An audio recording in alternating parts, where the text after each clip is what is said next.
Darwin, how are you?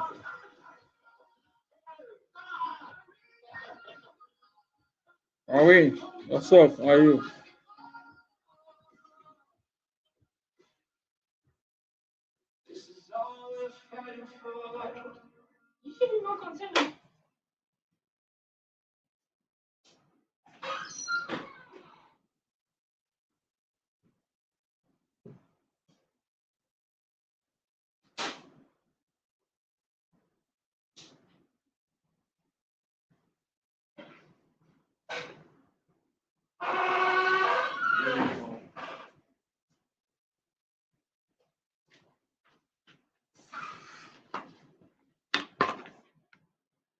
What's up, everybody? What's your ethnicity? I'm a black. How about you? What's your ethnicity? Huh? I'm a black. You can say I'm a black. You're asking me what's my ethnicity. Can you subscribe to me first? Or you ask me what's my ethnicity?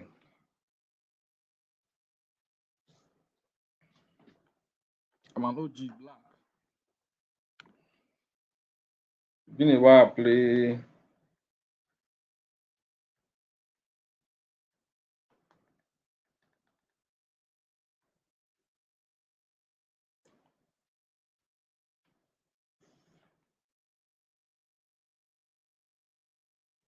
Been a while I play some musics.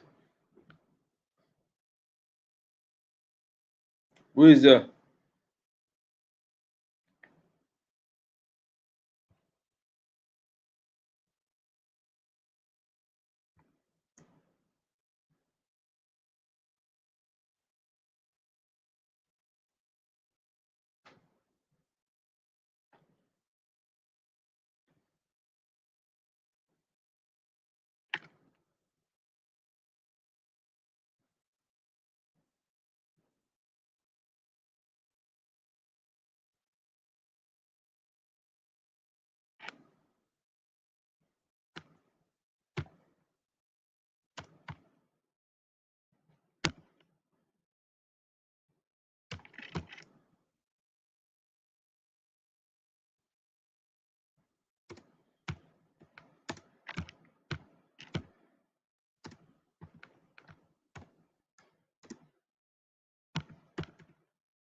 Um, I'm done.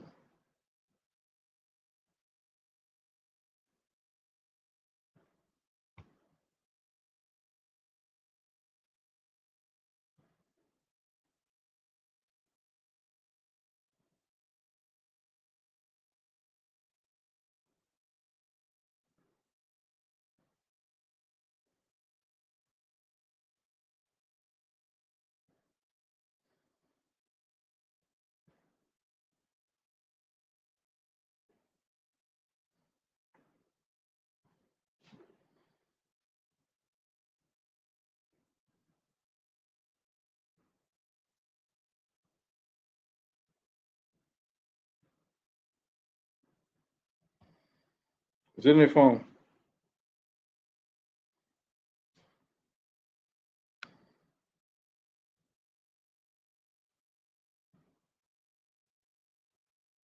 Hey, hello, what's up? How you doing? Like, don't welcome. How are you? Alright, Rose, what's up? It's good to see you on my live stream. How are you doing? Hope you are doing fine. Wait. Oh,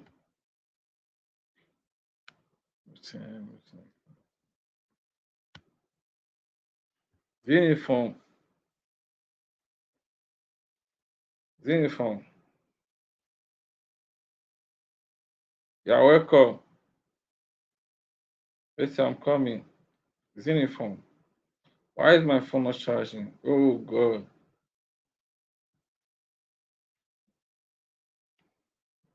Mm, uniform.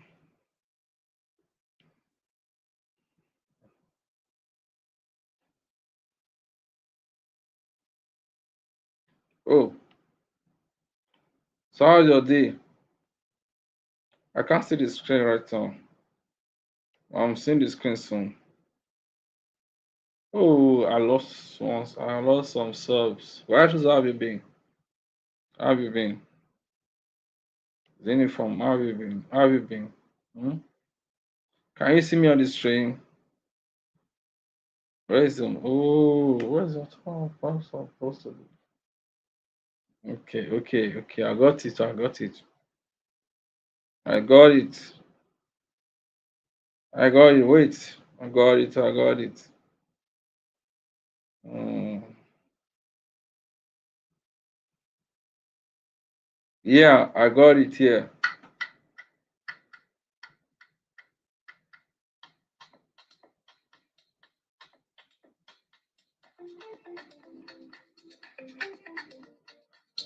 Yeah, yeah, yeah, yeah, wow. Check it.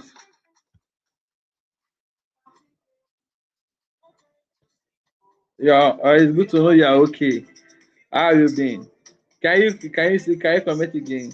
Can you see me on the can you see me on the stream?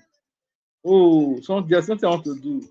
I don't know why it's not showing. Yeah, sure. Something.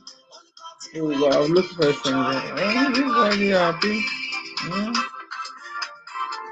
Lynn, what's up?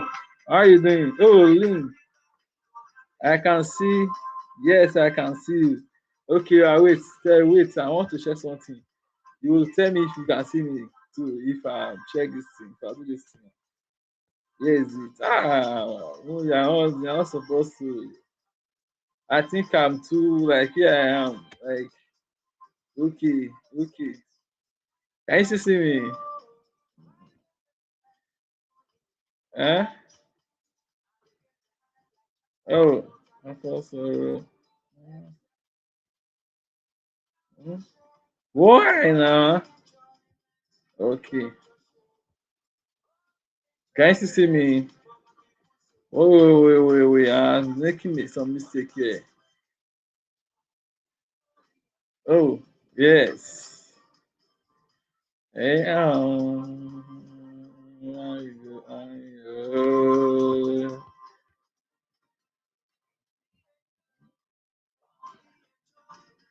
Hey, thanks for the jacket. You're welcome. The jacket belongs to you. For it's your jacket. I don't know why you left it.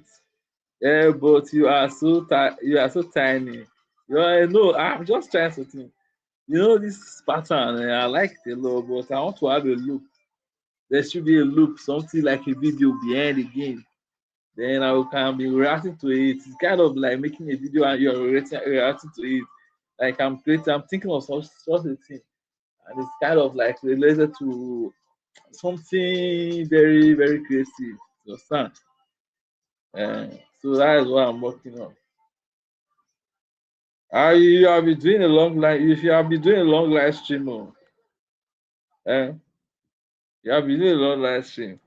How is your like long live stream? How you are like? It's good though. Like I have seen, I did a long live stream one day, and then on that long live stream, I've got 38 watch hour, like, and I feel like it was like good to have 38 hour watch hour in one live stream. Um, where are you? I can. Oh, and I I see a used structure. Where are you? Right was that? What did I tell you? It's not everybody that can see me. You see, not everybody can see me. I tell you, if they can see me, they can should connect. They can't see me. Yes, I got another phone, so it will be longer. Well, like okay, with your other phone, when you are doing your longer live stream, well, at least some of the days, if you come up with some ideas, like some needs, like you have to be like coming on live stream physically, like where your channel is now, the rate as that particular stage. Yeah, you should be as in Then you have to, or probably if you don't want to do that, if you can be doing traveling stuffs, like when you are going somewhere, or probably product review. You know product review, like when I use this product, but you have to give a very good review. You have to give good review. So for now, like people like from people from USA have their product, their way of review and other things. It's very much it grows this thing faster because when most people hear about it, I don't want to come with face and just stay there with no one. No, you have if you happen to be having people around you, at least if you should come on live stream, people must surely come to say hello to you. That is just it. So there you are like, let me tell you something. If you should come on live stream with the kind of this thing, people you surround yourself with, I think if you come off on stream with your face, you will have the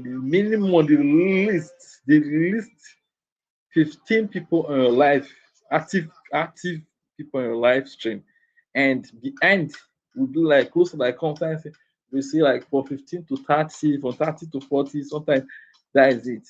Just but you something like you don't really your mind don't really go that way. I know I've already told you before. That is what you should be doing. But I don't know why you don't have the confidence, but I know with time you will get the confidence. In short, you have the confidence. You are the one that doesn't want to work on it. If you want to work on it, it's very simple. There are a lot of people on the street there, like, and you shouldn't be even thinking about some like truths. Like, no, yeah, like if you look at the street to see, like, okay, there are people like you are like we are far more presentable than them. So like, but they don't think about presentation. What they just think is just come online, just give your sound, just give the vibes. That is it. Though you are kind of, but this shyness kind of like, no, I won't say that because you should be having confidence. If you're got the confidence, but you should at least take a step forward. Yeah. Take a step. So when are you going to come on? When do you want to do you want to get your wash hour for that, like coming on live stream, especially, or do you want to do like you want to do like um if you know do you know about what do you know about American music, like American music, like the like of Rihanna, Beyonce, your son. When you can be a blogger about them, that is a lie. That is going to be a nice one. You at least you're going to go work without your face, but at the end of the day, you're still going to work with your face too. No blogging now. Like right now, online blogging, eh? Online blogging is at the top. Online blogging is at the top. I mean,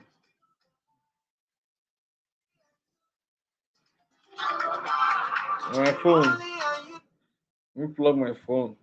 Let me plug your phone. I work on it. I have the confidence. Just need to overcome being shy with strangers. I told you before, why are you shy with strangers? You shy with strangers. Why? Like, okay, because you're not seeing the person is seeing you. No. Shouldn't be shy with stranger.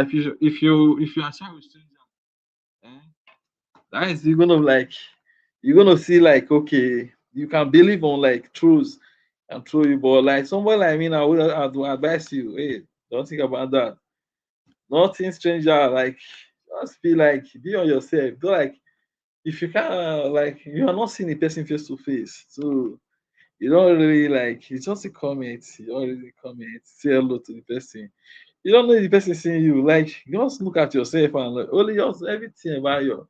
Just focus. The person is you're not thinking like the person is seeing you.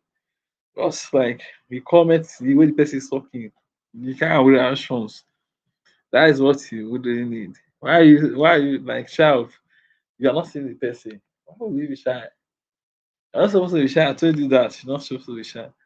You are supposed when you are seeing the person, when you seeing the person, like okay, you are seeing the person at least, but you're not seeing the person, you shouldn't be shy. Like you should get that confidence, Shyness is like kind of being distracted, like okay. Shyness is from my own point of view, shyness is like being spiritual, like um there's something that say "Okay, I will do it, I'm gonna do it later, I'm gonna do it later, I'm gonna do it later. Like I'm gonna do it later, like like for like 6 months, like no. That's one thing I want to like as in I also want to I don't like God.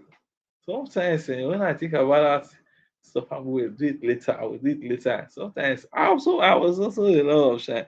See, if you talk about shyness, then do I'm not shy, but like physical coming to meet somebody, physical, no, I'm not shy. But the there was a time I was internet like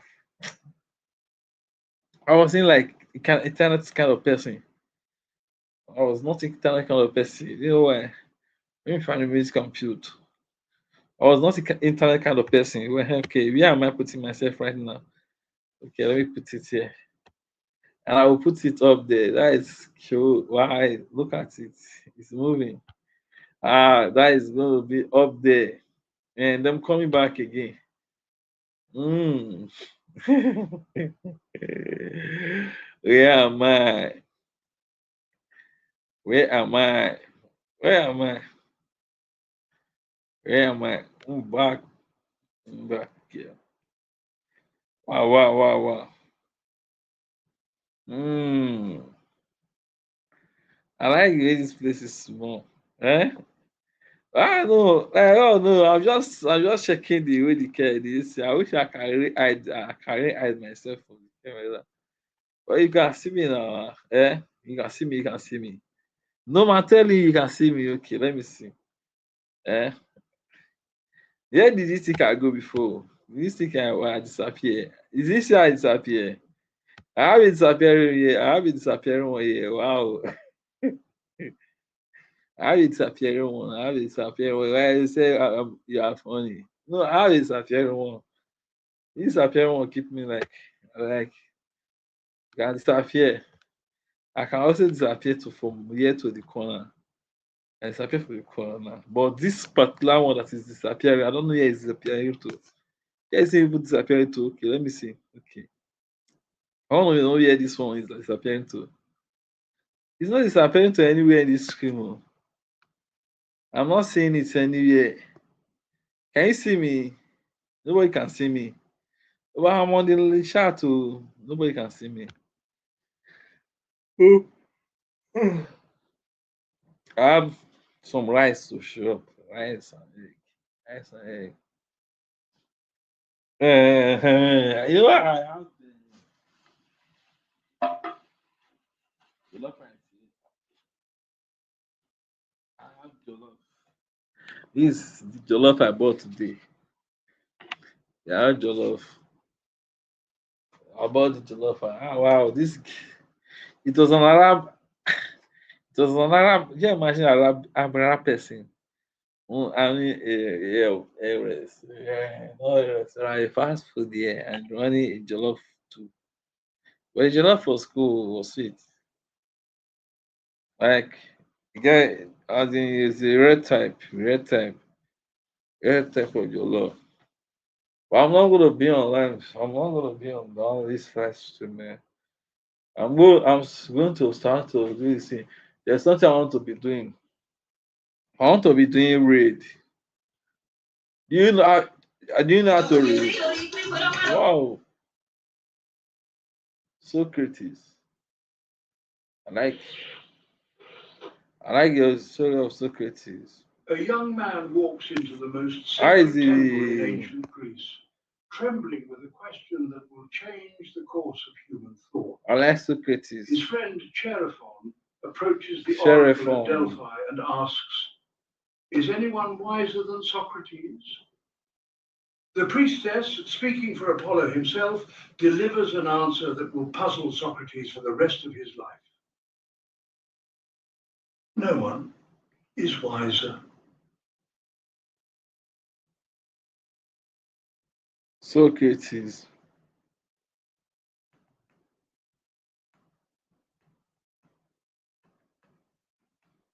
Yeah, I got this on the live stream I did earlier. Copyright. I hate copyright.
Not because Socrates accepted the oracle's pronouncement, but because he questioned it so relentlessly that he transformed the nature of human inquiry itself. Here was a man who claimed to know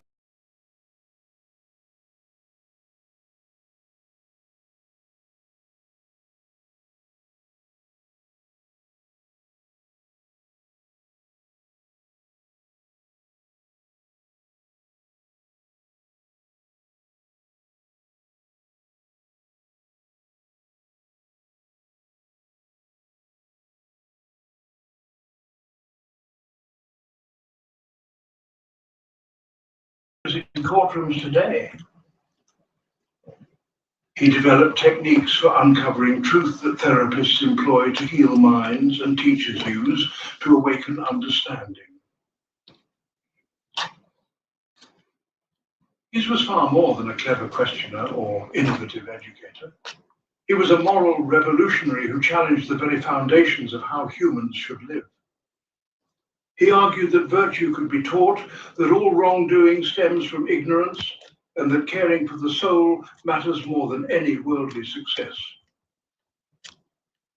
These ideas were so dangerous to the established order that they cost him his life. It flows through every aspect of modern civilization like an underground river. When scientists design experiments to test their theories, they're using Socratic principles. When therapists help patients examine their destructive thought patterns, they are applying Socratic methods. When teachers encourage students to think critically rather than memorize facts, they are following Socratic educational philosophy. People know only fragments of his revolutionary insights. They remember him as the man who said he knew nothing, or the teacher who asked annoying questions, or the philosopher who drank poison rather than compromise his principles. But these surface impressions miss the profound systematic thinking that underlies his approach to life's deepest questions. What emerges from careful study is a comprehensive philosophy of human existence that is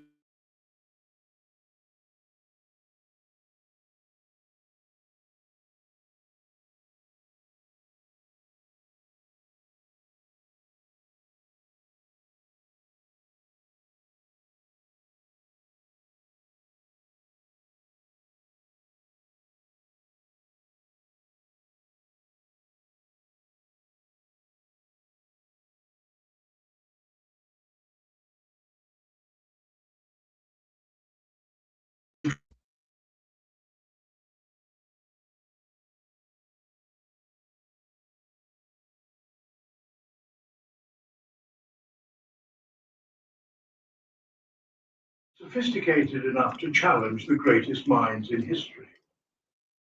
He proved that ordinary conversation could become a tool for extraordinary discovery. Part 1. The Oracle's Challenge and the Birth of Philosophy. When Chaerephon returned from Delphi with news that the oracle had declared Socrates the wisest man in Athens, Socrates experienced what we might call the first recorded philosophical crisis in Western history. He knew with absolute certainty that he possessed no special wisdom. He had no advanced degrees, no secret knowledge, no divine revelations. Yet Apollo, the god of truth and prophecy, seemed to be making a factual claim about his superiority in wisdom. Some might have accepted the compliment and moved on with their lives. Others might have dismissed the oracle as superstition and ignored the pronouncement entirely. But Socrates chose a third path that would define his entire philosophical mission. He decided to test the god's statement by systematically examining what wisdom actually means and whether anyone truly possesses it. It reveals the fundamental orientation that separates philosophical thinking from other approaches to life's big questions. Rather than accepting or rejecting the oracle's claim based on personal preference or cultural assumption, Socrates committed himself to investigation. He would discover what the god meant through careful examination of evidence. He would let reason and inquiry determine the truth rather than emotion or tradition. He began his investigation by seeking out people with reputations for wisdom in various fields. He interviewed politicians who claimed to understand justice and good government. He questioned poets who were supposed to possess special insight into human nature. He examined craftsmen who demonstrated clear expertise in their specialized skills. He engaged with religious authorities who claimed knowledge of the gods and proper worship. What he discovered through these conversations became the foundation of critical thinking as we know it today. Each person he interviewed believed they possessed genuine knowledge in their area of expertise. But when Socrates asked them to define their key terms or explain the principles underlying their claims, something remarkable happened consistently. Their supposed knowledge dissolved under examination.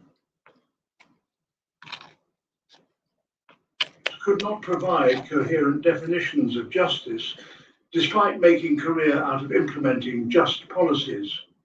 They offered examples of just actions, but could not explain what made those actions just rather than unjust. When pressed to articulate the universal principles that distinguish justice from injustice, they fell into contradictions or circular reasoning. Poets claim to write about courage, love, beauty, and virtue through divine inspiration.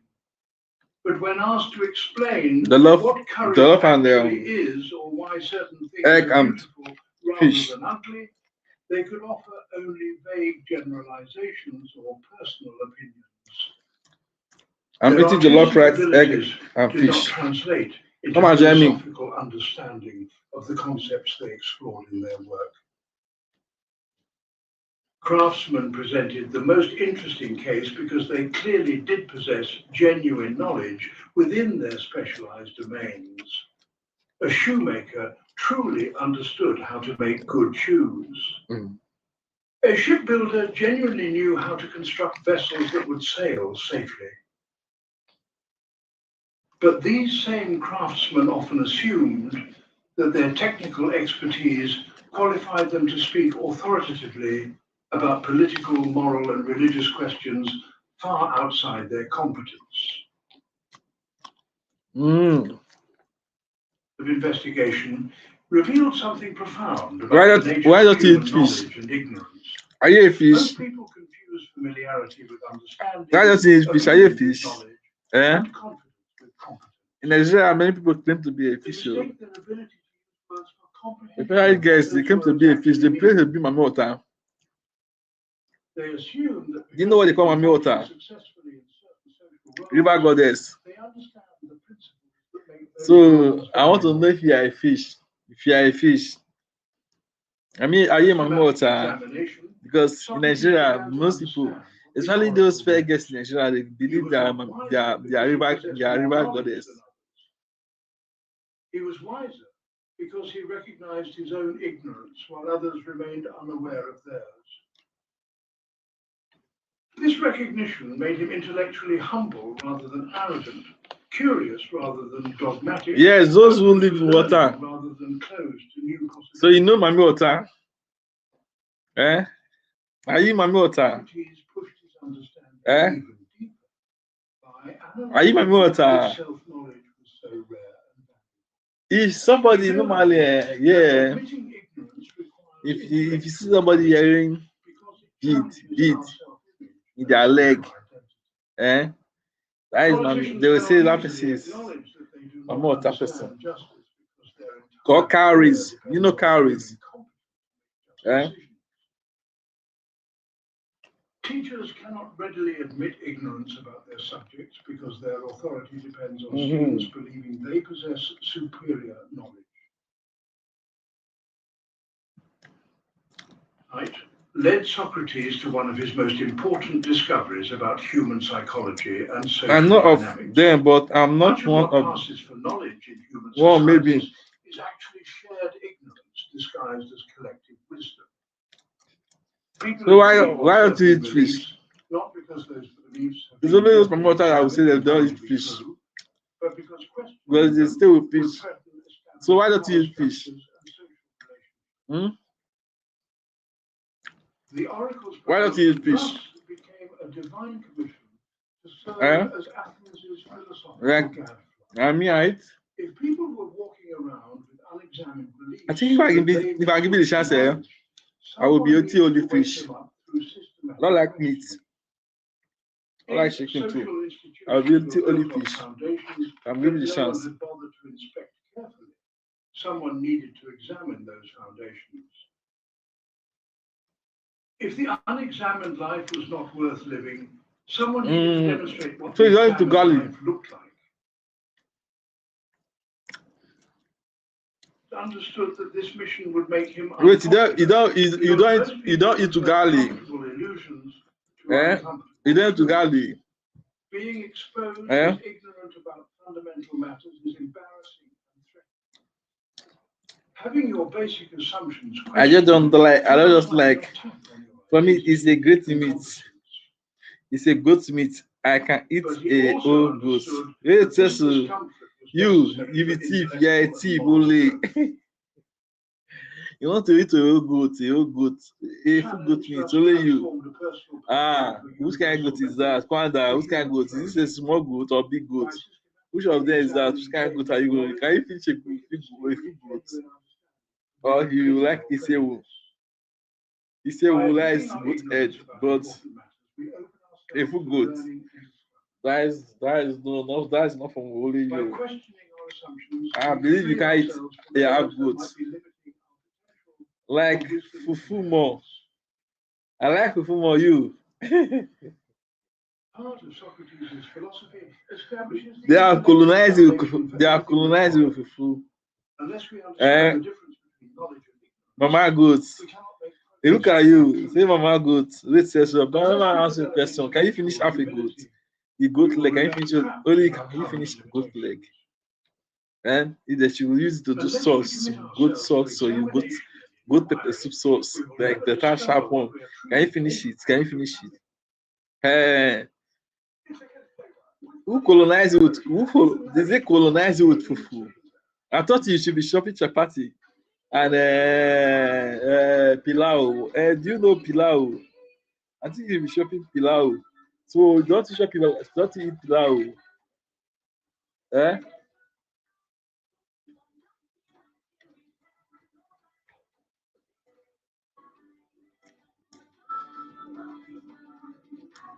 Right? Wait, station. Wait, station. I'm telling, I can eat the whole one by myself. How can you eat the whole one? Well, you know what they call the food good? You like it is smoker. Can I?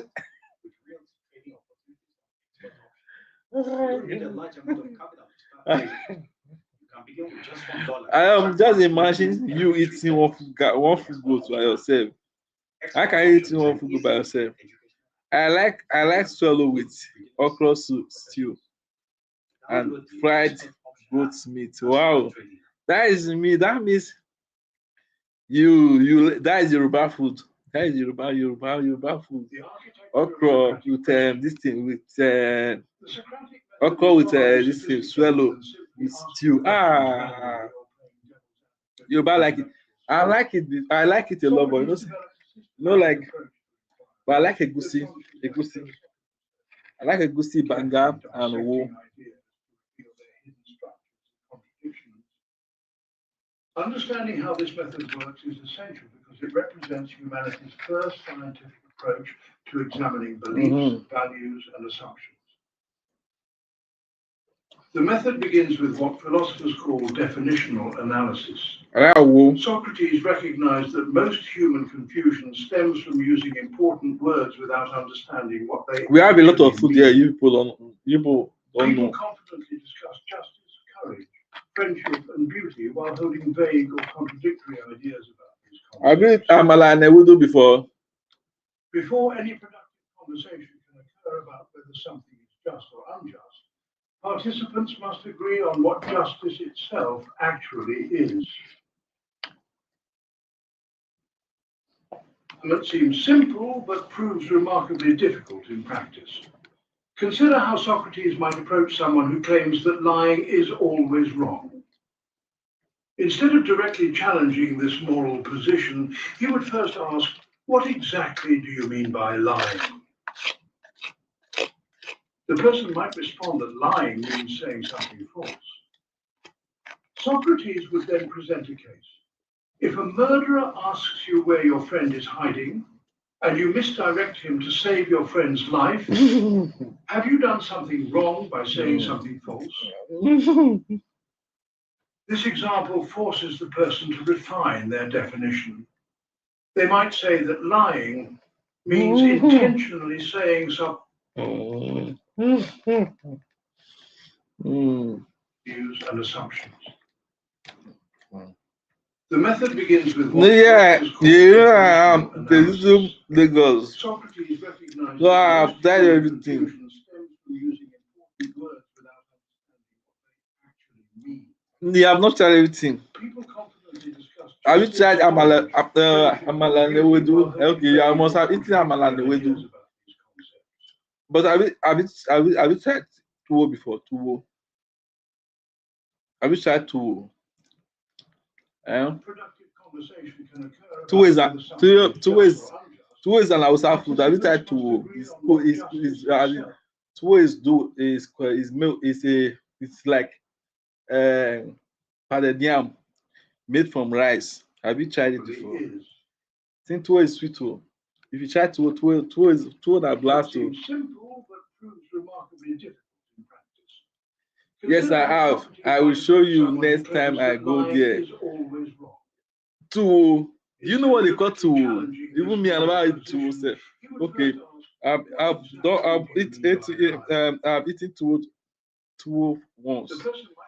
Oh, tuwo and well, there is a soup they use. The soup is like okra. Those are the Fulani food. I've tried it. I've eaten that food. So I assure you, it is hard for you to see the northern food there. This example forces the person to refine their definition.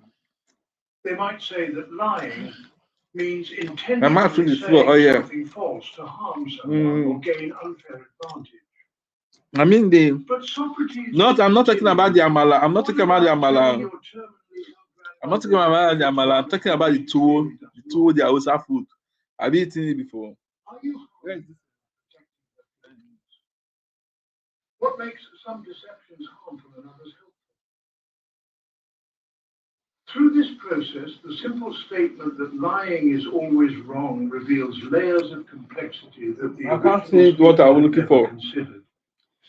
I couldn't see what I was looking for. Hey, Zoom Toto, how are you? Mr. Toto, can you see me?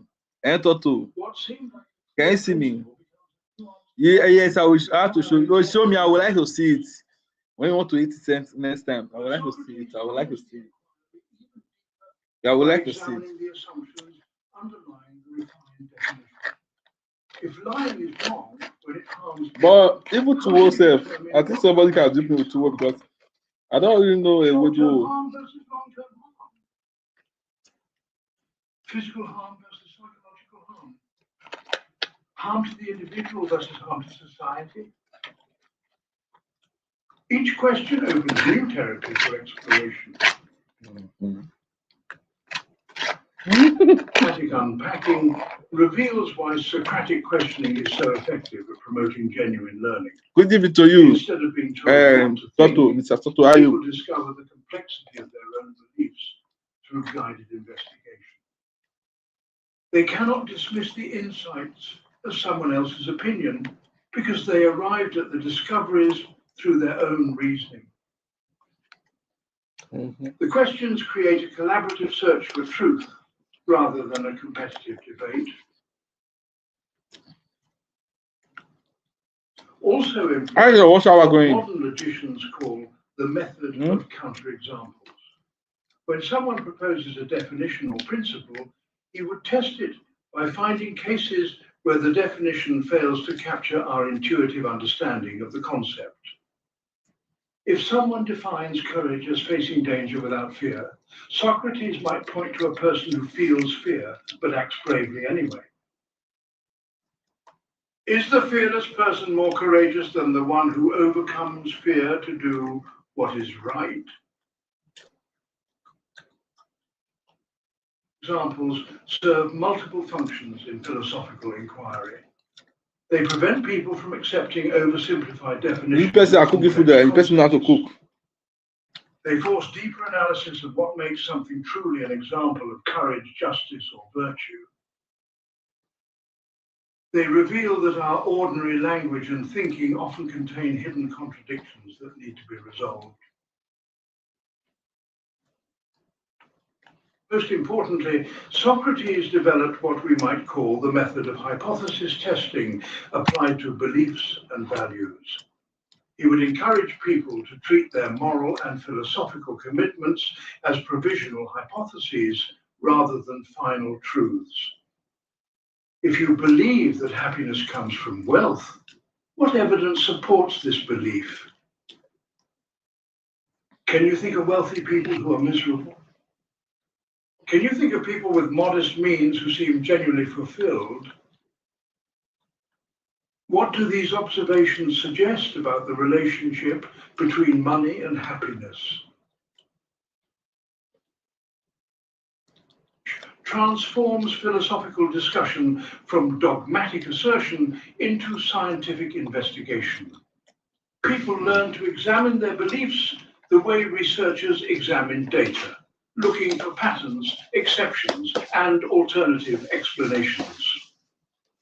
They become more willing to revise their views when presented with compelling evidence or reasoning. They develop intellectual humility because they see how complex and uncertain many important questions really are.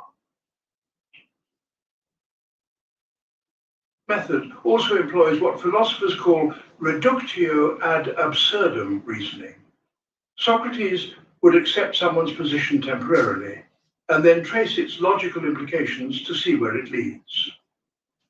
If the implications prove absurd or contradictory, this suggests that something is wrong with the original position. For example, if someone argues that might makes right, Socrates might ask whether this means that when a stronger person robs a weaker person, the robbery becomes morally correct. If they say yes, he might ask whether they would accept this principle if they were the weaker person being robbed. If they say no, he would point out the contradiction. They want to apply one moral standard when they're strong and a different standard when they're weak. This reveals that their position is not truly universal, but merely reflects their temporary advantage. It's understood that effective questioning requires more than logical technique. It demands psychological wisdom about how people respond to having their beliefs challenged. He developed strategies for helping people save face while acknowledging error, for maintaining what show is that? relationships while pursuing The show I'm watching and for is continued inquiry. Socrates. It's not a show. He often used irony. It's a documentary. I'm watching a documentary. Instead of directly telling I'm watching a documentary. Do you know documentaries? Do you like documentaries? Huh? This ironic stance allowed people to discover their own errors without feeling attacked or humiliated. It preserved their dignity while promoting genuine learning. Wow. I got so includes what we might call constructive elements alongside do you know functions. any While show? Socratic questioning often reveals the inadequacy of initial definitions and beliefs, it also points toward better alternatives. Do you like By documentaries? eliminating false options and clarifying key distinctions, Do you like documentaries? the process of inquiry gradually You don't talk to possibilities. Why are you doing? More adequate understanding. And talk to and the rabbit sort to Socratic method in education. do you Rosie why do you like documentaries? Teachers use Socratic questioning to help I do a lot of principles You do a lot of. You can watch documentary a lot. Okay, which documentary do you mention some of the documentary I watch? Just mention some. Just mention some. Like okay, these are the documentary I watch. Just mention some. Mention some first. Yeah. Business consultants. Or is it conspiracy theory you not to? Do you like? Okay, I know, no. I think you like because that should be conspiracy theory. Conspiracy theory and documentaries. I mean, I like histories, documentaries. I meant to love documentaries a lot. Conspiracy theories. I know. I know it's conspiracy theories. But for me, I like conspiracy theories, documentaries, history, anything I got to do. I like just, but so most times when I want to watch conspiracy theory, I will watch conspiracy theory. When I want to watch crime history, I will watch crime history. When I want to watch like religious history, I will watch religious history. When I want to watch like God, I like a lot of histories a lot. I don't think I watch movie. I don't watch movie that much. I don't know. There's the only movie, there are a few movie that I like. Like, do you know the Zipper? Do you know the Zipper? Eh? If you know the Zipper, you will like the Zipper. Zipper and no, is it not Ray? Is it? No, I'm not gonna sleep. It's over for you now. Don't go to sleep. Yet understanding this You know is Zipper? crucial because it forms the foundation of Socratic ethics and his approach to education, you like religious law, and too? social reform. Yes. I like religious. I like religion. I like to. I like to study like the ways of the world, the ways of God. Like no, the God glories. Like I like to study. I like religious teaching a lot. Like most of the time, I will sit down just imagining. When I look at the stars, I see a lot. I see so much, but it's good. Like no, I like it because you know why? I like to do research. I've read a lot of religious book, old religious, like different kind of religious. And there was a day I found a book. The book I found it was like it's an occultic book. All those occultic book. I said no. I don't want to go near this book. I didn't read the book because the book is only showing like different type of this thing. This seems absurd.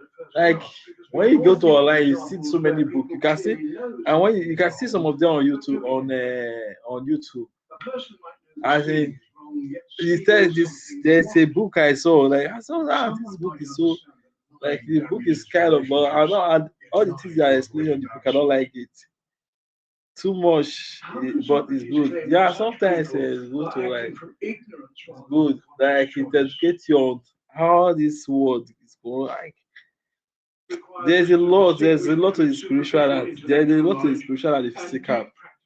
There's a lot to the spiritual and the physical. Might know intellectually that stealing is generally disapproved of by society. But they do not truly understand how stealing corrupts their own character, damages their relationships, undermines social trust, and ultimately makes them less happy than they could be through honest means. If they possessed this deeper understanding, Socrates argued, they would find stealing literally unthinkable. This guy has a lot of like. Analogy that illuminates Socrates. Do you know Socrates? Imagine someone who knows intellectually that touching a red hot stove. Have you read the history of Socrates? If they truly the guy is so like he's so intellectual. They will not voluntarily touch the stove, no matter how curious they might be about the experience. If they do touch it, we would conclude that their understanding was incomplete, theoretical only, or overwhelmed by some other factor that prevented the knowledge from guiding their actions. You know, can I ask people on the chat a question? Believe that I heard the works the question same here way. right now, and I If think the someone question is truly kind of. understands that Can I ask dishonesty the degrades question? the soul, destroys What trust, show is it and leads to that? isolation and inner Let me conflict, check it. It's they will Socrates. find dishonesty as It's just repugnant as documentary, touching a hot Socrates. stone. If they Documentaries, act like dishonestly any the philosophy, the complete philosophy of Socrates. The complete philosophy of Socrates. Can I ask a question? Okay. Is somebody, do you know what it could? Do you want, is lie a sin? If I lie, is it a sin? Like lying, is it a sin? Lying. The questions, let me ask, is a very logical question somehow. If I lied, is it a sin? Like I don't know. Then I will answer the main question because the question is kind of logical. I was like getting the question from here. Like I was like getting the question. If I lied, is it a sin? Like lying a sin? Huh? You said sure. Is lying a sin? Let me know. Yes, lie is a sin according to religious. Okay. So I can I ask you a question now? You said lie is a sin according to religious. Okay. And you are a religious person too. Okay. If somebody wanted to murder a friend of mine, eh, and I was standing by the road, and the person the fellow that my friend ran and passed me, eh, and the person that was trying to murder my friend, eh, came with a murder weapon in his hand and asked me, where did I see anybody that passed here? And I said no. I didn't see anybody. But I saw somebody going that way. Eh? Is that a lie? Because now I've lied to the person. So is that lie a sin? Because if I didn't lie to him, if I tell, if I tell him that okay, that means you are accomplice to the crime. No, not crime. No, it's not crime. Like look at what I'm telling you. A person, okay, let me say okay. Somebody, okay, I was standing on my own, and somebody just ran. Person just came. There was a person that was running, and he passed me and was panting like somebody was chasing after the person, and the person wanted to murder the person. Then me, I was still standing there. Then the murderer, the person who wanted to murder the person came. I was asking me, did I see anybody around past this place? I said no, I didn't see the person. I didn't see anybody. Or I just okay. Instead of me to show him the direction the person ran to, I said no, not that. I said the person ran to that direction. So I've deceived him. So does that mean I lied now? Is it a sin? I lied because if I should tell the truth to the person that okay, I saw somebody and the person passed this side, the person is going to murder the person. So now I lied so that I can save the person's life. So is that a sin? Because if lie is a sin, so that means I lied, I sinned by lying. Is that the right? Is that right? Yeah. it reveals that their understanding of goodness and its relationship to human flourishing remains incomplete. Or rap joy, unleash taste. I know you are. Are you confused of? Are you confused about the question? Are you confused about the question? That is what Socrates can do.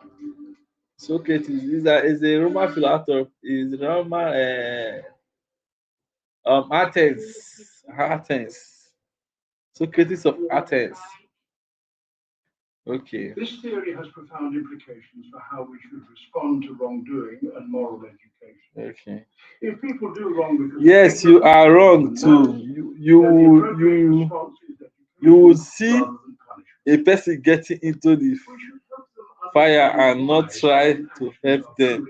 If you can't say a lot about you as a person, if you can't say a lot about you as a person, I'm not sure you understand my question. No. I'm not sure you understand what I'm saying.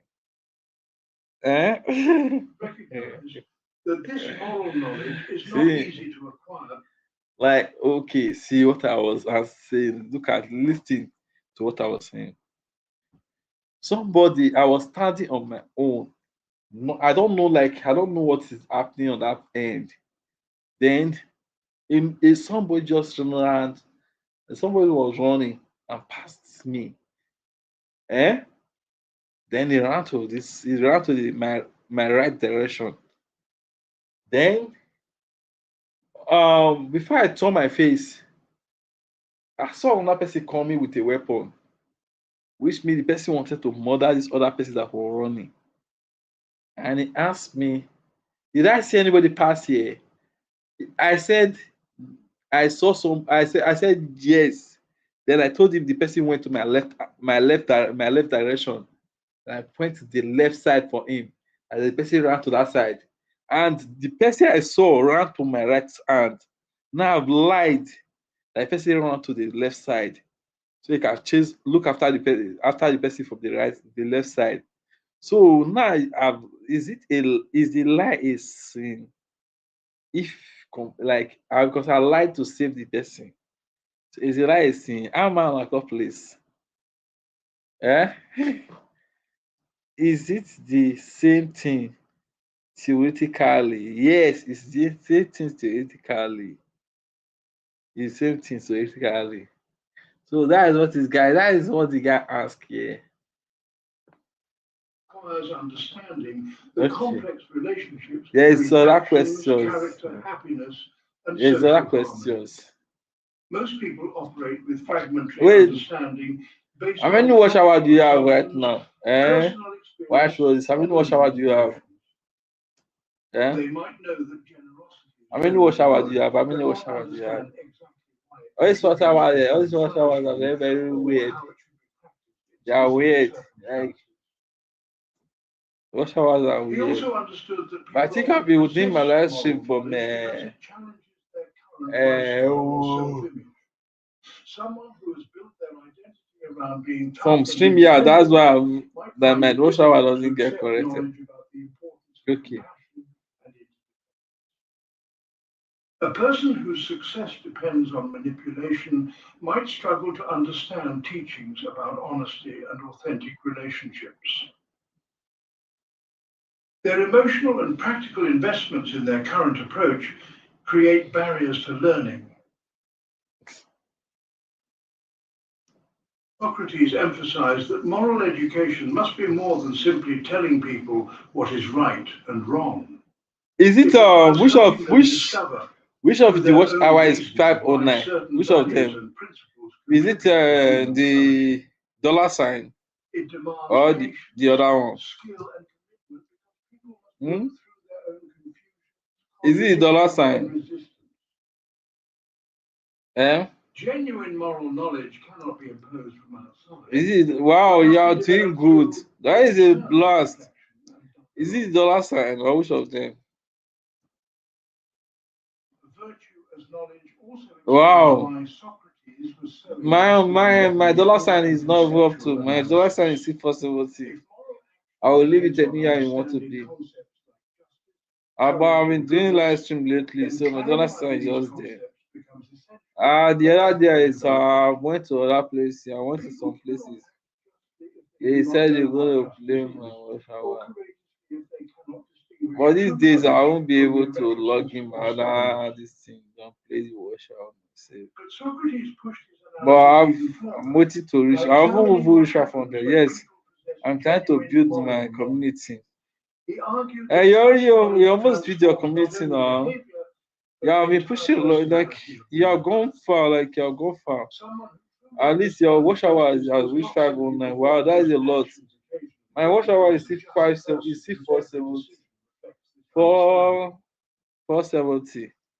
But I don't know it's because of I'm doing live stream from StreamYard, so my watch hour is already can't that much. Because if I'm doing it from YouTube directly, it should be counting more. Yes, I'm trying to build this community. Yeah, yes. If I'm doing it from live stream directly, I should be having more. But I think I'm using it for this thing. And oh, what's the name of this? From StreamYard, that is why. Tell what about your this thing?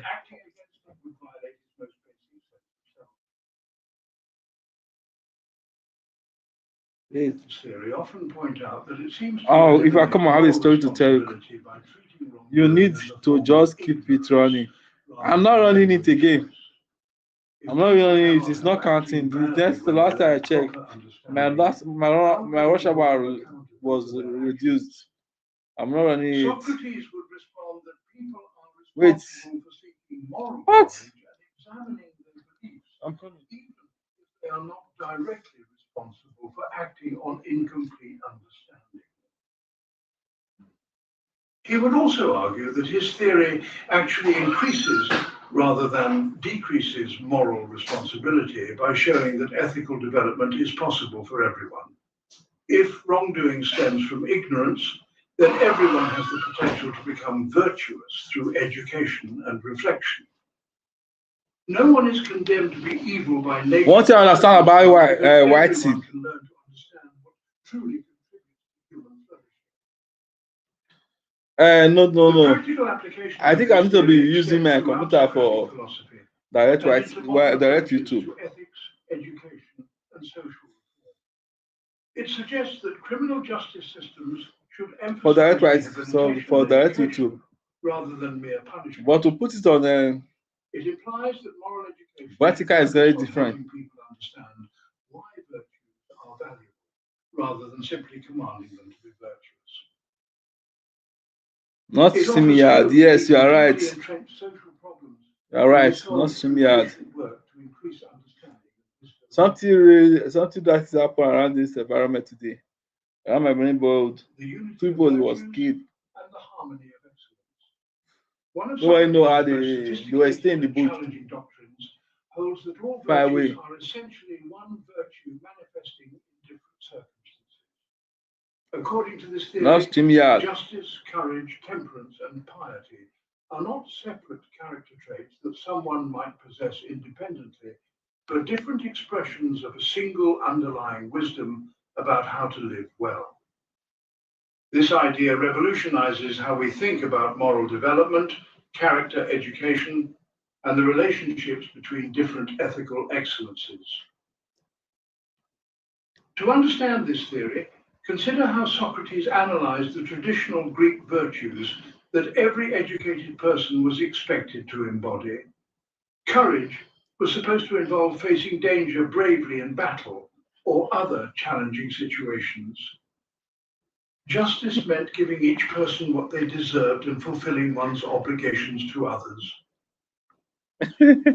Temperance required controlling appetites. Wow.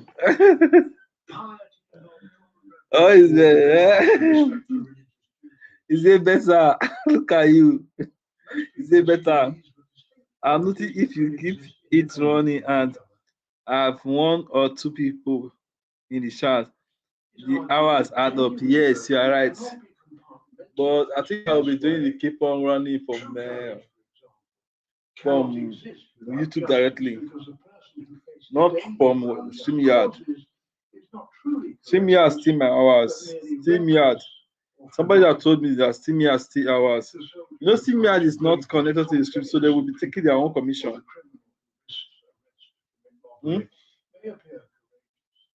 But they lack the wisdom to distinguish worthy from unworthy dangers. Their apparent courage is actually a form of ignorance disguised as virtue. Justice without courage becomes mere conformity or cowardice dressed up as moral behavior. A person who knows what is What right one is better? Which one is gets to better? Which one act is on their better? knowledge when Which faced one is with this opposition one? or personal cost. So if you keep it running and need someone to chat with, I need someone to chat with, I'm here. So if you keep it running and need someone to chat with, I'm here. Thank you very much. Don't worry, I'm here. Thank you for being here with me. At least, let me see the talking with people. Or should I end this live stream and go and start a real live stream on YouTube? You like a real live stream on YouTube is different from this one. Are you seeing me? Are you seeing when I was in a real live stream on YouTube? Not StreamYard. I've been using StreamYard. Do you know I've been using StreamYard? Conversely, someone might be generous and Do you know I've been fair using in their dealings with StreamYard? others while lacking self-control Yes, that is in good their idea. personal life. I will Undermining do their it. ability Let me to use serve like others effectively over because time. I is the birthday going. Finding unity that I is the connects birthday. I all was only virtues able is to be practical on wisdom. birthday The that much. knowledge of what is truly good for human beings Sometimes and how to notifications achieve it don't in specific come true. circumstances. Is it Someone who from possesses this wisdom will StreamYard or naturally from act the main courageously YouTube? when courage is needed. Is it from the main Justly when YouTube? justice is required. Temperately when You know, like self-control when is you want to crucial, like from the main and YouTube, piously it's when only when you reverence set is the called. bell. There's a bell.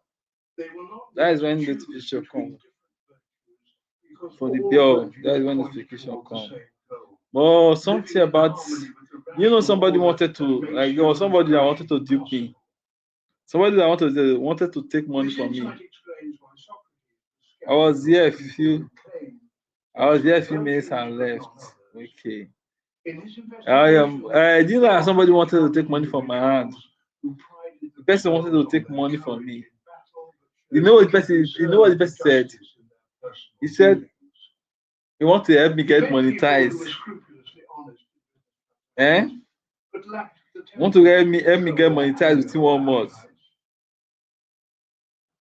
He I was questioned kind of religious wow. authorities who He explained demonstrated piety in he explained ritual some things to me, observances, but failed to show but wisdom in their it moral was so reasoning. like when somebody keep on calling you, Socrates would like, are you reveal not that going to do these this again? Are you not apparently going to virtuous qualities were or actually like, based on bro, incomplete understanding this rather thing is than going to genuine benefit me more virtue. than benefit you. The So why are you seemingly keeping on courageous like, soldier might be eh? motivated by desire for glory It's not. rather The than person said commitment to justice. like The he said honest businessman the plan might is prefer to do 200,000. cheating only because Our he plan, can he get said, in court, is 200,000. He rather sent it to than me on because he WhatsApp. understood why honesty Send it to me. He called me a video call. Showing me some works he have been doing. Show me a lot. Like I said, a lot of things. Though I don't really know, but what I was thinking, and I was like, wow. He said he can. He said in 1 month, like there's a way they are out. They run the video. Not $200,000, so 200,000 naira. Why dollars? Eh? So the person that want to dip me, the person that want to use it for me, he want to use it on me. He said, "Is there like what he said is?" He said he's gonna do it. Say within 1 month, it's 200,000. I said 200,000. He said I can go for the plan of 500,000 too. I said, okay. And you asking me 200,000.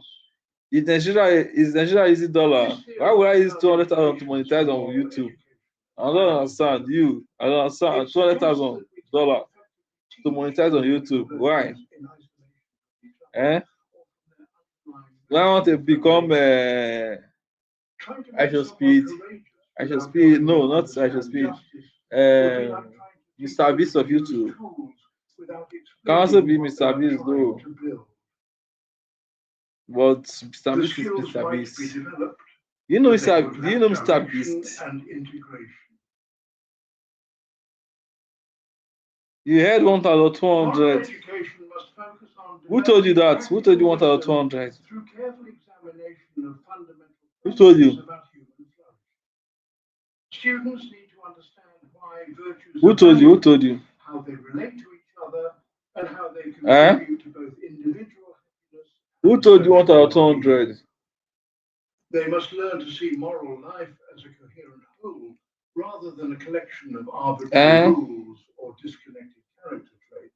Talk, talk. The Who told you unity of virtues 1,200? also explains why Socratic moral development is such a demanding and That is time-consuming process. 1,200. 1,200. Acquiring genuine Who told you means 1,200? transforming one's entire understanding of what makes Eh? life worth living, not simply learning to follow That is certain US. US behavioral said guidelines. 1,200. Yeah, we call it It requires 1,200. developing wisdom that can And guide UK they action call it across the 1,200. full So if range people of call it human 1,200, I don't know why people call it not just 1,200. memorizing appropriate responses Eh? to common moral dilemmas.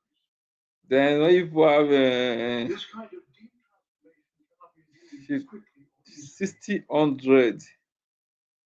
Oh no, 60,000. Recognize that 60,000 this is high standard might seem why discouraging what to is people who hope for simpler approaches to 60,000? moral improvement. So how Let much me is it argue that in anything dollar? less than That is integral based on wisdom would be unreliable and ultimately one unsatisfying. Partial 160. virtue. That is 160 in dollar. That is 160. And the person was telling me like you want to do it. I was having his call. I will have his number, but I'll not be easy person. That monetization, eh? Yes, that is $160. And those 160 that I beg all those things, I don't really value them though. I only value them. The watch hour, they will tend to who press on the watch hour. That is it. Just focus on the watch hour. If there's already people playing the watch hour, it's not like going to be hard. If 100 people can watch a video of 10 minutes, 100 like a video of 50 hours, that's going to give you a watch hour. 100 people, that's going to give you a watch hour. Don't you know? Eh? Do you know if 100 people 100 watch this thing, it's going to give you a watch hour.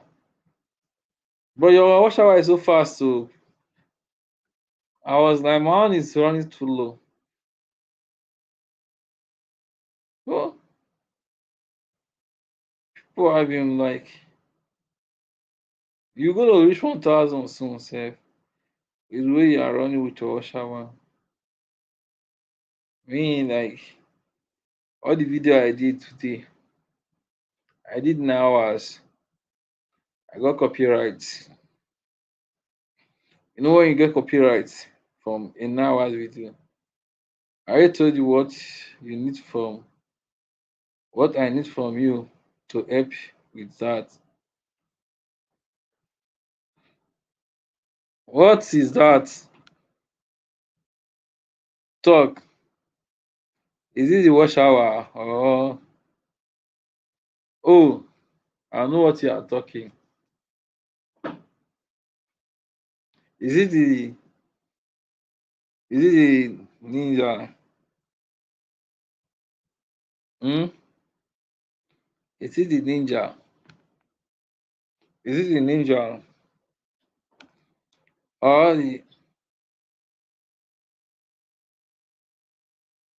I played all of it. Yes, WH. Eh?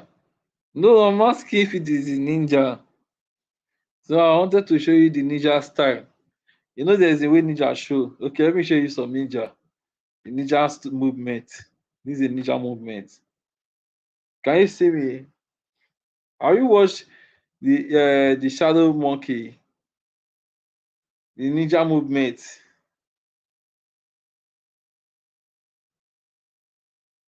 You see the ninja movement. The ninja movement, and boom, I'm back again. I can see disappear. Hmm. Do you know? Okay, where do I disappear to when I disappear? When you know, I don't go anywhere. I'm still on the stream, but I'm still disappearing. So that is it. Hmm. I still got smoke. Huh? You say no? No, I'm just. But I really wish I could really be playing with this thing. I want to set a game and I'll put it in the middle. You, you, you that want you. Don't worry. Don't worry. Don't worry. Don't worry. I they look you. I'm looking at you. Say you're funny. I'm looking at you. I'm going to disappear. So I'll disappear. This is how I appear. This is I'm appearing. I'm appearing and disappearing. I'm appearing and disappearing. Should I come on the full screen? Should I come on the full screen? Tell me.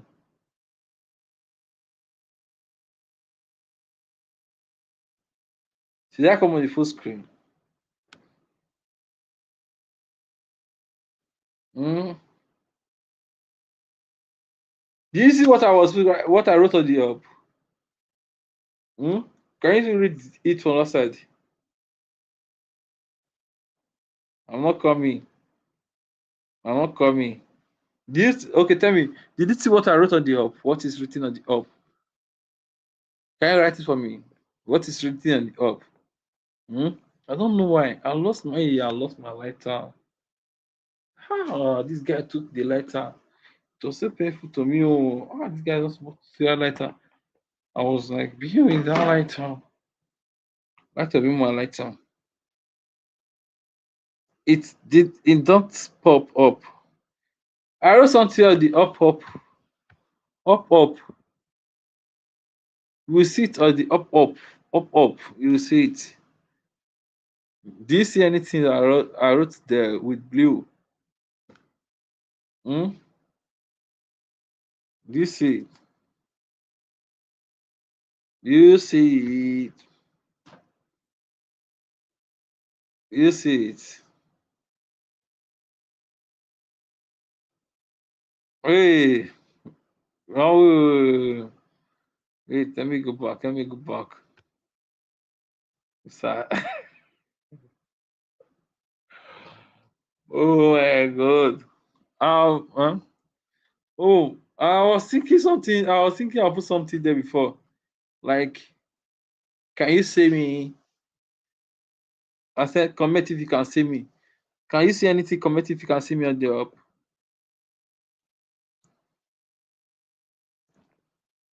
Hmm? I don't know why I put it at the up. I should have put it at the middle. Okay, let me see. Connect if you can see. Yeah, can you see? Okay, can you see me now? Can you see me now?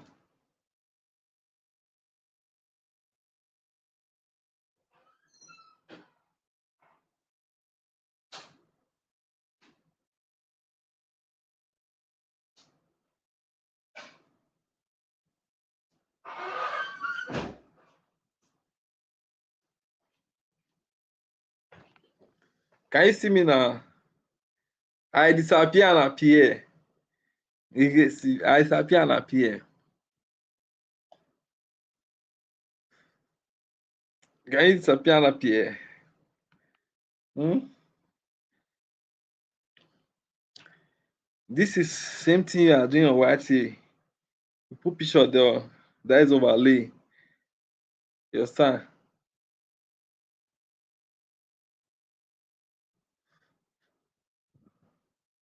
But I'm gonna be using that is the ninja. This is the ninja style. I'm gonna be coming online with my other institute Kalashnikov soon. I'll be doing Kalashnikov live stream too.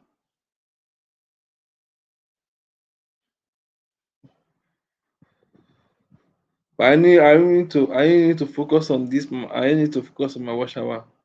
Working on it.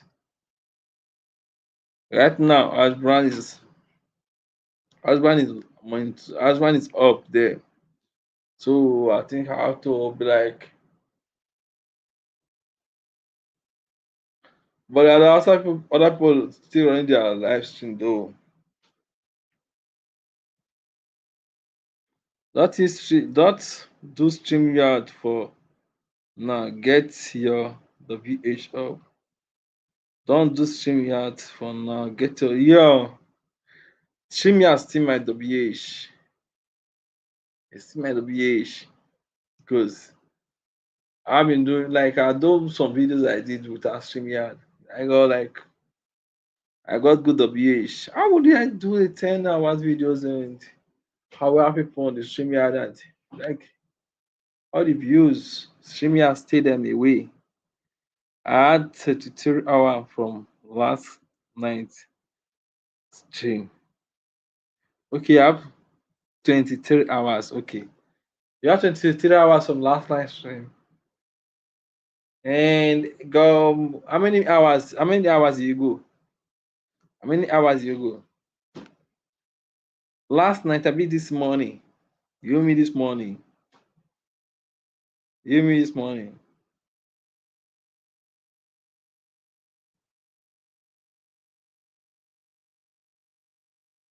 The highest I've got is 38 hours. 11 hours. You get 23 hours. Let me check. There was one I did. It was not 11 hours, so 9 hours. I think the one for 9 hours, I got 38. I think 38. Was it 38? Let me check. Was it 38?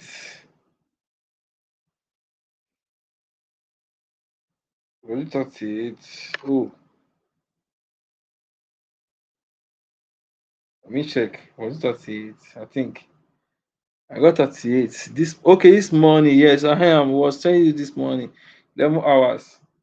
Wow, that is a lot. I did 11 hours. You know, I from the 11 hours, the 9 hours I did. The 9 hours I did was, should I tell you how many? I guess I have 6 WH on the 9 hours. 6 WH. Six. 6.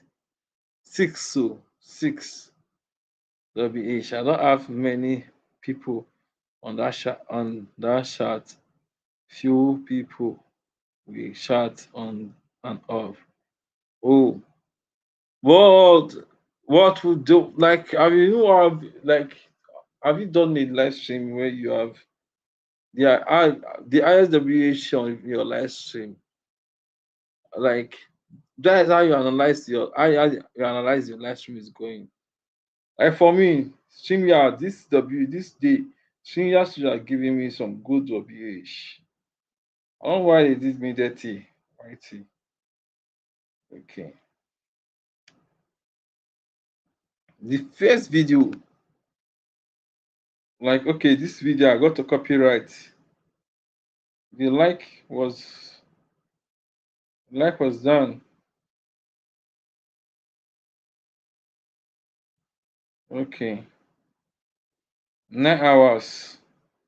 I have only this video I did it 9 hours today.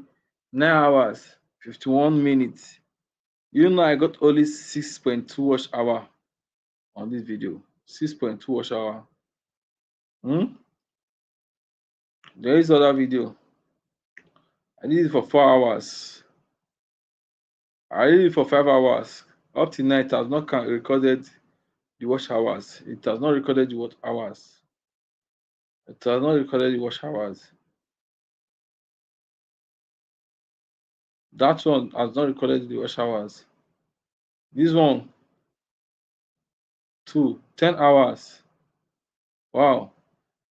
It has not recorded any watch hour. What is going on?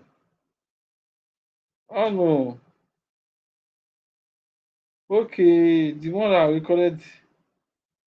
Okay, let me check the watch hour. There's one I recorded many watch hour. Hey, Rich Fish for life. How are you doing? Can you see me, Rich Fishy? Rich Fishy, can you see me?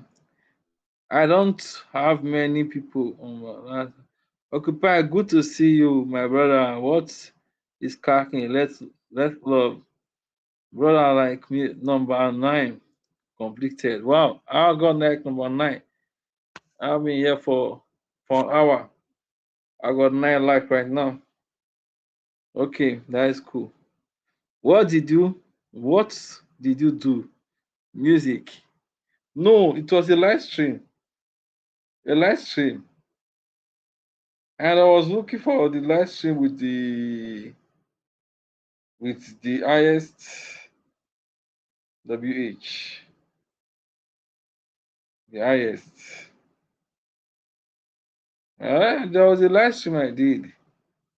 I got some the watch hour. Okay, this one is 6.6 watch hour. Wow. Just 6 hour watch hour in a 10 minutes, in a 10 hours live stream. Okay. This one is 1 hour. What? How many live stream is this? How many hour is this? When I was giving it 1 hour, why? Why 5 hours live stream? You give me 1 hour, like that is wicked. Wow, wow, wow, wow, wow, wow. Oh, these people, I think the music. Okay, of course I see you, the little tiny head that at the bottom of the stream, right at the corner. What are you playing? Music. Yes, I was playing some music. That's why I was giving copyright on on those ones. I was playing some music. I don't. Oh God, what White Roses? Good to see you, my sister. Happy weekend. Or White Roses. Rifishi is saying happy weekend to you. How you doing? Hope you are enjoying your weekend. Like so, what I was telling you, White Rose. I was playing some music. Rifishi, how are you doing this? How are you doing? How are you spending your day? Hope you are having a good weekend too. Hope you're enjoying your weekend. And if you shoot for life. Good to see you too, Refishy. Happy weekend to you too. Refishy, hope you enjoy your weekend. Hope you are enjoying your weekend. And actually, hope you are enjoying your weekend too. What are your plans for the weekend? Do you have any special plans for the weekend? Hmm? Occupy. How long are you gonna run this live stream? I will leave you on one device until it ends. Leave it on all night. I got you. Wow, thank you very much. Thank you. God bless you. I appreciate that a lot. So I'm gonna be here. I'm gonna be here. I'm gonna be here. I'm gonna be here so I can like I should get some wash hour. I need it very much. Oh, thank you very much. So Rosie, you are telling me about Rosie, you are telling me Jenny, how you did? And Jenny. Thank you, brother. Thank you, bro. I appreciate it a lot. I appreciate it a lot, bro. You're very amazing. Thank you for your support. I really appreciate. Well, actually, what do you have planned? Roses. My plans for the weekend. Or what plans do you ask? What plans? Is it for the weekend? What plans? Jenny Oga, Jenny, you madam, Jenny the madam. How are you? Happy Friday. Oh, happy Friday, happy weekend, everything happy. And Jenny, how you dey flex your day? How you flexing your day, Jenny? Jenny Black. It's been a while. He came back fully. You like Bush too much. I tell like Bush. And you, Jenny. You dey see me. Jenny, can you see me? And Jenny. If you know dey see me, not okay. Yes. for the weekend. Nothing much though. Nothing much. Decide disappear. Eh? Nothing much, nothing much. But I've been just having some nothing much. I'll just hang around. Like I'll not do much. And also check out. Just do some just hang around, nothing much. I don't go out that much. Just twin. I'm going to let this device. Oh wow, thank you very much, Rifishi. God bless you very much. God bless you a lot. Roses, how are you? From Jenny. Jenny, um, it is plugged in. Thank you very much, Team Rifishi for life. I appreciate that a lot. But you need to get off StreamYard to get your hour. So should I get off StreamYard and go back to YouTube? So in that way, so I can my WH account, right? Refish, Refish, do you think I should go? I think I'm going to leave StreamYard and go to White and go to YouTube. Then you can give me this thing. You can connect to. Okay. I think I should be doing that. Refish, can you please wait for me to go to StreamYard and you can come. Let me go to YouTube and you can connect to me and you can use it for me. But I'm going to be running horizontal there, please.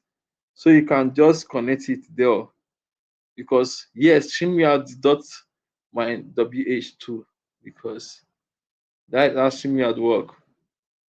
If are you there? Jenny, will please? Jenny, not I'm not seeing you. Alice Apiana, who cover you like this? Eh? Jenny, are you a Vienna person? Yes, please. Justin, okay. I was on StreamYard with you, Maria, Natachevi, and Ash Brown for 6 hours. I gained over 150 watch hours. Thank you for your help, my brother. You are amazing. Thank you very much. You are amazing. Anytime you want to come on StreamYard again, you should put me on. After I will be there for you. I will be there. Like I enjoy that particular day. I enjoy that day. I enjoy that day. Occupy and who cover you? Nobody cover me. Do vertical. No. And Rosie, so I don't use. I'm using my computer. I'm using my computer. Can you see? Hmm? But I think I should be leaving it. I should leave this one. So that's the next I will do. I would use stream. I will use the other this thing. Well, for now, we just be using this one. I will use StreamYard. For those stream. Yeah. Have you done the wait, I'm asking you. So when do you plan to when do you plan to come on live review like yours like on live? I have found vertical easier to watch on the phone, but horizontal you get more watch hour. Please correct me if I'm wrong. I think you are right. I think you are right. I think you are right. That is horizontal. You get more shower. Vertical is horizontal, you can watch it on TV and it will be okay on TV. I told you what I don't want to happen. What is that? Hey, stop that. Stop being shy. You're a big girl. You shouldn't be shy. Hmm? Are you shy? Why shall I shy? If this is not going to give me what this thing. Why should be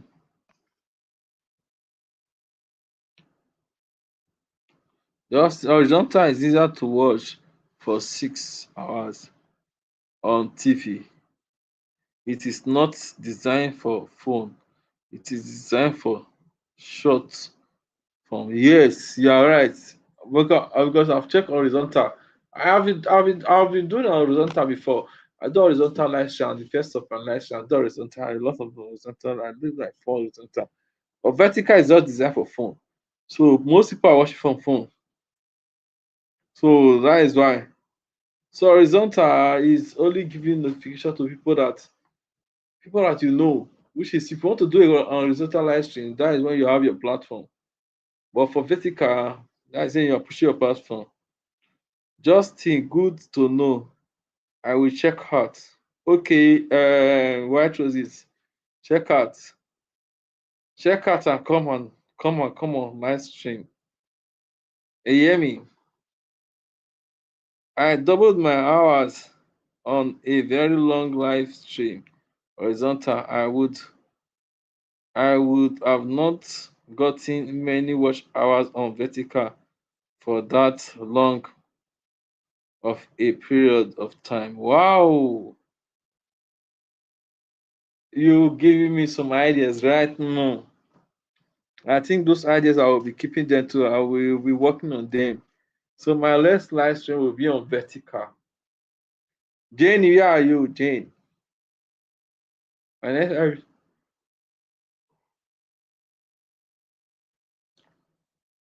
wrote this. Do you see what Fishy wrote? Fishy wrote said that I think that is the very like for watch hour right now because watch hour is very very difficult to get. So if you get one, you should imagine you getting such a watch hour like that is a blast on a single game. There was a day I have 38 watch hour on a day. Oh, what was one? Wow, 38 watch hour, 38.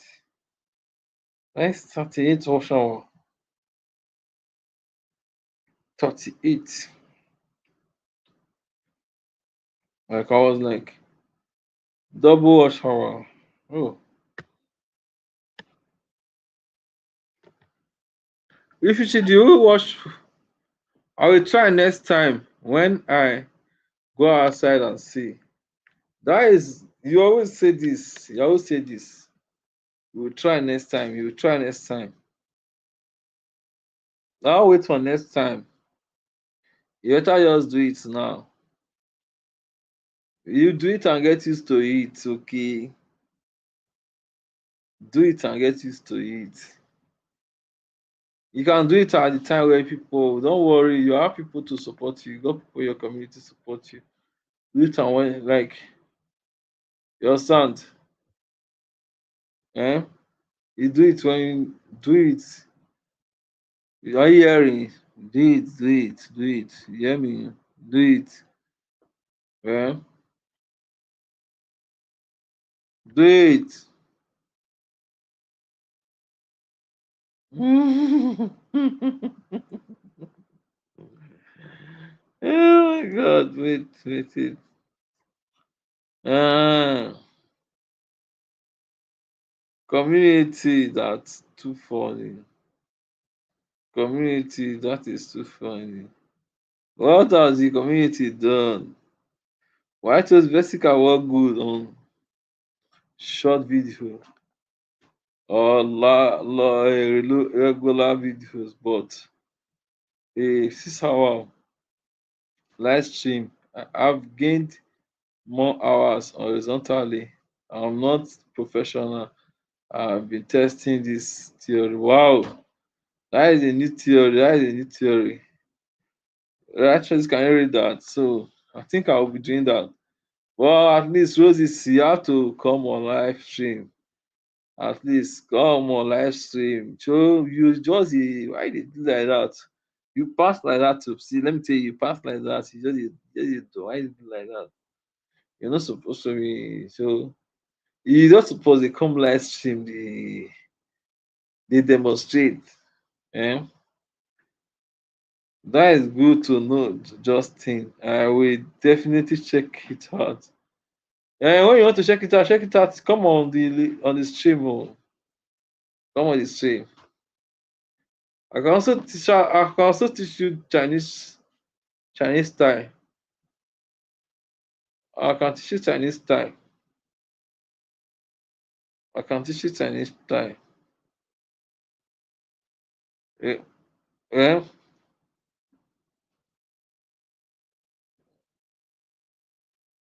Mm.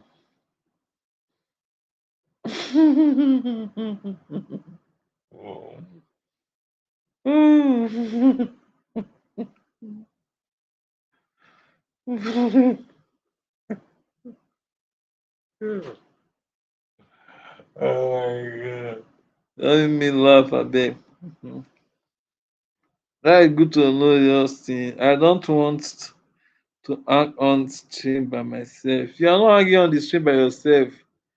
If you are doing your live stream and you don't call, you are not on the stream and people can talk to you. So why are you thinking if you are on the stream, people will like don't want to be on the stream yourself? Hey, stop that. That is not an excuse. Eh?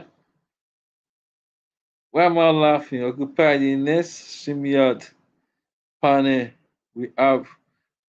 Let's try it on your channel so you gain the watch hour, brother. I'm setting Ash Brown on Peter Maria and myself will attend and even Nate Chopi. Oh wow, that would be nice. That would be nice. You know, sometimes I host people on my stream here too. But I don't host. Oh, that day we were on yeah was like that was 5 hours. Yeah, StreamYard, that would be lovely. Whoa. Marshall said, why are you laughing? I'm laughing because I can disappear and appear somewhere else. Hmm? And I said I can still appear in somewhere again. And appear here again. But then after I appear here, I will disappear again. Appear. I'm disappearing and appearing. It's actually that's my it is actually that is my number one worry. I like the faceless because I can take a nap and talk to several pop up. No, that is no. You can't be doing the faceless till you get monetized. That is not it's like no. Should I give you another example? Can you get a mask? That is like using a different niche. Can you get a mask? Then you're gonna say only when you get monetized, that is when you go to unmask us. That is when you go to unmask. You go to unmask when you get monetized. That will be the day you unmask. And even when you get monetized, you cannot decide not to unmask until you say, okay, if you want to hit 100K for 100K sub before you unmask. You don't know, like people like want to see, oh, they want you to unmask. Some people will be very want to see, except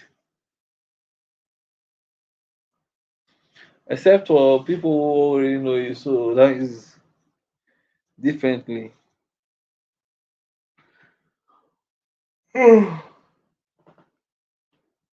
But you know, you have put a picture. You have put a picture hmm, on your channel.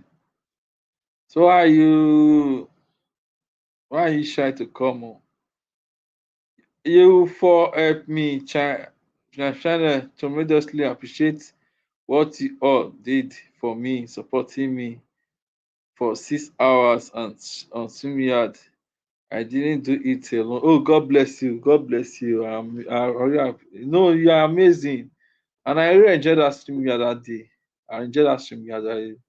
I enjoyed the conversation then. That's why you see, I was like, I want to be there too. And we have very good stream the other day.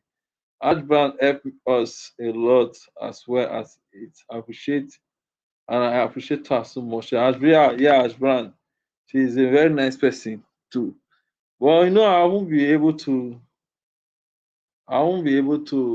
get a member. I really need to get a membership, China.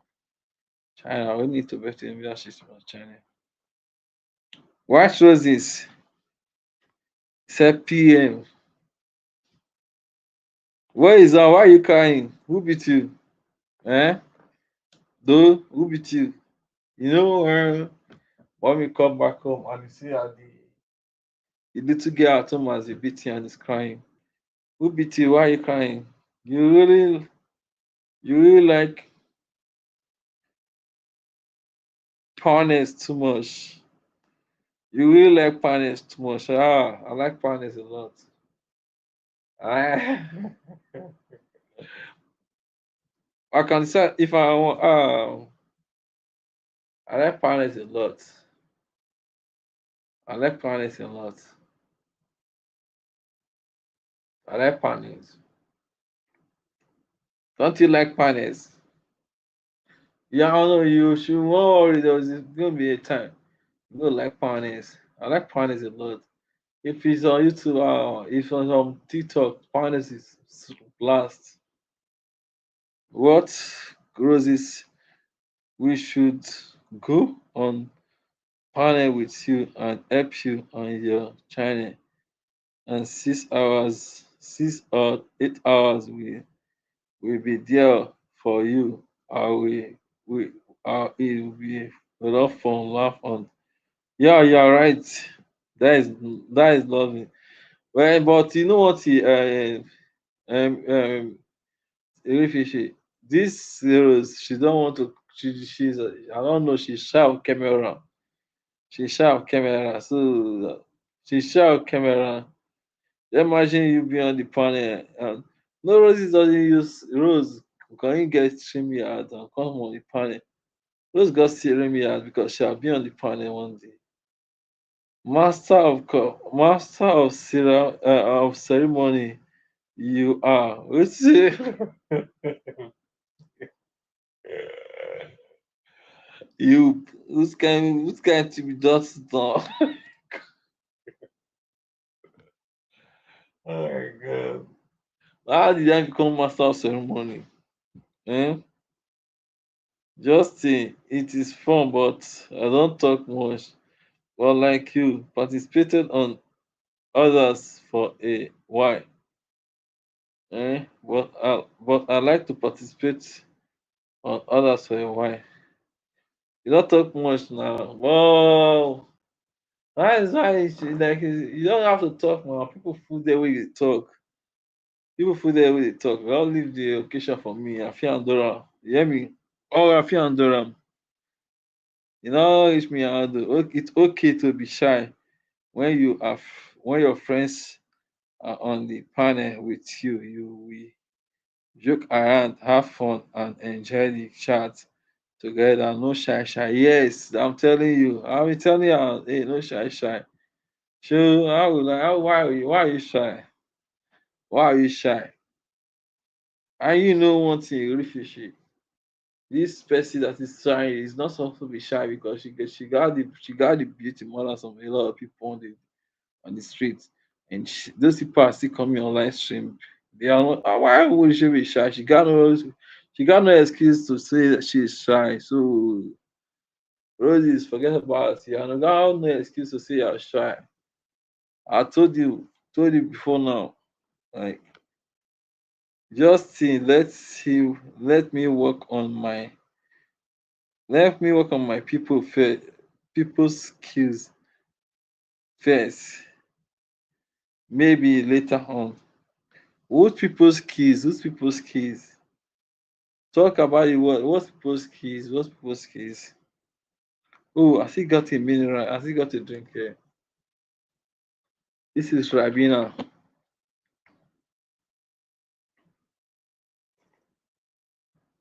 It's like a juice. This is a juice.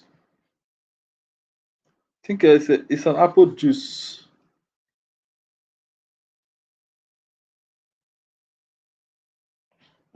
It's an apple juice. Watch us this day can carry the shout for me. Yeah, sound. Yeah, you are right. You are right.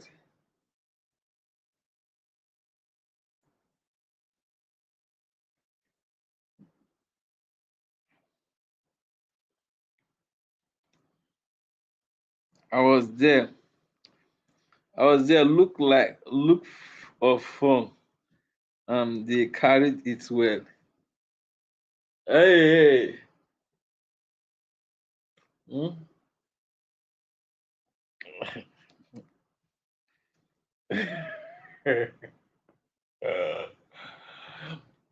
Beg. Una too dey make me dey laugh. Eh? So you, Rose, you were there. You. Hmm? Let me light my smoke. Come back.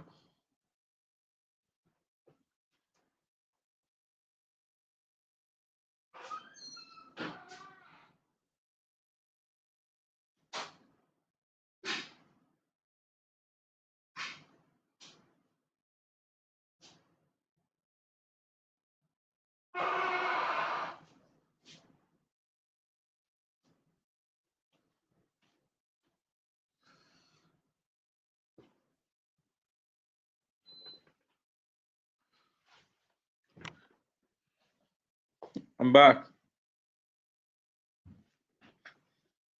Are you in the bush? Why you to come up on that day? Rose shoes are come up.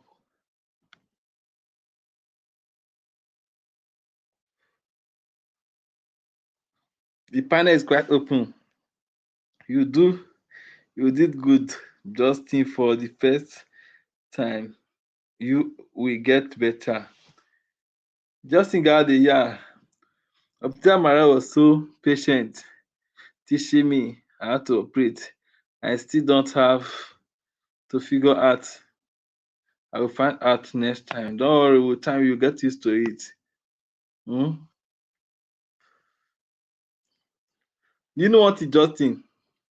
I will tell you to do you know what I will tell you? I will tell you to put it on your computer.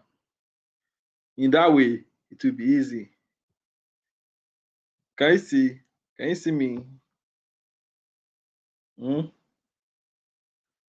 Do you see? Hmm? Hmm?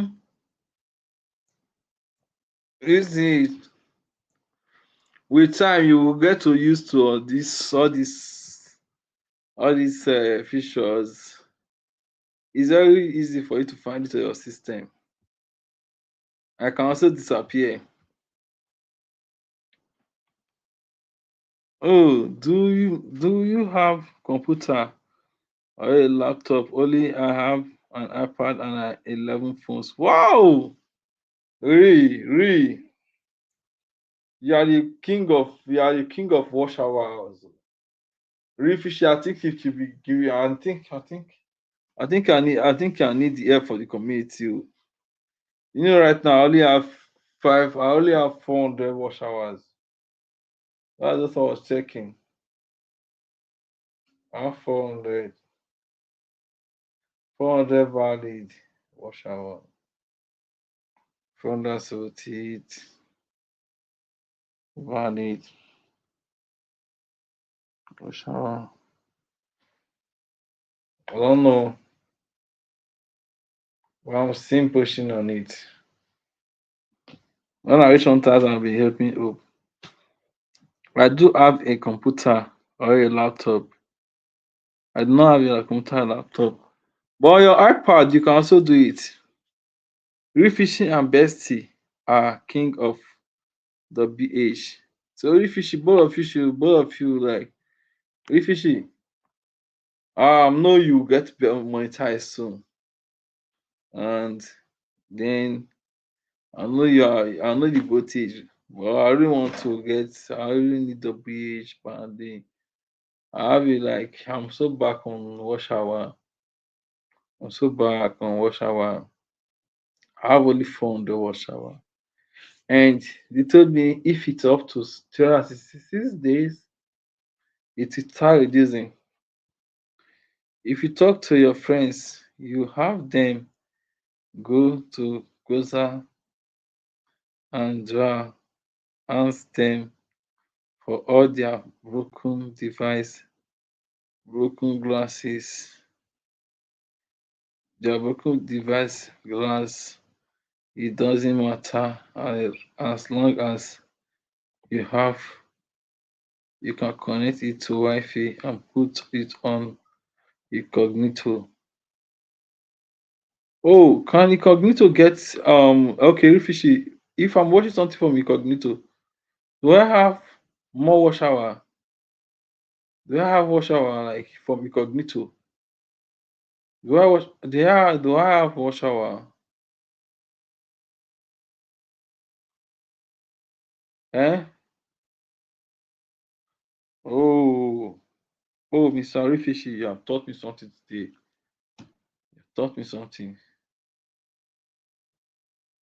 You taught me something.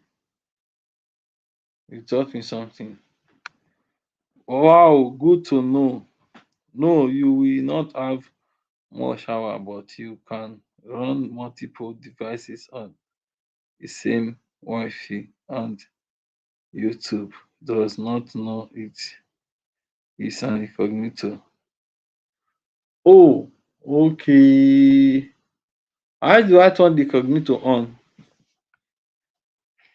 How do I turn the incognito on? Refishik, how do I turn the incognito on? How? Let me know. Let me know. Let me know how. How can I control the incognito on? Okay, cognito are not traceable. Okay, cognito are not traceable. That is it. So how can I turn the cognito on? How can I turn the cognito on? How can I turn the cognito on?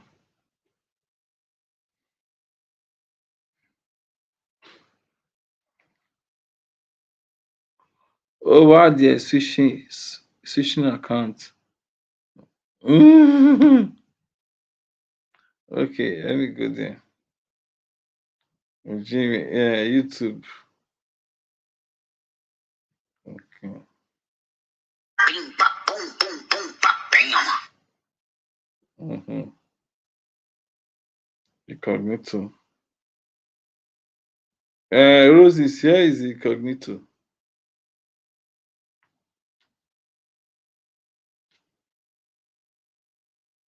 Incognito mode. It's over there switching account. I have not even given myself any like. How many like do I have right now? I have not given myself any like. Well, that is a very good idea. If she told me now. That is a very good idea. Lydia too. I'll be watching. Lydia too. Over there switching phone. I did not switch phone. I did not switch phone. I did not switch phone. Hmm? I did not switch phone. Yes. Yes. Wow. Mm. Mm. You.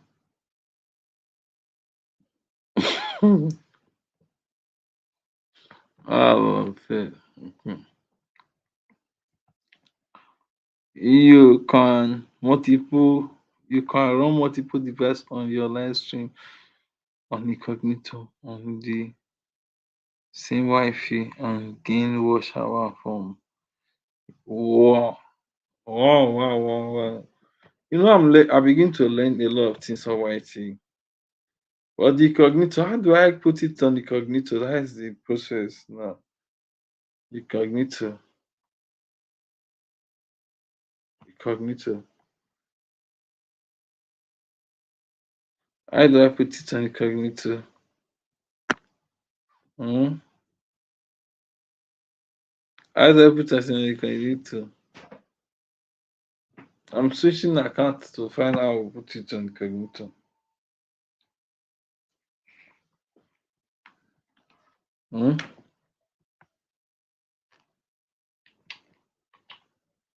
We learn something every day on YT. Yes. Changes. Yeah, you're right. You're right. Change every day. We progress with it. We do not fall behind. Failure is not. Yeah, failure is not an option. You're right. Failure is not an option. And failure is not part of the. It's not part of the hustle. You sound what I'm saying. And I'm definitely going to get there. I'm still running. My duty is to be doing live streams. I'm putting out songs out there.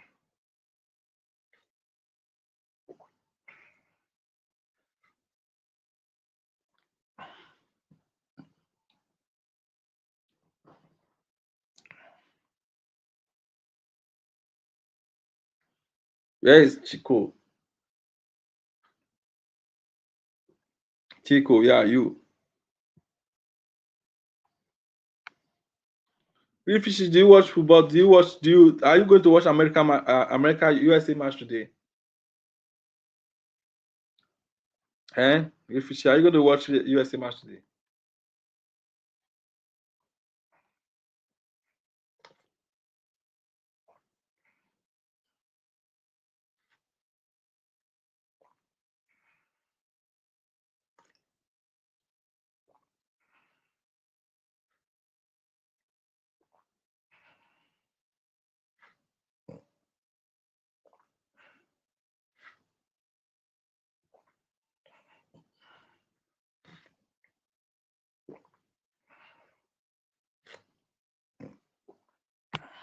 Aristophanes,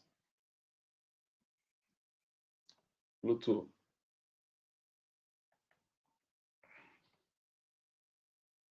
Pluto and Aristophanes. We can learn something, yeah. Luke Berry Crush, the new fruity floral fragrance used on the whole. Most Nigerians never check their gift card value. Don't waste your gift card. Check for. Next, we have the RSI, which stands for Relative Strength Index. This indicator measures the momentum of an. It is recognized that this high standard might seem discouraging to people who Louis have Fishy. simpler approaches to moral improvement. But he argued that Time for me anything to less relax than more. integrated virtue based on wisdom would be unreliable and ultimately unsatisfying. Partial virtues But please based leave on your leave the convention, device for me so emotion, it will or be running for incomplete me because I will be understanding leaving the lights might for work long. adequately in familiar situations, but would fail when tested by novel challenges or competing pressures. Only virtue based on comprehensive wisdom could provide the consistency and strength needed for a truly flourishing life. Unity of virtues also helps explain why Socrates was willing to die rather than compromise his principles. For him, betraying his commitment to rational inquiry and moral education would not have been simply abandoning one particular virtue while maintaining others. It would have been rejecting the underlying wisdom that gave meaning and coherence to his entire way of life. Okay. Maintaining his integrity required remaining true to his comprehensive understanding of human excellence, not just following isolated moral rules. Are you still there? Philosophers continue to debate whether Socrates' theory of the unity of virtues is correct, or whether it sets impossibly high standards for moral achievement. Critics argue that ordinary people clearly do possess some virtues more than others, and that it seems unfair to deny them credit for genuine moral progress just because their virtue is not perfectly integrated. Supporters respond that the theory provides a valuable ideal that prevents moral education from becoming fragmented or superficial. Regardless of these debates, the theory offers important insights for anyone interested in serious moral development. It reminds us that character is more than the sum of individual habits or behaviors, but involves a coherent vision of human flourishing. It suggests that sustainable moral progress requires understanding the reasons why virtues are valuable, rather than simply practicing virtuous actions.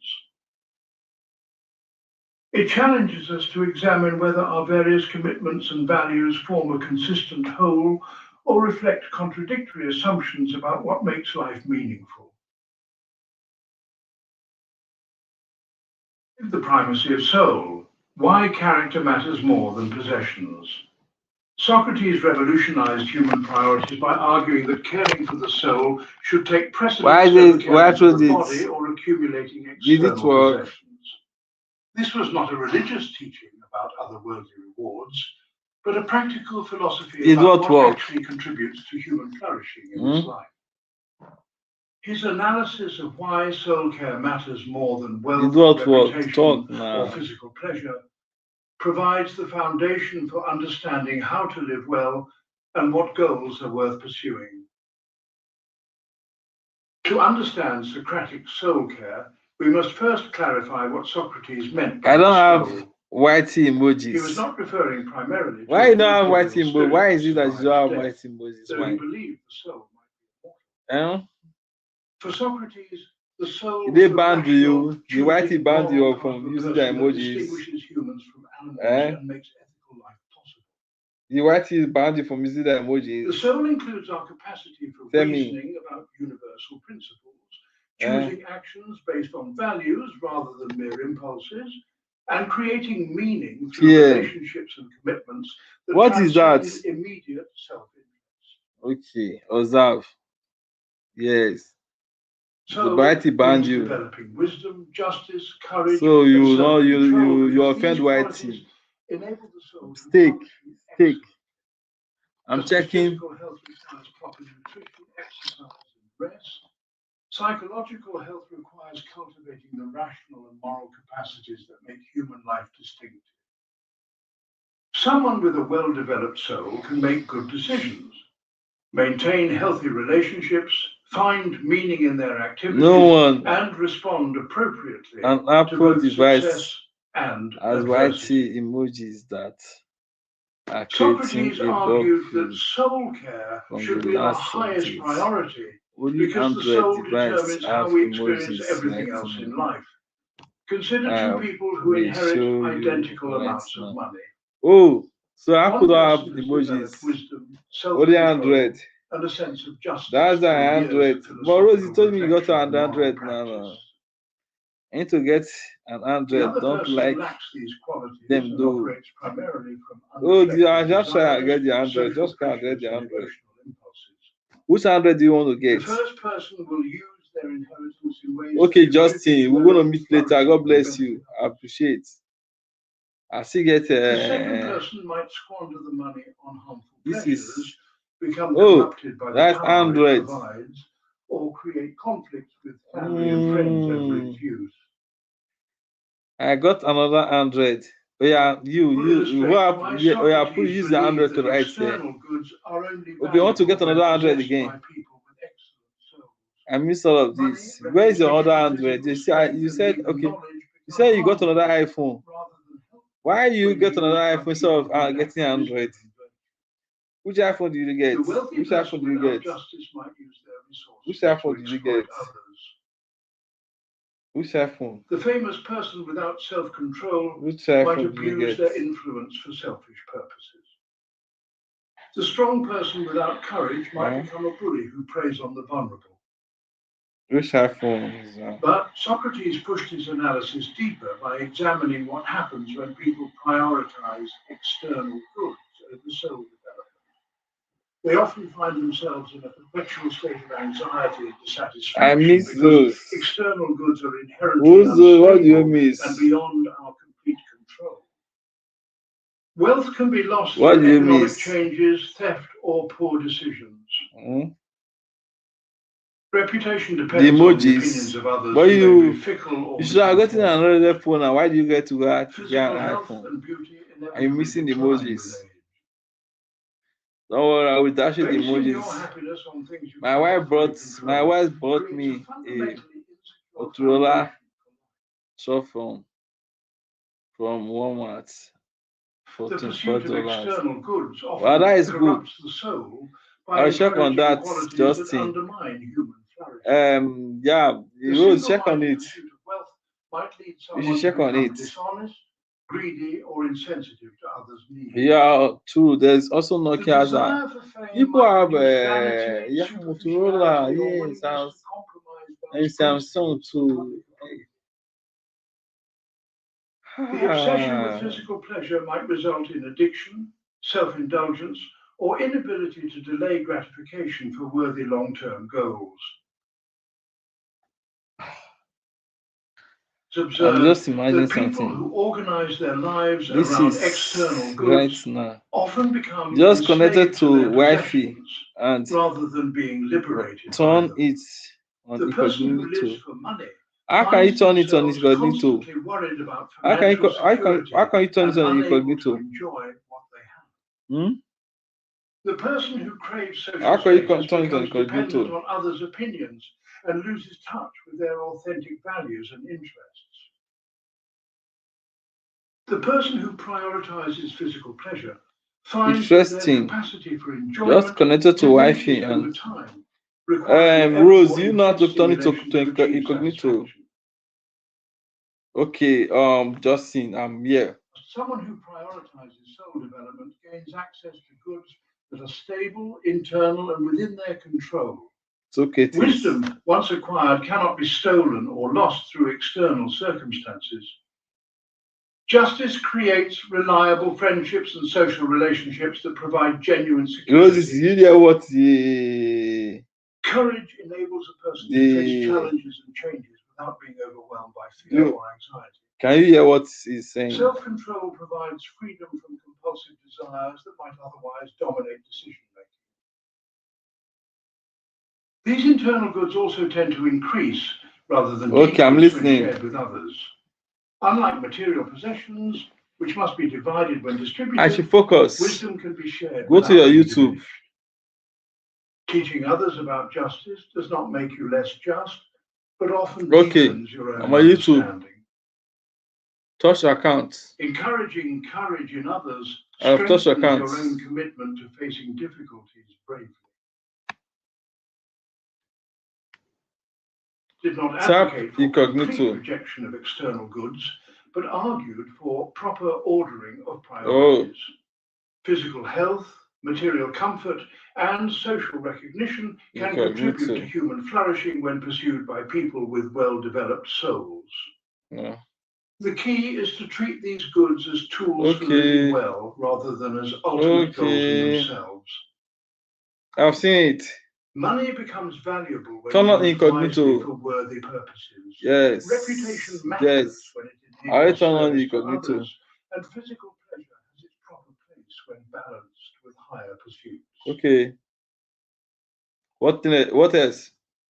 Hierarchy of values explains many of Socrates' seemingly paradoxical statements. Do you find it? Yes, I find it. I've already turned it on. He claimed that it is better to suffer injustice than to commit incognito. it, because being a You are victim of incognito. wrongdoing does not corrupt your soul, while doing wrong damages your character. So what else? He argued that the just person living in poverty is happier than now the YouTube unjust does person not living in know luxury, because inner harmony your provides IP more address. lasting satisfaction. It does not than see you on external Wi-Fi. pleasures. You are invisible. These claims seem counterintuitive. I will watch my until live we stream up understand there. that Socrates was operating with a deeper analysis of what happiness actually involves. He distinguished between pleasure, which is temporary and often followed by pain, and true happiness, which is stable and internally generated. Someone who maintains their integrity while facing adversity preserves their capacity for genuine happiness, while someone who compromises their principles for I also do it external on my advantage computer on my system. undermines their ability to experience I'll do lasting it on my system. satisfaction. One The more practical thing. implications of I'm listening, prioritizing I'm here. self-care extend throughout every aspect of life decision-making. When choosing a career, the primary question should not be which job pays the most or provides the highest status, but which work allows you to develop and exercise your highest capacities while contributing to others' well-being. When forming relationships, the focus should be on finding people who challenge you to become more virtuous, rather than those who simply make you feel good about yourself. Good to know. Are you learning? When facing Are you moral learning? dilemmas, the Hey, White consideration Roses, should are you be learning? which choice enhances your character, rather than which option provides immediate advantage. Are you learning? Psychology has provided substantial empirical support for many of Socrates' insights about the relationship between character development and life satisfaction. Research consistently shows that people who organize their lives around intrinsic values like personal growth, meaningful relationships, and service to others report higher levels of well-being than those focused primarily on extrinsic goals like wealth, fame, or physical attractiveness. Studies of happiness reveal that beyond meeting basic needs, additional income provides diminishing returns, while factors like gratitude, compassion, and sense of purpose continue to enhance life satisfaction. Understanding the primacy of soul care also helps explain why Socrates was willing to accept death rather than abandon his philosophical mission. For him, living without the opportunity to examine life and encourage virtue in others would have meant betraying the highest part of his nature. Preserving his physical existence while abandoning his commitment to rational inquiry would have been a form of spiritual death that made biological survival meaningless. His choice to die rather than compromise demonstrated the ultimate consistency between his teaching and his life. Okay. All is smart. Chuck and I run 6 devices in one night. Select and got no watch hour. It is not. It is proving. Oh. Here's the new travel game plan. Use Visa without cash slowing you down. So you can switch. So I will be watching on incognito mode. Everywhere you want to be. Read the comment. All is very AI is very smart. Chuck and I run 6 devices in one night. Silent and got no watch hour. It's proving. Oh yes, I understand.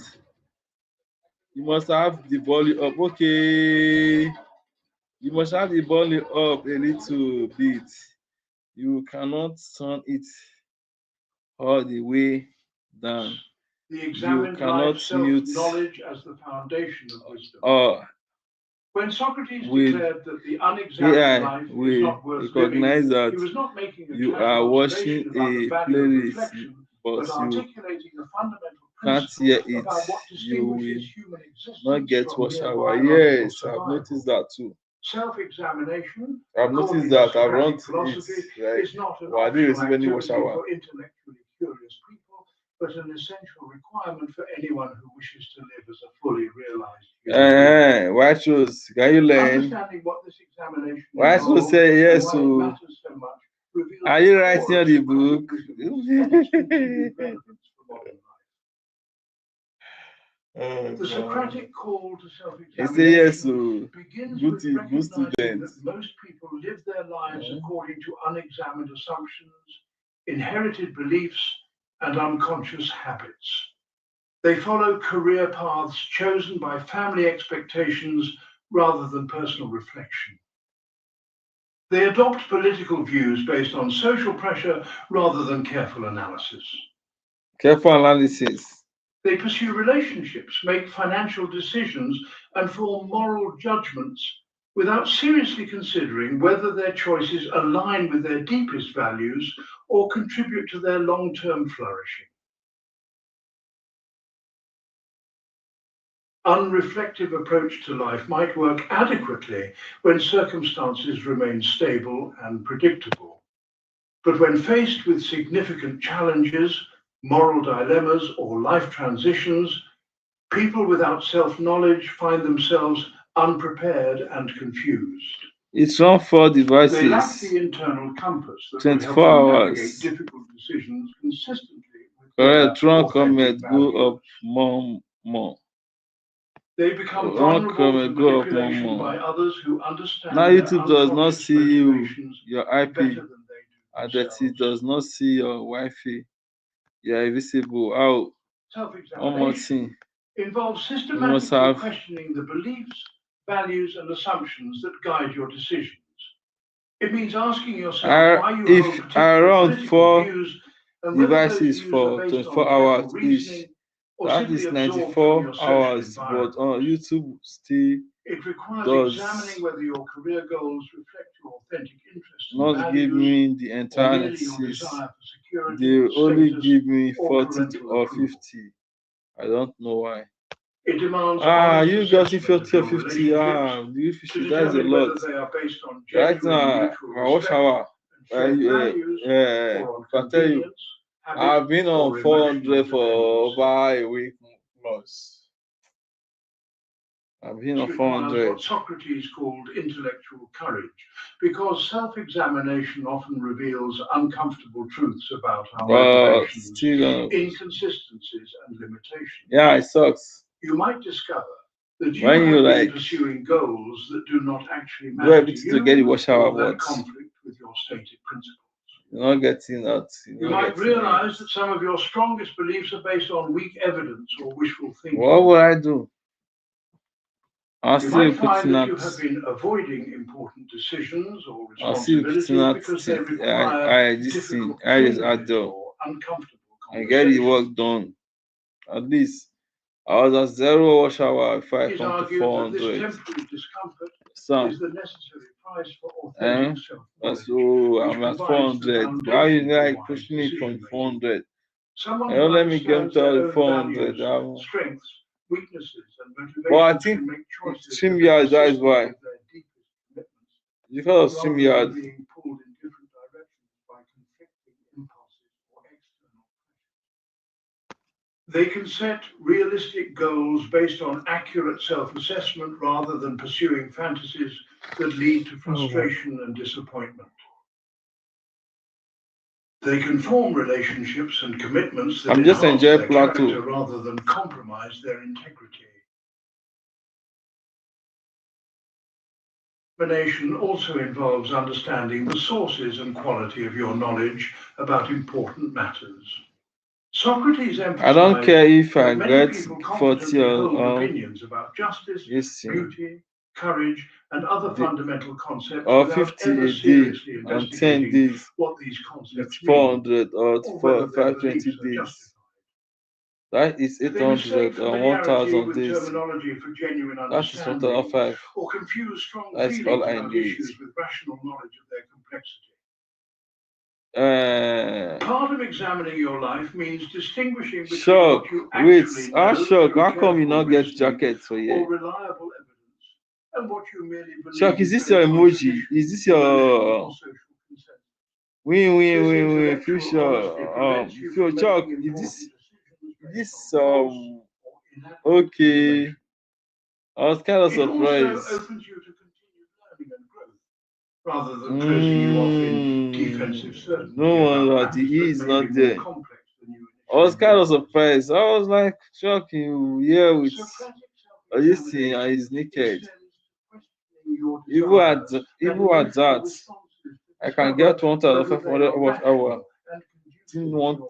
within 30 Most people days. simply I accept already their have wants and feelings as with 15 facts about wash what themselves of without what considering whether those wants and wow, feelings are based on accurate understanding that or is a healthy lot. Why development. should you say hello bestie? Someone might crave Chuck, constant entertainment we should without say my examining brother, Chuck, whether this welcome. desire Chuck, big reflects OG Chuck, genuine welcome to my live need stream. How are you doing or today? attempt Hope to you are avoid cool. dealing with When you came here important on that first one, aspects of you took life. me unaware. Chuck, can you see me? Another Eh? person might feel persistent Can you see anger me? or resentment without investigating whether these You emotions are can based see on me. accurate You can perceptions see of me. You injustice can or see. distorted interpretations of Let me mutual see. Let me events. see. Let me see. I will disappear too.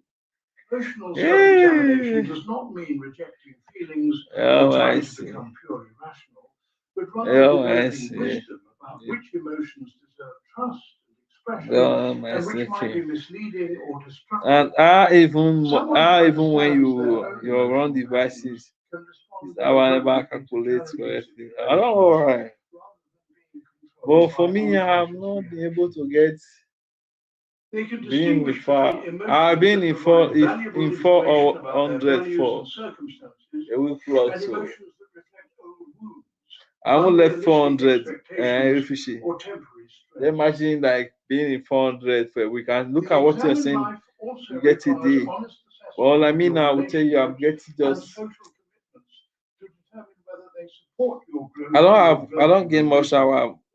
Some Like please recognize that I've we only are gained profoundly influenced by the people we spend it time was with hour within and the yesterday. I do communities we belong a to. long stream and I get Examining your 6 life wash means hour asking whether your friendships encourage your from best 9 hours qualities stream. or enable your worst I got tendencies. 6 wash hour. It means considering whether your Sometimes professional and social associations align with your values I don't. or pressure you to compromise your integrity. I don't understand why these The crucial people dimension of calculate the wash self-examination hour. can be particularly challenging because it might reveal that some relationships or affiliations that provide comfort or advantage Okay. are actually hindering your moral Hello, and intellectual bestie. development.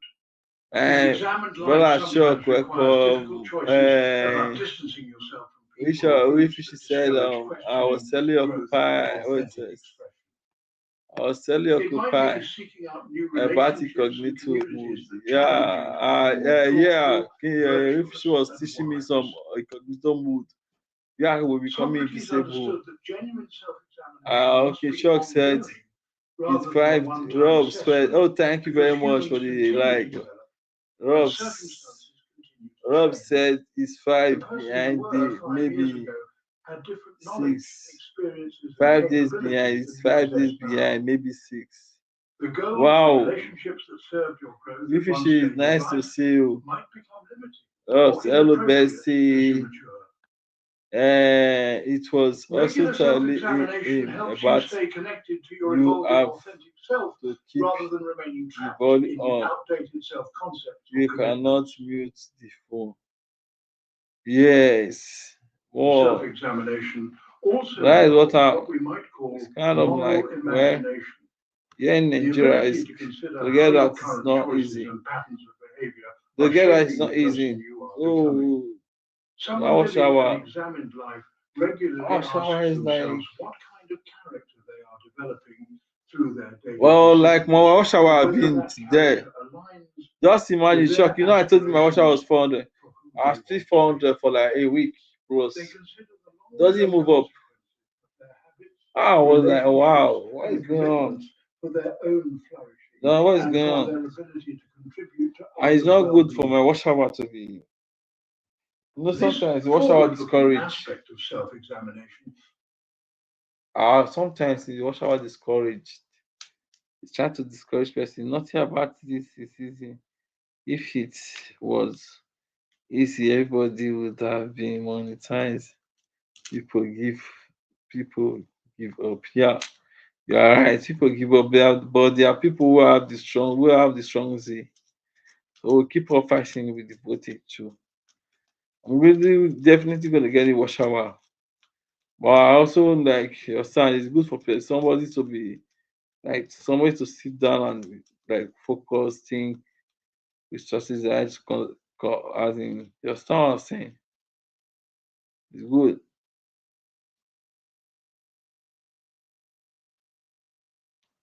Robs. Occupy wants white roses never give up. Occupy white roses never give up. Yeah, no.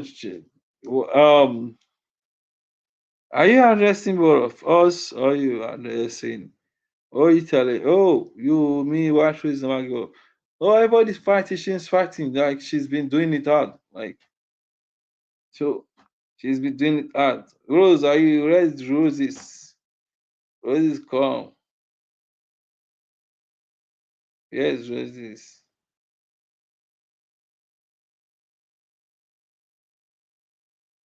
Yes, roses. Rose, come. Come and tell me the day you are coming on live stream with his face. Robs. That is facts. It was easy for everybody. It was okay. Yes. Uh,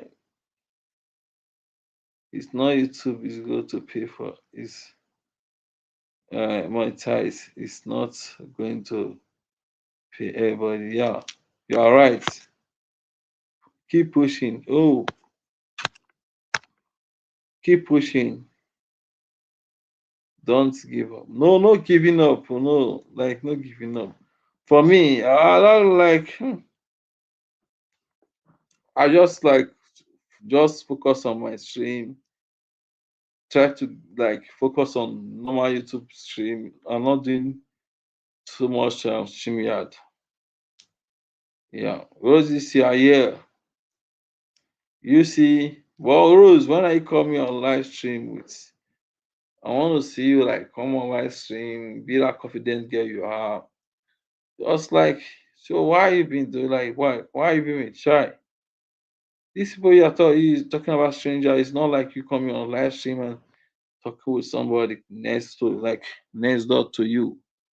You're someone saying, eh? Why you like no in that place like you are not trying, you have to do that. Or do you want to do a facial refueling? Chuck, Chuck, you know that Rose have been like adding matter to come on live stream with like being her face. She have to do it someday, you understand?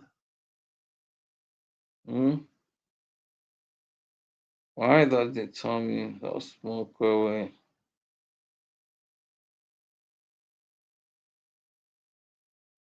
Push.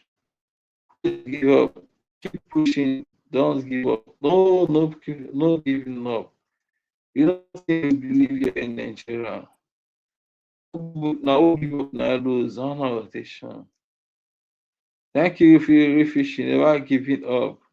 I have so many plans. When I get there, I'll help the on EDSA people on Cheta people on Cheta people in Dallas and women shelter.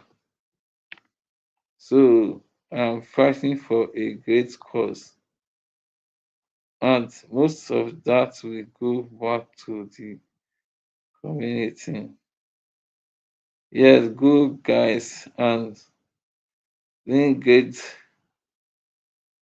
do long live stream in the key. What was this? That idea you have in so is a nice idea. Do you want to cook? Do you want to cook and give to the community? That would be a nice idea. And you take a video of it. Mm. So she could want to cook and give to the community. That's a nice idea. But you know, guys, guys do? Guys all have other things to do. So Shiko, you got some plans.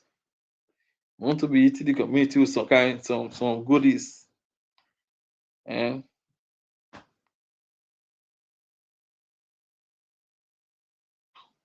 Cheddar people, Dallas, and women, and women cheddar. Dallas. I do have plans, major plans. So you should say you have events. You have events. Those are events. Those are not plans. Those are really events. Those are what we call events. A God event come like you planning some events. Like me now, I'm planning to do a stream about also some Nigeria states and some beautiful places in Nigeria, like a source of a river. There was a river here. The source of the river is free. I would like to go there someday, do some live streaming there.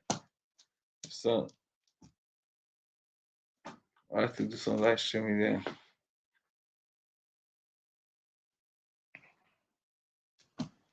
You have plans. I don't want to see those your plans. You need to start working on what is it? How many likes do you have right now? Chico, you don't think you're gonna it's time for you to go out. Well, even me, I'll tire.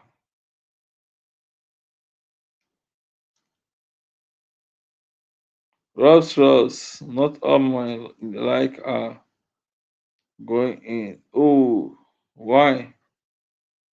Why are not all your like are going in? Some being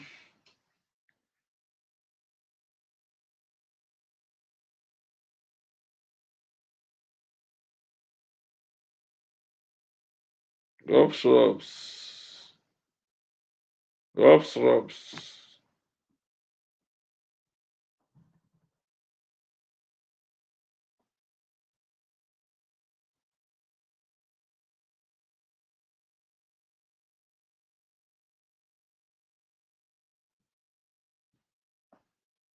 Yes, your like are not going up. Why? Why is my like not going up? I don't know. I don't know why this is happening to my right here. I'm just tired about this.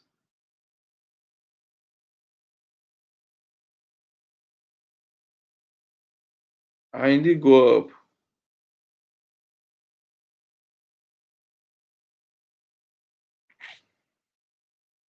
Let me check. Let me check. Oh,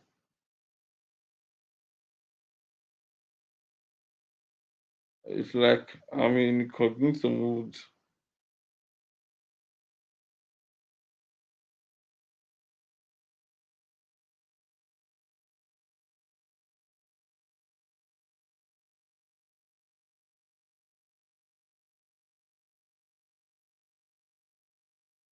Okay, check the like first. I was putting the account was in incognito.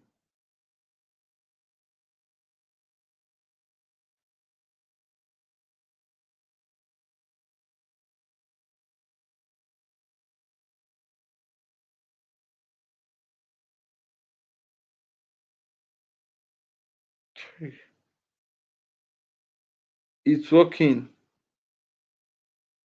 I had to switch to my phone data. Oh, it's working. Thank you very much. Roses, do you check it?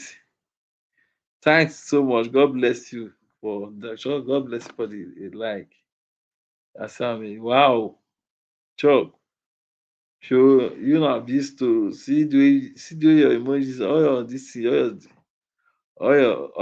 thing, cab no 12, cab no 12, rubs. This rubs will buy me of rubs. We call the robbers and the robbers. Sure. Yeah, only fishy for life says truck. Let me let me put myself here. Oh God. Thank you so much, Shock. Like I'm so sleepy.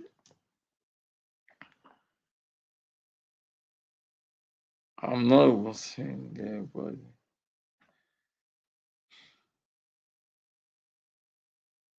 oh God.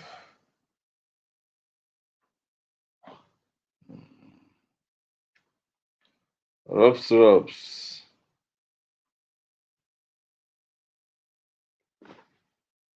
I'm almost sleepy.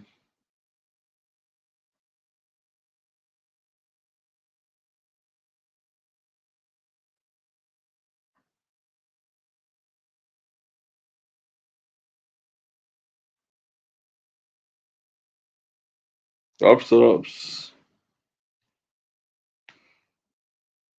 Everybody, thank you for the like, thank you for the subscription.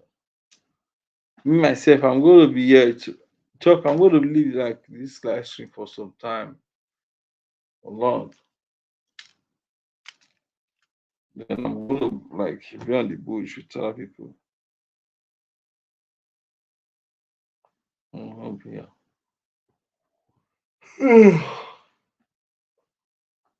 I'm feeling sleepy. Please, can I relax more?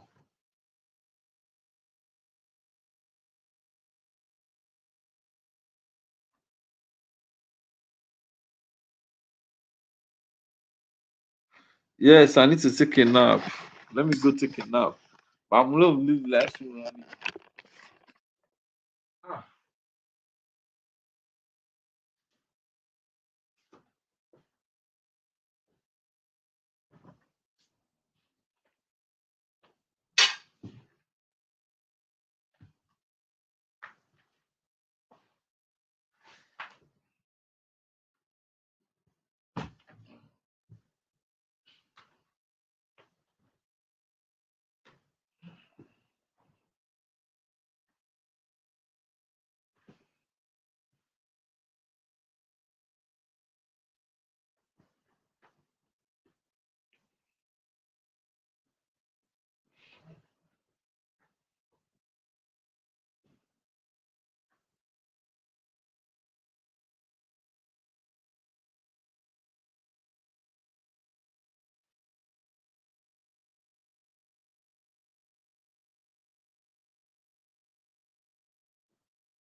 People from drifting through life reactively, simply responding to immediate pressures without considering where their choices are leading them.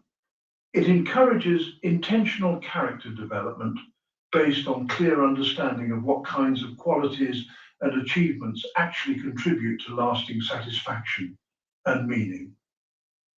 It helps people make sacrifices and investments in the present that serve their long-term flourishing rather than pursuing short-term pleasures that might undermine their future possibilities. The crash zone. It builds suspense, uncovers evidence, foreshadows danger. I guess I'll go and try and find a ladder. Turn your Indomie moments into mega wins. Every week you stand a chance to win mega prizes just by uploading a picture of your favorite Indomie moments. Here is how to participate and win. Recreate your Indomie moment from the promo pack or create your favorite Indomie moment. Snap and upload your picture via indomie.ng/my Indomie moments. Share your unique Modern applications of Socratic self-examination can be found in various forms of psychotherapy, spiritual practice, and personal development work. Cognitive therapy helps people examine their thought patterns to identify distortions that create unnecessary suffering.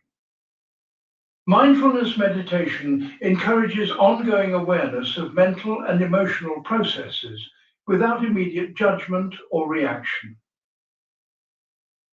Values clarification exercises help people identify what matters most to them and assess whether their lives reflect those priorities.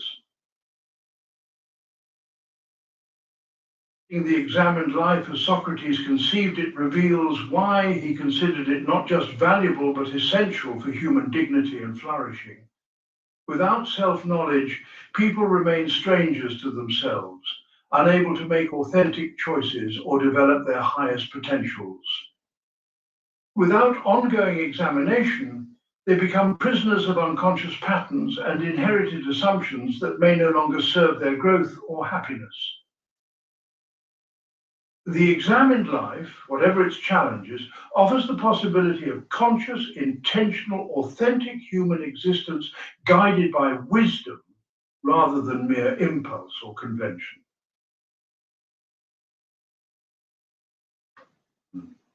The paradox of moral knowledge, why good people still do wrong.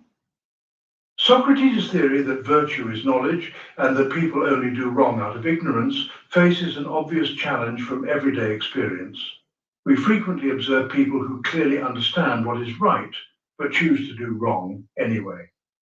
This apparent contradiction between Socratic moral theory and common human behavior has puzzled philosophers for centuries and requires careful analysis to understand what Socrates actually meant and whether his theory can account for moral failure. Resolving this paradox reveals deeper insights about the nature of practical wisdom, moral psychology, and the conditions necessary for translating knowledge into virtuous action. The key to understanding Socrates' position lies in recognizing his distinction between different types of knowledge and his sophisticated analysis of what it means to truly know something. When most people say someone knows that lying is wrong, they mean that person can verbally state the general principle that lying is bad and might even provide reasons why honesty is generally preferable to deception. But Socrates would argue that this verbal knowledge is incomplete if it does not translate into consistent behavior across different situations and circumstances. Consider someone who intellectually understands that lying damages trust and relationships, but continues to lie when facing embarrassment, inconvenience, or potential loss. Socrates would say that such a person possesses only superficial knowledge about honesty rather than genuine understanding of its value. They know the words and can recite the reasons, but they have not internalized the knowledge deeply enough for it to guide their choices when competing considerations come into play. Their knowledge remains theoretical rather than practical, external rather than integrated into their character. It suggests that genuine moral knowledge must include not only intellectual understanding of ethical principles, but also emotional and practical wisdom about how to apply those principles in complex real-world situations. Someone who truly understands honesty knows not only that lying is generally wrong, but also how to tell the truth skillfully in ways that serve constructive purposes rather than causing unnecessary harm. They understand the nuanced differences between appropriate discretion and deceptive concealment, between helpful truth-telling and cruel bluntness. Socrates recognized that acquiring this kind of deep, practical moral knowledge is much more difficult than learning abstract principles or developing technical skills. It requires years of reflection, experience, and practice to develop wisdom about how values like justice, courage, and compassion should be expressed in specific circumstances. It demands ongoing self-examination to identify and overcome the emotional and psychological obstacles that prevent knowledge from translating into action. Most importantly, it requires genuine commitment to truth and virtue, rather than merely using moral language for social approval or personal advantage. Analysis also reveals why moral failure often occurs despite apparent knowledge of right and wrong. People frequently hold contradictory beliefs without recognizing the contradictions, leading them to apply different standards in different situations depending on their immediate interests or emotional state.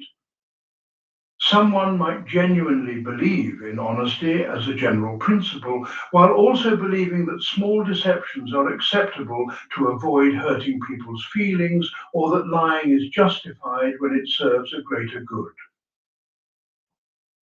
These competing beliefs create internal confusion that undermines consistent virtuous action.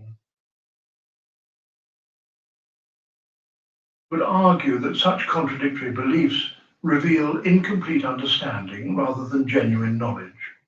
Someone who truly understands honesty would have worked through these apparent conflicts to develop a coherent framework for determining when truth-telling serves virtue and when it might be inappropriate. They would understand the relationships between honesty and other virtues like compassion and justice well enough to navigate complex situations without contradicting their fundamental commitments. The theory also accounts for moral failure through its analysis of the relationship between knowledge and desire. Socrates argued that people who truly understand what is good for them will naturally desire it, just as someone who truly understands what is harmful will naturally avoid it. But many people operate with distorted understanding of what actually contributes to their happiness and flourishing. They might pursue wealth, status, or pleasure believing these will make them happy, even when their pursuit involves dishonest or harmful actions that ultimately undermine their well-being. Perspective, someone who lies to advance their career or cheats to gain financial advantage acts from ignorance about what truly serves their interests. They fail to understand that compromising their integrity damages their character in ways that outweigh any external benefits they might gain. They lack knowledge about the connections between virtue and genuine happiness, leading them to pursue apparent goods that are actually harmful to their long-term flourishing. This analysis helps explain why Socratic moral education focuses so heavily on examining concepts like happiness, success, and the good life, rather than simply teaching rules about right and wrong behavior. People need to understand why virtue contributes to human flourishing before they can be expected to choose virtuous actions consistently. They need wisdom about what goals are actually worth pursuing and what achievements provide lasting satisfaction. Without this foundational understanding, moral rules remain external impositions that people follow only when convenient or socially required. Also recognize that emotional and psychological factors can create barriers to acting on moral knowledge, even when that knowledge is relatively complete. Fear, anger, pride, and other strong emotions can overwhelm rational judgment and lead people to act in ways that contradict their better understanding. Someone might know that revenge is harmful and forgiveness is beneficial, but find themselves unable to let go of resentment when personally wronged.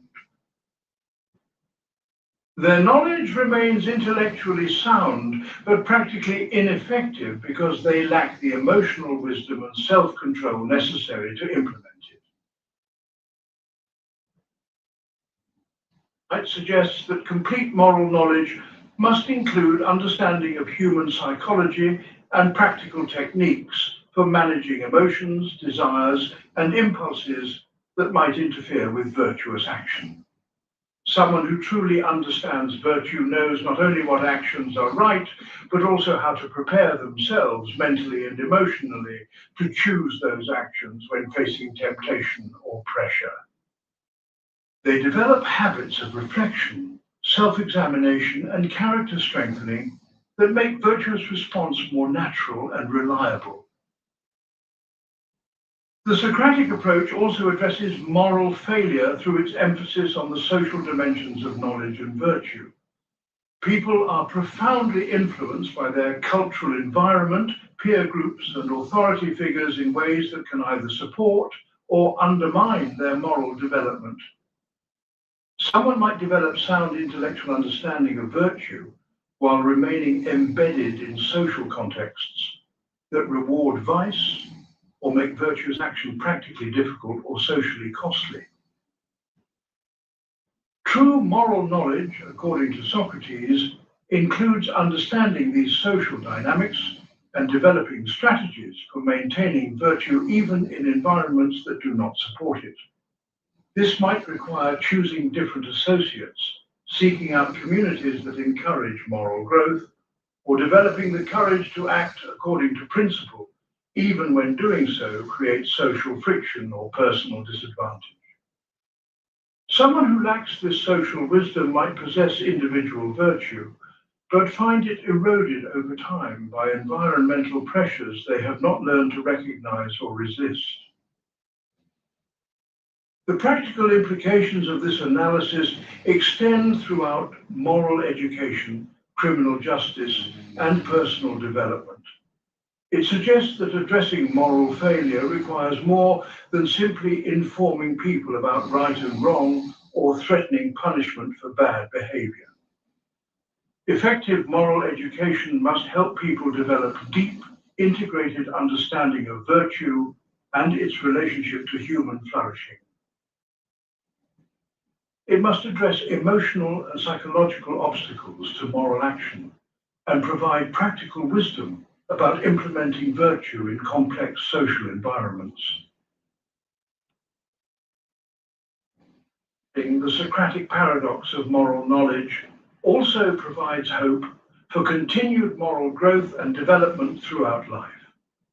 If moral failure stems from incomplete knowledge rather than fixed character defects, then everyone has the potential to become more virtuous through continued learning and reflection. People who have made serious moral mistakes can develop better understanding and stronger character rather than being condemned as permanently flawed. The path to virtue remains open to anyone willing to examine their beliefs, acknowledge their ignorance, and commit themselves to the difficult but rewarding work of developing practical wisdom.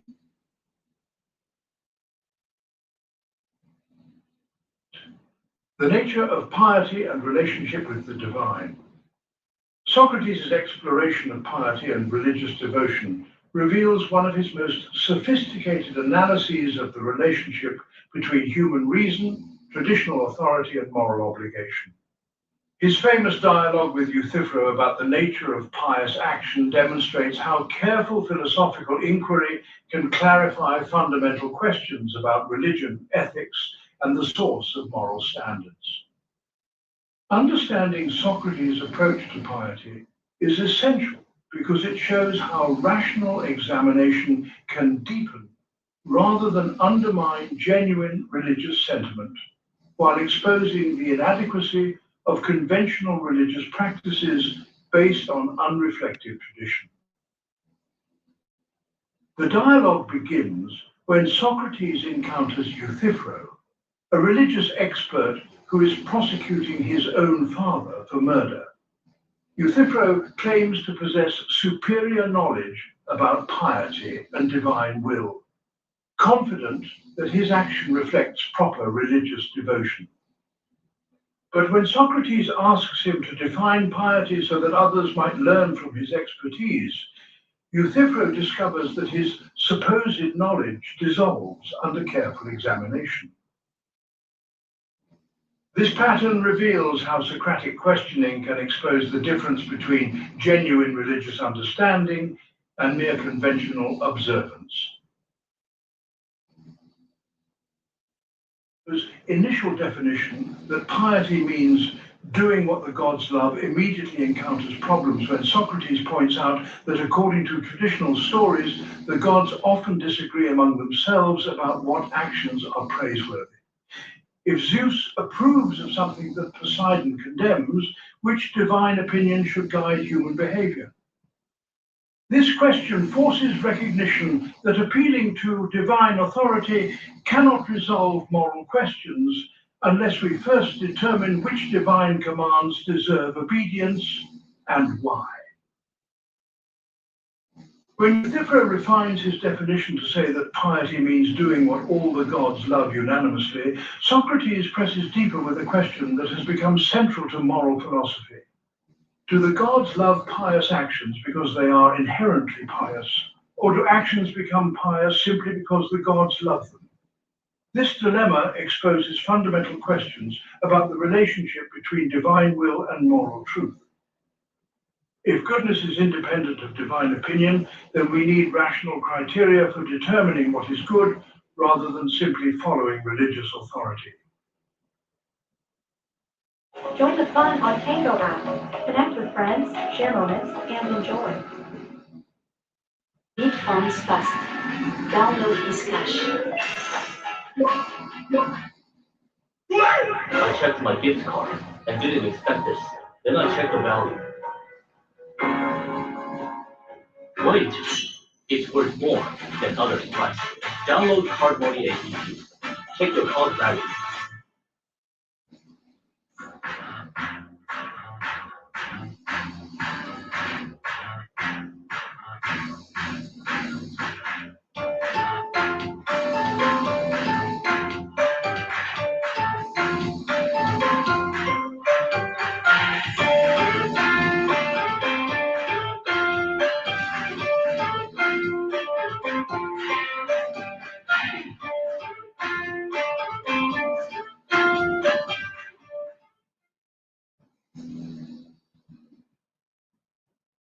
Depends entirely on divine will, then moral standards become arbitrary and could change based on divine whim. This analysis suggests that genuine piety must be grounded in understanding of what is actually good and just, rather than blind obedience to religious commands. The truly pious person seeks to understand why certain actions are virtuous and how they contribute to human flourishing and cosmic order. They worship the divine not through mechanical ritual observance, but through the pursuit of wisdom and virtue that reflects divine excellence in human life. Their religious devotion becomes an expression of their commitment to truth and goodness, rather than mere conformity to social expectations or fear of supernatural punishment. Piety aligns with Socrates' broader philosophical method of subjecting all claims to rational examination. He does not reject religious belief, but insists that authentic religious understanding must be able to withstand careful questioning and provide coherent reasons for its practices and commitments. Religious authorities who cannot explain why their teachings are true or beneficial deserve no more automatic acceptance than political leaders who cannot justify their policies or teachers who cannot explain their subjects. Socrates' own religious practice demonstrates how philosophical inquiry can deepen rather than undermine spiritual commitment. Throughout his life, he claimed to be guided by a divine sign or inner voice that would warn him when he was about to make mistakes. This personal religious experience was not based on traditional rituals or inherited beliefs, but on direct spiritual awareness that he tested through careful reflection and observation of its guidance over time. His willingness to die rather than abandon his philosophical mission reflected his conviction that this inner divine guidance called him to serve truth and virtue regardless of personal cost. Approach to piety also emphasizes the moral rather than merely ceremonial dimensions of religious life. Someone who participates in religious rituals while acting unjustly in their daily relationships demonstrates superficial piety that misses the essential point of genuine religious commitment. True piety expresses itself through moral excellence, intellectual honesty, and service to others, rather than through elaborate ceremonies or claims to special divine favor. The person who lives with justice, courage, and wisdom honors the divine more authentically than someone who performs religious duties while neglecting character development. It's on moral rather than ritual piety helps explain why Socrates was charged with introducing new gods and corrupting religious tradition. His approach threatened religious authorities whose power depended on people accepting their interpretations of divine will without question. If individuals could develop direct relationship with the divine through rational inquiry and moral practice, they would no longer need professional religious intermediaries to tell them what the gods required. Socratic piety democratized access to the divine by suggesting that anyone committed to wisdom and virtue could develop authentic religious understanding. Analysis of piety also reveals sophisticated understanding of the relationship between human reason and divine truth. He does not claim that human reason is superior to divine wisdom, but argues that reason is the faculty through which humans can recognize and respond appropriately to divine truth. The gods, if they are truly divine, must embody perfect wisdom and goodness rather than the petty, contradictory characteristics attributed to them in popular mythology. Human reason, despite its limitations, can distinguish between religious teachings that reflect genuine divine excellence and those that project human weaknesses onto supernatural beings. The approach to religious questions does not require rejecting mystery or transcendence, but suggests that authentic mystery is different from mere confusion or contradiction. Genuine religious mysteries involve realities that exceed complete human understanding while remaining coherent with what we can know through reason and experience. False mysteries, by contrast, involve claims that violate logic or moral sense and demand acceptance based on authority rather than recognition of their truth or value. The practical implications of Socratic piety extend throughout personal spiritual development and social religious life. It encourages individuals to take responsibility for developing their own religious understanding rather than passively accepting inherited beliefs or professional religious instruction. It suggests that authentic spiritual growth requires moral development and intellectual honesty rather than merely emotional experience or ritual participation. It implies that religious communities serve their highest purpose when they encourage questioning, learning, and character development rather than demanding conformity and obedience. The approach to piety also provides resources for addressing religious conflicts and promoting tolerance in diverse societies. If genuine piety focuses on wisdom and virtue rather than specific ceremonies or doctrines, then people from different religious traditions can recognize and respect each other's authentic spiritual commitments. Religious differences about ritual, mythology, or institutional authority need not create fundamental conflicts if all parties remain committed to truth, justice, and human flourishing. The Socratic emphasis on rational examination of religious claims can help distinguish essential spiritual insights from cultural traditions that may be valuable but not universally binding. Socratic piety reveals how philosophical inquiry can serve rather than threaten genuine religious life by helping people develop more sophisticated and authentic spiritual understanding. Someone who examines their religious beliefs carefully is more likely to hold them for good reasons and express them in ways that genuinely reflect divine excellence. They can distinguish between superstition and authentic spiritual insight, between religious practices that promote human flourishing and those that serve only social control or personal advantage.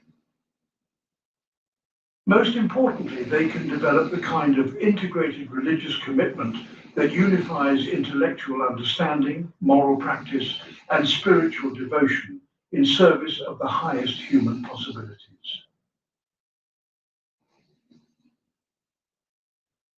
Justice and the soul, why being just benefits the just person. Socrates revolutionized thinking about justice by arguing that just actions benefit the person who performs them more than they benefit the recipients of justice. This counterintuitive claim challenges our ordinary assumption that justice requires sacrificing personal interests for the sake of others or society.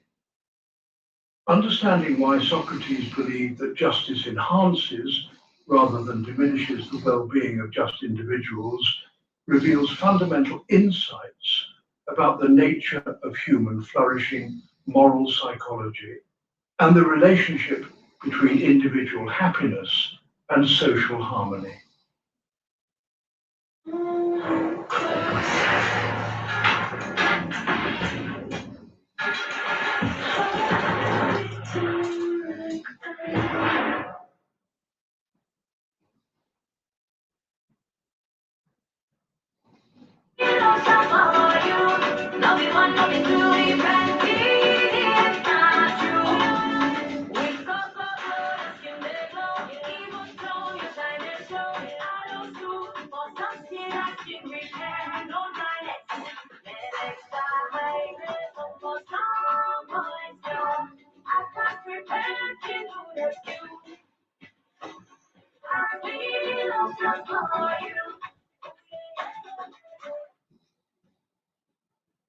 The conventional view treats justice as a burden that individuals bear for the benefit of society. People refrain from stealing, not because honesty makes them personally better off, but because theft harms others and undermines social cooperation. They tell the truth, even when lies would be more convenient, because truthfulness serves community trust rather than individual advantage. This approach makes justice seem like a necessary sacrifice of personal interest for collective good, creating potential conflict between individual happiness and moral obligation. It rejected this framework by developing a sophisticated analysis of what justice actually involves and how it relates to human psychological health. He argued that justice is not primarily about external behavior toward others, but about internal harmony within the individual soul. A just person has properly ordered their priorities, desires, and commitments so that reason guides decision-making rather than being overwhelmed by immediate impulses or emotional reactions. This internal organization creates psychological health that makes external just actions natural expressions of inner harmony rather than reluctant sacrifices of personal interest. And this theory, consider how Socrates analyzed the structure of the human soul. He identified three main components: reason, which seeks truth and wisdom; spirit, which provides energy and ambition; and appetite, which pursues pleasure and material satisfaction. In a just soul, reason rules by determining what goals are truly worth pursuing and how they should be prioritized. Spirit serves reason by providing the courage and determination needed to pursue wise goals, even when facing obstacles or opposition. Appetite is controlled by reason, so that desires for pleasure, comfort, and material goods support rather than undermine long-term flourishing. When these psychological components work together harmoniously under rational guidance, the person experiences inner peace, clear purpose, and sustainable satisfaction. They do not feel torn between competing desires or confused about their priorities. They can make decisions confidently because they understand what they value most and why those values deserve commitment. They experience their choices as authentic expressions of their deepest self, rather than compromises imposed by external pressure or internal conflict. Personal harmony naturally expresses itself in just relationships with others, because someone who has achieved psychological integration does not need to exploit or deceive others to feel secure or satisfied. They do not steal because they understand that genuine security comes from developing inner resources rather than accumulating external possessions. They do not lie because they have confidence in their ability to handle reality and do not need false presentations to maintain relationships or achieve goals. They do not harm others because they understand that their own well-being is connected to the well-being of the community they live in. Contrasted this harmonious condition with the psychological chaos that characterizes unjust individuals. When reason does not govern the soul effectively, people become prey to conflicting desires and impulses that pull them in different directions. They might crave wealth while also wanting to be generous, desire reputation while also valuing privacy, or seek pleasure while also pursuing health. Without rational guidance to organize these competing wants into coherent priorities, they experience chronic internal conflict and dissatisfaction. Internal discord makes external injustice seem attractive as a way to resolve psychological tensions through dominance or acquisition. Someone who feels insecure about their worth might try to boost their self-esteem by putting others down or accumulating status symbols. A person who cannot control their desires might try to satisfy them through theft, deception, or manipulation, rather than developing the self-discipline needed for legitimate achievement. But these unjust actions actually increase rather than resolve inner conflict because they create guilt, fear of discovery, and separation from others. It's argued that unjust people remain fundamentally unhappy regardless of their external success because their internal disorganization prevents them from experiencing genuine satisfaction. The tyrant who can take whatever they want still suffers from the anxiety, paranoia, and isolation that result from living by force rather than justice. The wealthy person who has gained riches through dishonesty cannot enjoy their possessions fully because they must constantly worry about exposure and maintain false presentations to preserve their reputation. The liar who manipulates others for personal advantage remains cut off from authentic relationships based on mutual respect and trust. This analysis explains why Socrates claimed that it is better to suffer injustice than to commit it. Someone who is treated unjustly by others may experience external harm, but their soul remains healthy if they maintain their commitment to virtue. They can face adversity with dignity, maintain their self-respect, and preserve their capacity for genuine relationships and happiness. But someone who acts unjustly corrupts their own character in ways that undermine their psychological health and capacity for satisfaction, regardless of any external benefits they might gain. Theory of justice also reveals why moral education must focus on helping people understand the connections between virtue and happiness, rather than simply commanding good behavior. If justice actually benefits just individuals, then people have compelling reasons to develop just characters beyond mere social obligation or fear of punishment.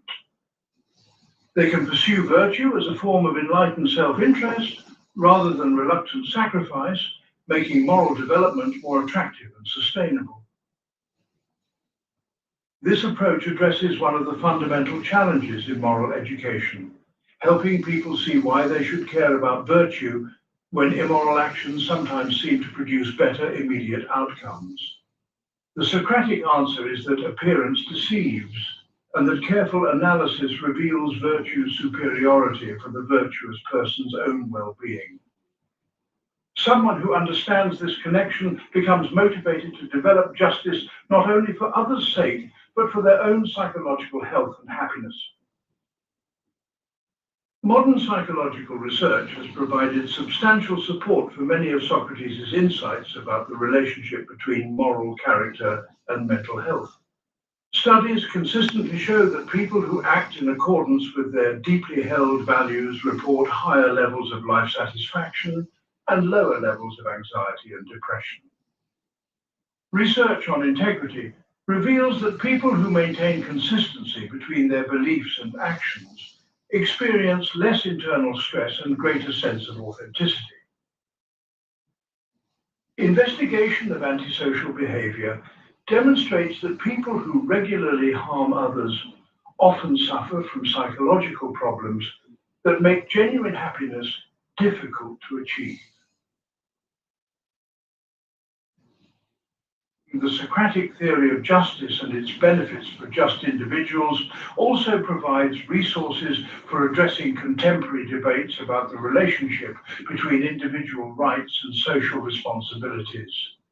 If justice genuinely serves both individual and collective flourishing, then apparent conflicts between personal freedom and social obligation often reflect incomplete understanding rather than genuine dilemmas. Policies and institutions that promote justice serve everyone's interests by creating conditions where individuals can develop their highest potentials while contributing to community well-being. The practical implications extend throughout personal decision-making, relationship formation, and social participation. When facing moral choices, the primary question becomes not just what serves others or what social rules require, but what choice will promote your own psychological health and character development. When forming relationships, the focus shifts to finding people who share your commitment to virtue and mutual flourishing, rather than those who simply provide immediate pleasure or advantage. When participating in social and political life, the goal becomes creating institutions that support justice, because such institutions serve everyone's deepest interests in living fulfilling lives. Death and immortality, Socratic wisdom about life's ultimate questions. Socrates' approach to death and the possibility of immortality reveals his philosophical method applied to humanity's most fundamental concerns and deepest fears. Rather than offering dogmatic assertions about what happens after death, Socrates demonstrates how rational inquiry can transform our relationship to mortality and provide practical wisdom for living courageously in the face of uncertainty. His famous final conversations before drinking the hemlock illustrate how philosophical reflection can bring peace and meaning to life's ultimate transition, while addressing the universal human need for hope and purpose beyond immediate existence. When his friends expressed grief about his approaching execution, Socrates responds not with resignation or denial, but with characteristic intellectual curiosity about what death might involve. He presents death as either a dreamless sleep or a journey to another realm where he could continue conversations with great figures from the past. Both possibilities seem preferable to him than abandoning his philosophical mission in order to preserve biological life without meaning or purpose. This response demonstrates how clear understanding of life's priorities can transform fear of death into acceptance or even anticipation. His famous argument for the immortality of the soul reveals his sophisticated understanding of the relationship between philosophical reasoning and existential hope. He recognizes that humans naturally desire continued existence and meaning beyond death. But he insists that these desires must be examined rationally, rather than simply accepted emotionally. His arguments for immortality are not dogmatic assertions, but careful explorations of what we can reasonably conclude about the soul's nature based on its observable characteristics and functions. One of his key arguments focuses on the soul's relationship to knowledge and learning. Socrates observes that when people learn geometric theorems or mathematical principles, they seem to be recovering knowledge they already possessed, rather than acquiring completely new information. Through careful questioning, an untrained slave can be led to discover complex mathematical truths, suggesting that learning involves awakening dormant understanding rather than simply storing external data. If the soul possesses knowledge that transcends immediate experience, this might indicate that it exists independently of the body and could survive bodily death. The argument examines the soul's relationship to unchanging truths and eternal principles. When we understand concepts like justice, beauty, or equality, we grasp realities that remain constant despite changes in the physical world. Our ability to recognize and reason about these eternal forms suggests that the soul shares their unchanging nature rather than being merely temporary products of physical processes. Something that participates in eternal truth might itself be eternal and therefore capable of surviving the dissolution of the body. It also explores the soul's apparent opposition to bodily desires and material concerns as evidence for its independence from physical existence. The person committed to wisdom often finds their highest pursuits require restraining bodily appetites and turning attention away from material pleasures. This suggests that the soul operates according to different principles than the body and might function better when freed from physical limitations. Death could be a liberation that allows the soul to pursue truth and virtue without the distractions and obstacles created by bodily needs. He presents these arguments with characteristic intellectual humility, acknowledging that certainty about immortality exceeds human cognitive capacities. He treats the question as worthy of careful investigation, but not subject to final proof through philosophical reasoning alone. His approach demonstrates how we can explore ultimate questions seriously while remaining honest about the limits of what we can know with confidence. This intellectual honesty about uncertainty paradoxically provides more comfort than false certainty because it respects both human reason and the mystery inherent in existence. The value of Socratic reflection on death lies not primarily in resolving metaphysical questions, but in transforming how we approach mortality and the choices it implies. Someone who seriously considers what death might involve naturally begins examining what makes life worth living and what achievements or relationships deserve priority. Awareness of mortality's reality encourages focus on developing character and pursuing meaningful activities rather than postponing important decisions indefinitely. The possibility that death ends consciousness makes present moral choices more significant, while the possibility of continued existence makes character development even more important. His willingness to choose death rather than compromise his philosophical mission demonstrates how clear understanding of life's purpose can overcome natural fear of mortality. He argues that someone who has lived well need not fear death because they have already achieved what makes existence meaningful. They have developed their highest human capacities, contributed to others' well-being, and participated in the ongoing search for truth and justice.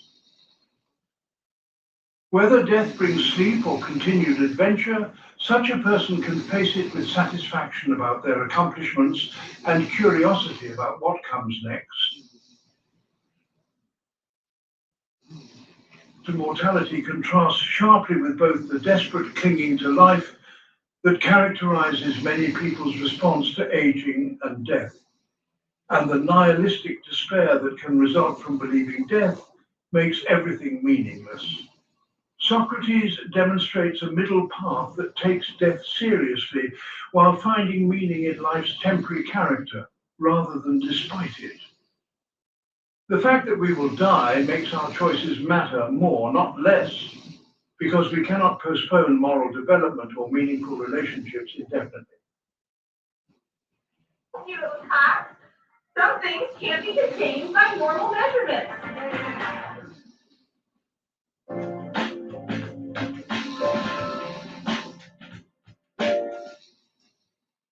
Only in my 20s, but I already had savings for a car and my own house. Let me tell you the secret. This is all from trading on the expert option. You can start learning to trade using a demo account with a free balance. So, once you understand how everything works, you can start investing with a minimum deposit of just $10. Come on, start learning to trade today. When else will you have your chance to build big savings? Click the link in this video. There's a bonus waiting. Feels like a dream, feels like magic. Now I believe I can have it. All of my wishes came true. Feels like a billion. Feels like a billion.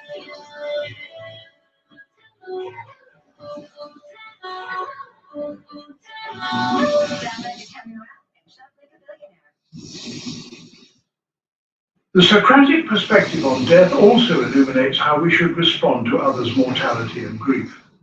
When his friends weep for his approaching death, Socrates gently redirects their attention from their loss to questions about what kind of existence would be worth preserving and whether his death might serve purposes that his continued physical life could not. This does not minimize the reality of grief or the value of friendship, but it places mourning within a larger framework of meaning that can provide comfort and direction. Modern applications of Socratic wisdom about death can be found in hospice care, grief counseling, and existential therapy approaches that help people find meaning in mortality rather than simply avoiding its reality. The Socratic emphasis on examining life's priorities becomes especially relevant when facing terminal illness or major loss. Questions about what makes existence worthwhile, what legacies deserve preservation, and how to maintain dignity in the face of decline gain urgency that can clarify values and motivate important changes.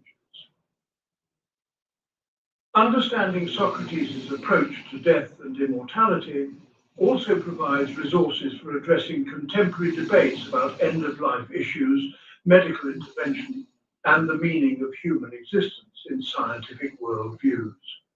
His combination of rational inquiry with openness to mystery offers an alternative to both religious dogmatism and materialistic reductionism.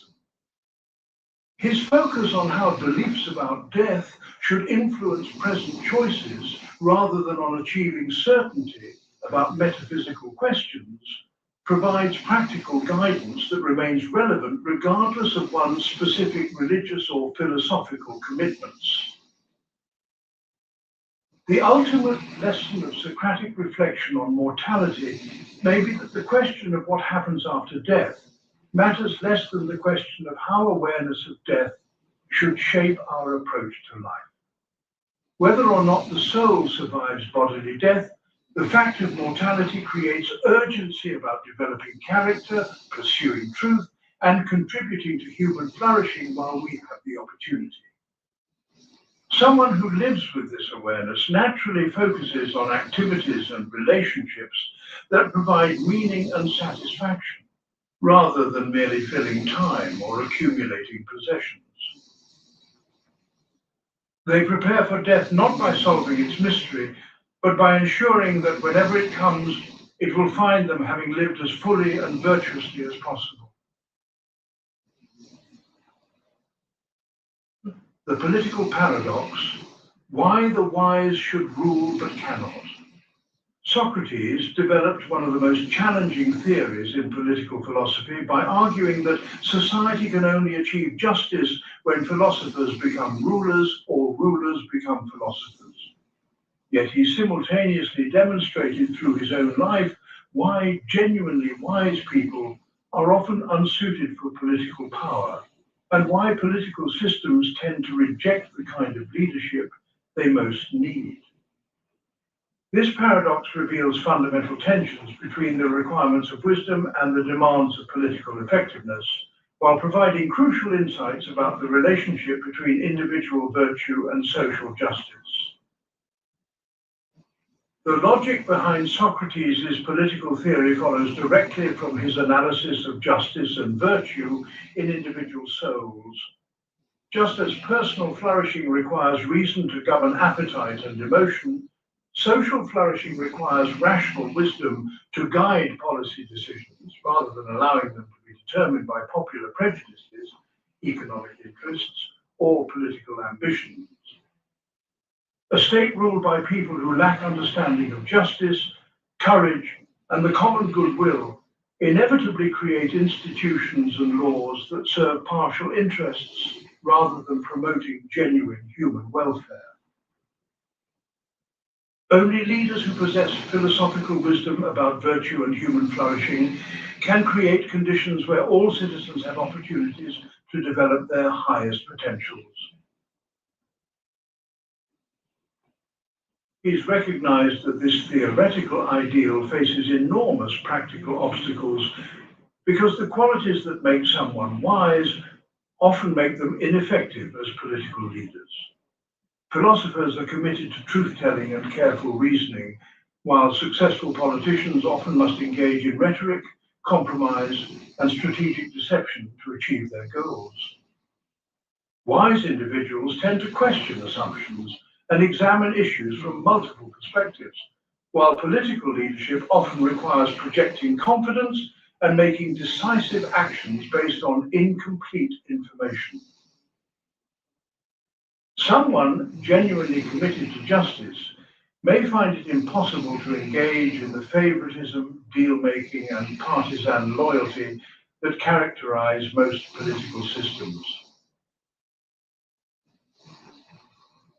His own relationship with Athenian politics illustrates these tensions perfectly. Despite being deeply concerned about his city's welfare and committed to promoting virtue among his fellow citizens, he largely avoided direct political participation because he understood that his philosophical mission required independence from the corrupting influences of political power.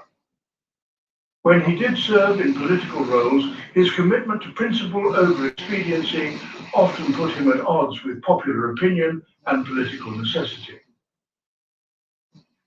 His refusal to participate in unjust actions demanded by democratic authorities demonstrated both his moral integrity and his practical unsuitability for political leadership in corrupt systems.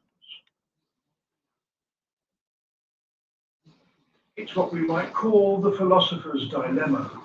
Those most qualified to rule are least likely to seek power, while those most eager for political authority often lack the wisdom and virtue necessary to exercise it justly. Genuine philosophers are motivated primarily by love of truth and desire to benefit others, not by ambition for dominance or personal advancement. They understand that political power brings temptations and pressures that can corrupt even well-intentioned individuals, making them reluctant to risk their moral integrity for uncertain opportunities to reform society.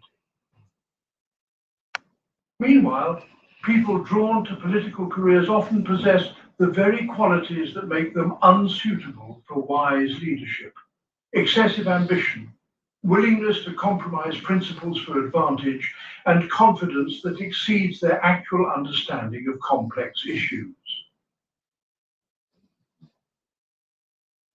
Also recognized that democratic societies face particular challenges in selecting wise leadership because majority opinion often conflicts with expert knowledge. Most citizens lack the time, training, or inclination to develop sophisticated understanding of complex policy issues, yet democratic systems give their preferences equal weight with those of people who have spent years studying relevant questions. Politicians succeed by appealing to popular prejudices and promising easy solutions to difficult problems rather than by educating citizens about hard truths and demanding sacrifices for long-term benefits. The very openness and egalitarianism that make democracy attractive also create structural obstacles to implementing policies based on philosophical wisdom rather than popular appeal. This led Socrates to develop a radical critique of existing political systems while remaining uncertain about practical alternatives. He observed that most governments are ruled by people who lack genuine knowledge about justice and human flourishing, but possess the ambition and skills necessary to acquire power. These leaders make decisions based on incomplete understanding, partisan loyalty, and short-term political calculations, rather than comprehensive wisdom about what policies would actually promote social well-being over time. The result is legislation and institutions that reflect the limitations and biases of their creators, rather than rational principles of justice and virtue. He's also understood that the alternative of philosopher kings ruling by wisdom rather than popular consent raises serious questions about political legitimacy and individual freedom. Even if philosophers possess superior understanding of justice, what gives them the right to impose their vision on citizens who have not consented to be governed by philosophical principles? How can a society ensure that philosopher rulers remain committed to the common good rather than becoming corrupted by the power they wield? What safeguards could prevent philosophical governance from becoming tyranny justified by claims to superior wisdom? Led Socrates to focus more on the education and moral development of individual citizens than on designing ideal political systems. He believed that social reform must begin with personal transformation because no institutional arrangements can overcome the problems created by ignorant and vicious individuals in positions of influence. A democracy populated by wise and virtuous citizens would naturally select good leaders and support just policies, while any system populated by ignorant and selfish people would tend toward corruption, regardless of its formal structure. The most effective political action for philosophers might be educating others about virtue rather than seeking direct political power. Educational approach to political reform explains why Socrates devoted his life to questioning individuals about their beliefs and assumptions rather than organizing political movements or advocating specific policies. He understood that lasting social change requires transforming how people think about fundamental questions rather than simply changing laws or institutions. Citizens who develop wisdom about justice and human flourishing will naturally support policies that promote these values, while people who remain ignorant about virtue will support harmful policies regardless of their formal political rights or procedures. The Socratic approach to political philosophy also reveals sophisticated understanding of the relationship between individual virtue and social justice. Personal moral development is not a private matter that affects only the individual, but a contribution to social welfare because virtuous individuals naturally act in ways that benefit their communities. Someone who has developed wisdom, justice, courage, and self-control will be a better citizen, neighbor, parent, and colleague, regardless of their formal political involvement. Conversely, personal vice inevitably creates social problems because individuals who lack virtue will pursue their immediate interests in ways that harm others and undermine social cooperation. It suggests that the most practical approach to political reform may be what we might call moral entrepreneurship. Individuals committed to virtue working to promote wisdom and character development throughout their personal networks and professional relationships. Teachers who help students develop critical thinking skills, business leaders who maintain ethical practices despite competitive pressures, and citizens who engage in respectful dialogue about important issues all contribute to creating social conditions more favorable to wise governance. These individual efforts may accomplish more lasting political good than direct involvement in electoral politics or policy advocacy.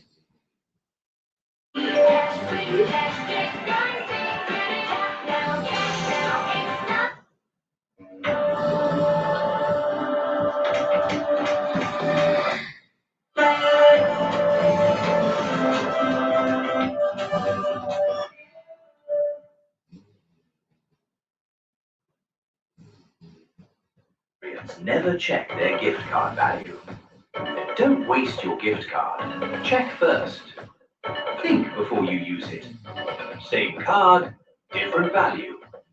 Check now and avoid losing money.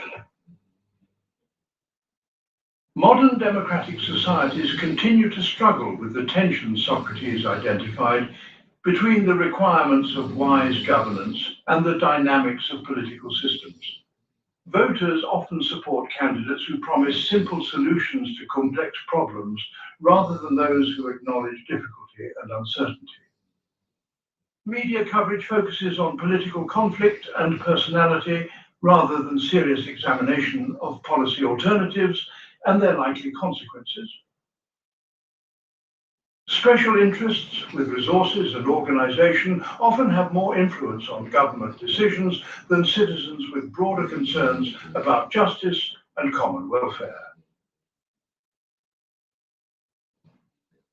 Socratic political philosophy provides resources for addressing these ongoing challenges while remaining realistic about the limitations of any political system. It suggests that effective political reform requires long-term commitment to education and moral development rather than expecting quick solutions through institutional changes. It emphasizes the importance of developing wise and virtuous citizens rather than simply designing better procedures for selecting leaders or making decisions. It reminds us that political participation should be guided by commitment to truth and justice rather than partisan loyalty or personal advantage. The art of friendship and human relationships. Socrates understood that human beings are fundamentally social creatures whose character development and flourishing depend heavily on the quality of their relationships with others. His analysis of friendship reveals sophisticated insights about what kinds of relationships promote virtue and wisdom versus those that enable vice and ignorance. Understanding Socratic principles of friendship provides practical guidance for forming and maintaining relationships that support mutual growth toward excellence while avoiding the common patterns that create dependency, conflict, and moral deterioration. The foundation of Socratic friendship lies in shared commitment to truth and virtue rather than mere emotional attraction or mutual benefit. Socrates distinguished between relationships based on pleasure, utility, and excellence, arguing that only friendships grounded in virtue provide lasting satisfaction and genuine mutual support. Friendships based primarily on pleasure depend on continued enjoyment that may fade as circumstances change or people mature. Relationships focused mainly on utility treat other people as means to personal ends rather than recognizing their intrinsic worth and potential for growth. According to Socratic analysis, emerges between people who recognize and encourage each other's highest capacities. Such friends challenge each other to examine their beliefs, question their assumptions, and strive for greater wisdom and virtue. They provide honest feedback about each other's character flaws and moral blind spots while offering support and encouragement for continued growth. Their relationship creates a collaborative environment for philosophical inquiry and personal development that neither person could achieve alone. Friendship requires emotional maturity and intellectual courage because it involves vulnerability to criticism and willingness to acknowledge error. Someone committed to Socratic friendship must be prepared to have their most cherished beliefs questioned by people they respect and trust. They must develop the capacity to receive constructive criticism without becoming defensive, and to offer challenging observations without causing unnecessary offense. The friendship becomes a laboratory for moral and intellectual development where both parties can experiment with new ideas and approaches while receiving honest evaluation of their progress. Demonstrated this approach to friendship throughout his relationships with students and colleagues who engaged in philosophical dialogue with him. He combined genuine affection and loyalty with relentless questioning of their beliefs and assumptions. His care for their development motivated his willingness to risk their displeasure by exposing their ignorance and challenging their comfortable certainties. He understood that true friendship sometimes requires causing short-term discomfort to promote long-term growth and understanding. Model also emphasizes equality and reciprocity in friendship, despite differences in knowledge, experience, or social status. While Socrates clearly possessed superior philosophical wisdom compared to many of his associates, he approached conversations as collaborative inquiries where everyone could contribute insights and everyone could learn something new. He recognized that wisdom can emerge from unexpected sources and that even apparent experts have limitations and blind spots that others might help them recognize.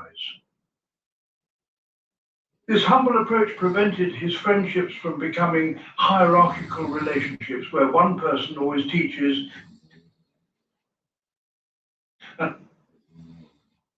Socratic friendship also involves shared commitment to moral excellence that transcends personal preferences or individual interests. True friends want what is genuinely good for each other rather than simply supporting whatever their friends happen to want. This means sometimes discouraging destructive desires or harmful plans, while encouraging choices that promote character development and authentic fulfillment. Such friendship requires wisdom to distinguish between what people want and what they truly need for their flourishing. Can create tension when friends have different opinions about important life decisions, or when caring for someone requires opposing their stated preferences. Socratic friendship suggests that genuine care sometimes requires intervention rather than uncritical support, but it also demands careful judgment about when such intervention is appropriate and how it can be offered constructively. The goal is always to promote the friend's autonomous development rather than to impose one's own vision of what their life should become. The Socratic approach to friendship extends beyond personal relationships to influence how we think about teaching, parenting, and leadership roles that involve responsibility for others' development. Teachers who embrace Socratic principles focus on helping students develop their own capacity for reasoning rather than simply transmitting information or enforcing compliance. Parents committed to this model encourage their children's independence and critical thinking while providing guidance about values and decision-making. Leaders in various contexts can apply Socratic friendship principles by creating environments where people feel safe to question, experiment, and grow, rather than merely following instructions or meeting expectations. It's also understood that friendship requires practical wisdom about human psychology and social dynamics. People have different learning styles, emotional needs, and defensive patterns that affect how they respond to questioning and feedback. Effective friendship adapts its approach to the particular characteristics and circumstances of each relationship while maintaining commitment to truth and mutual growth. This requires patience, empathy, and skill in communication that goes beyond intellectual understanding of philosophical principles. My mention of Socratic friendship reveals why isolation and excessive self-reliance can hinder moral and intellectual development. We all have blind spots and limitations that prevent us from seeing ourselves clearly or recognizing our own errors and prejudices. Friends who know us well and care about our growth can provide external perspectives that help us identify patterns we cannot see from inside our own experience. They can challenge assumptions we take for granted and encourage experiments with new approaches that we might never consider on our own. The collaborative aspect of moral development helps explain why Socrates conducted philosophy through dialogue rather than solitary reflection. Truth emerges more readily through conversation between people committed to honest inquiry than through individual meditation, however careful and systematic.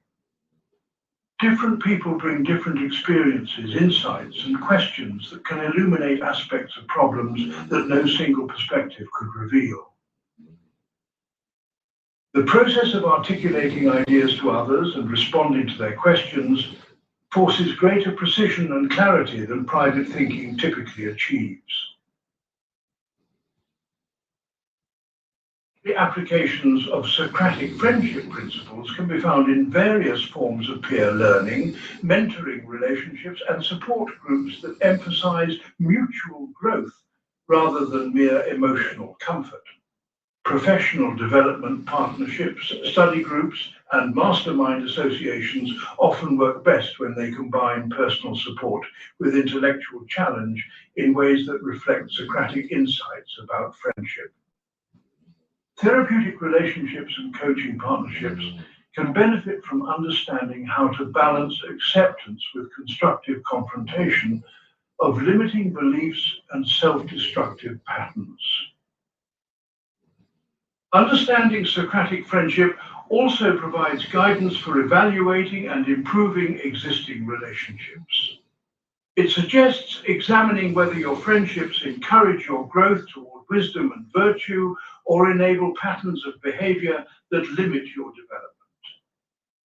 It raises questions about whether you are contributing to your friends' flourishing or merely enjoying their company without helping them become their best selves. It challenges the common assumption that good friendship means agreeing with and supporting whatever friends want, rather than caring enough to offer honest perspectives about their choices and character. The model ultimately views friendship as one of the highest forms of human relationship because it combines love with wisdom in service of mutual excellence. Such friendships create communities of inquiry and support that make individual moral development both more achievable and more meaningful. They demonstrate how personal relationships can serve larger purposes of promoting truth and virtue while providing the intimate connection and mutual care that make life fulfilling. They offer hope that human beings can transcend the selfishness and superficiality that characterize many relationships to create bonds based on shared commitment to the highest human possibilities.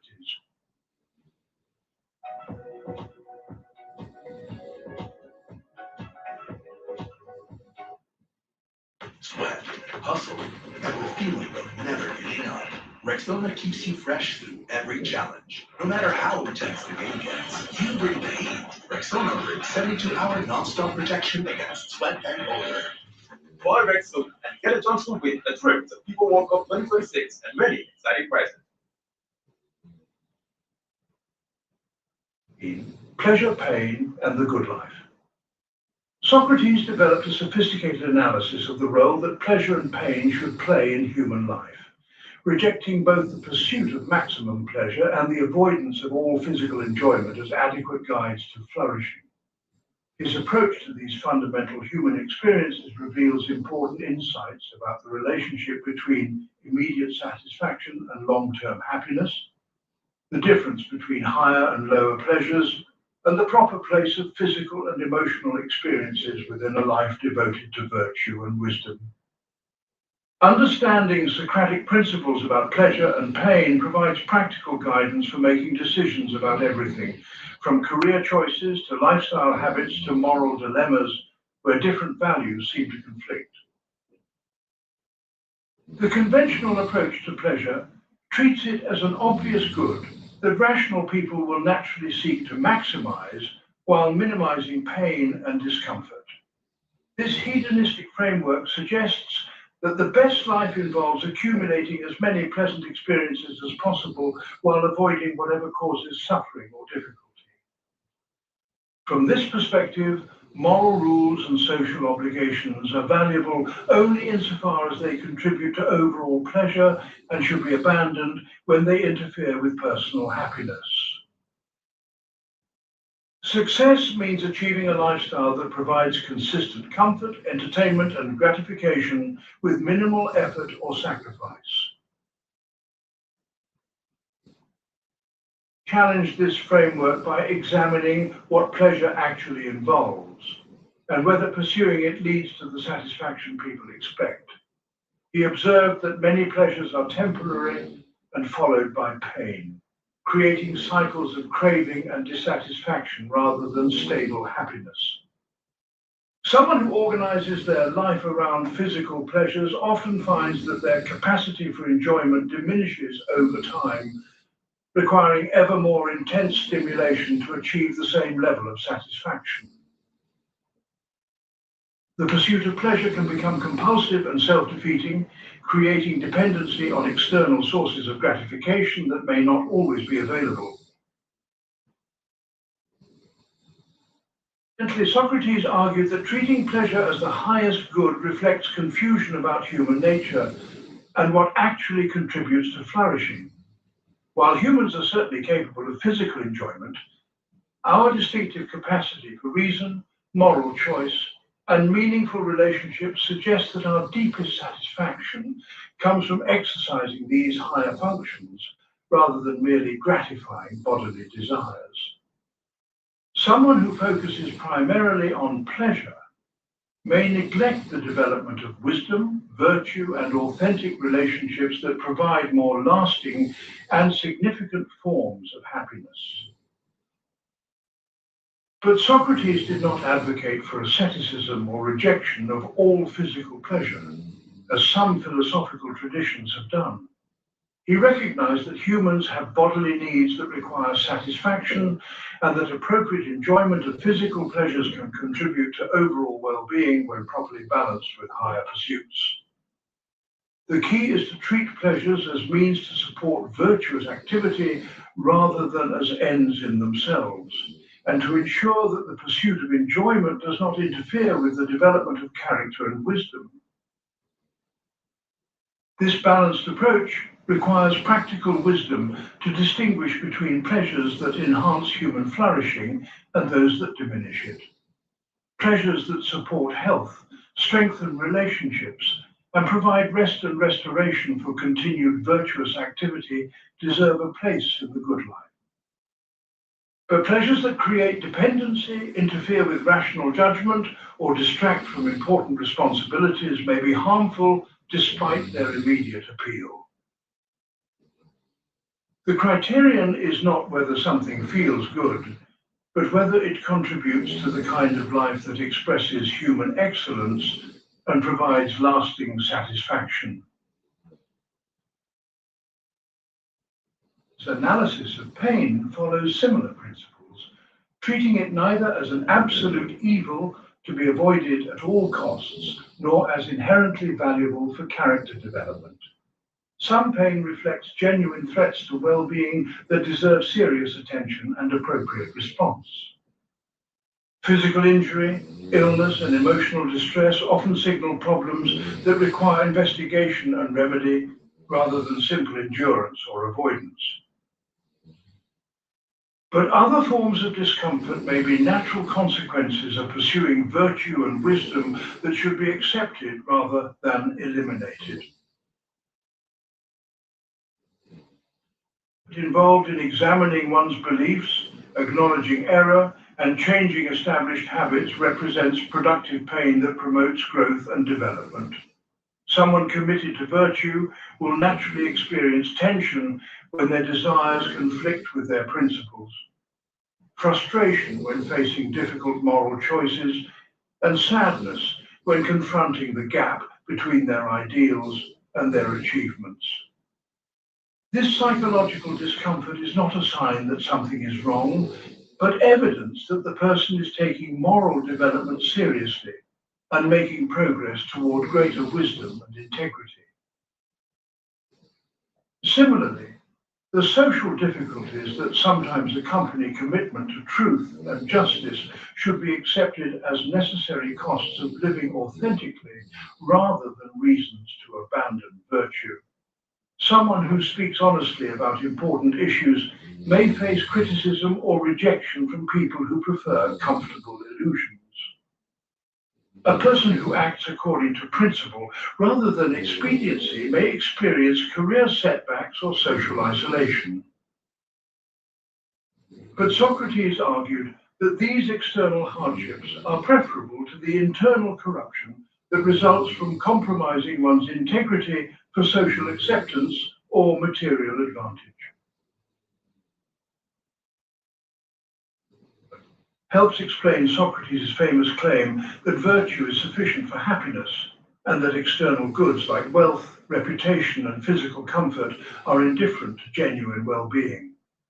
He did not mean that these external conditions make no difference to human experience, but rather that someone who possesses virtue can maintain their essential happiness regardless of external circumstances. Their satisfaction comes primarily from the internal goods of wisdom, justice, courage, and authentic relationships that cannot be taken away by external forces.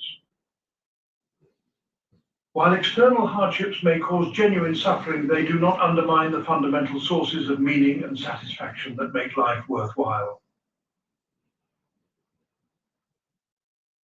Implications of Socratic principles about pleasure and pain extend throughout everyday decision-making about lifestyle, career, relationships, and moral choices. When considering whether to pursue particular opportunities or experiences, the primary question becomes not whether they will be pleasant or painful, but whether they will contribute to character development and authentic flourishing. Someone applying these principles might choose challenging work that promotes growth over comfortable positions that provide security, but little opportunity for excellence. They might accept social criticism for maintaining unpopular principles rather than compromising their values for easier relationships. Also influences how we respond to unavoidable sufferings and setbacks that are part of every human life.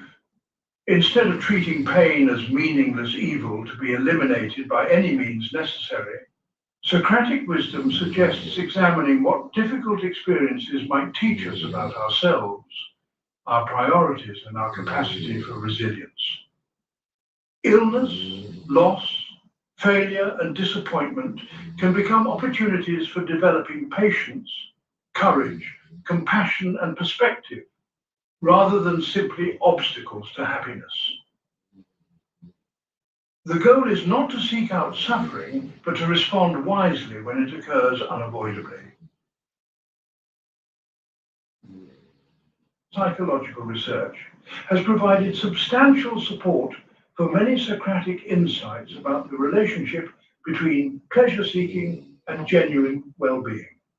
Studies consistently show that people who organize their lives around hedonistic pleasure report lower levels of life satisfaction over time compared to those who pursue meaning, relationships, and personal growth. Research on addiction and compulsive behavior demonstrates how the pursuit of immediate gratification can create patterns that undermine long-term happiness. Investigation of resilience reveals that people who can find meaning in adversity often experience better mental health than those who focus primarily on avoiding discomfort. Socratic principles about pleasure and pain also provides resources for addressing contemporary debates about lifestyle choices, consumer culture, and the role of government in promoting citizen well-being. It suggests that policies focused primarily on increasing material comfort and entertainment options may not actually enhance human flourishing if they neglect character development and meaningful social participation. It raises questions about whether cultures that emphasize consumption and immediate gratification are creating conditions conducive to genuine happiness or merely sophisticated forms of dissatisfaction.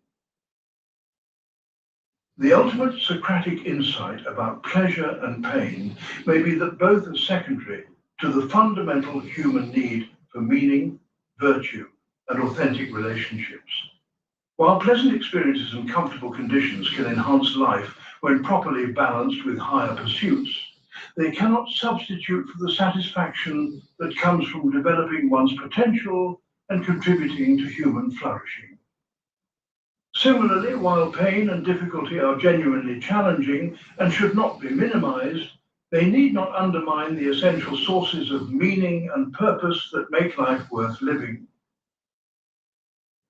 The key is maintaining proper priorities so that both pleasure and pain serve the larger goal of human excellence rather than becoming ends in themselves that distract from what matters most.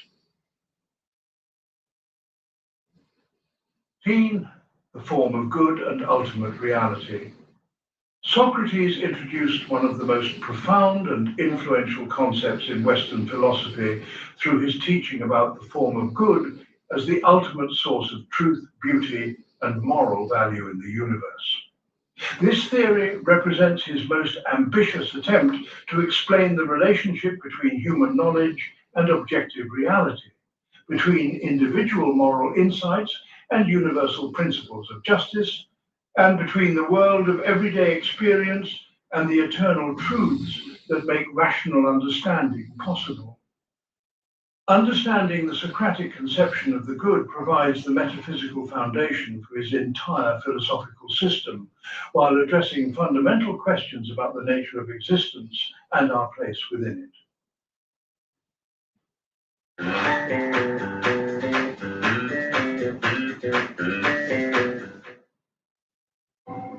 The crash zone.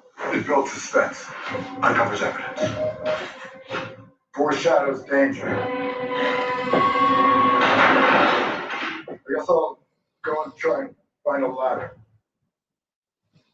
Welcome to adulthood, where you're expected to pay bills and still live your best life.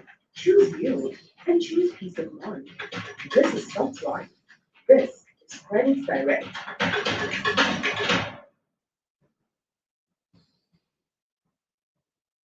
Forms emerge from Socrates' investigation of what makes true knowledge possible, and how humans can distinguish between genuine understanding and mere opinion. When we recognize that two different objects are both just or both beautiful or both courageous, we seem to be comparing them to some standard of justice, beauty, or courage that exists independently of particular examples. This universal standard cannot be identical with any specific instance because particular things only approximate perfection, while the standard itself must be perfectly and eternally what it is. The form of justice is what makes it possible to evaluate whether particular actions are just as the form of beauty enables us to recognize beautiful objects despite their differences from each other. It is argued that all other forms depend on the form of good for their reality and intelligibility. We can understand what makes something truly just, courageous, or beautiful only by understanding how these qualities contribute to overall goodness and human flourishing. Justice is valuable because it promotes the good of individuals and communities.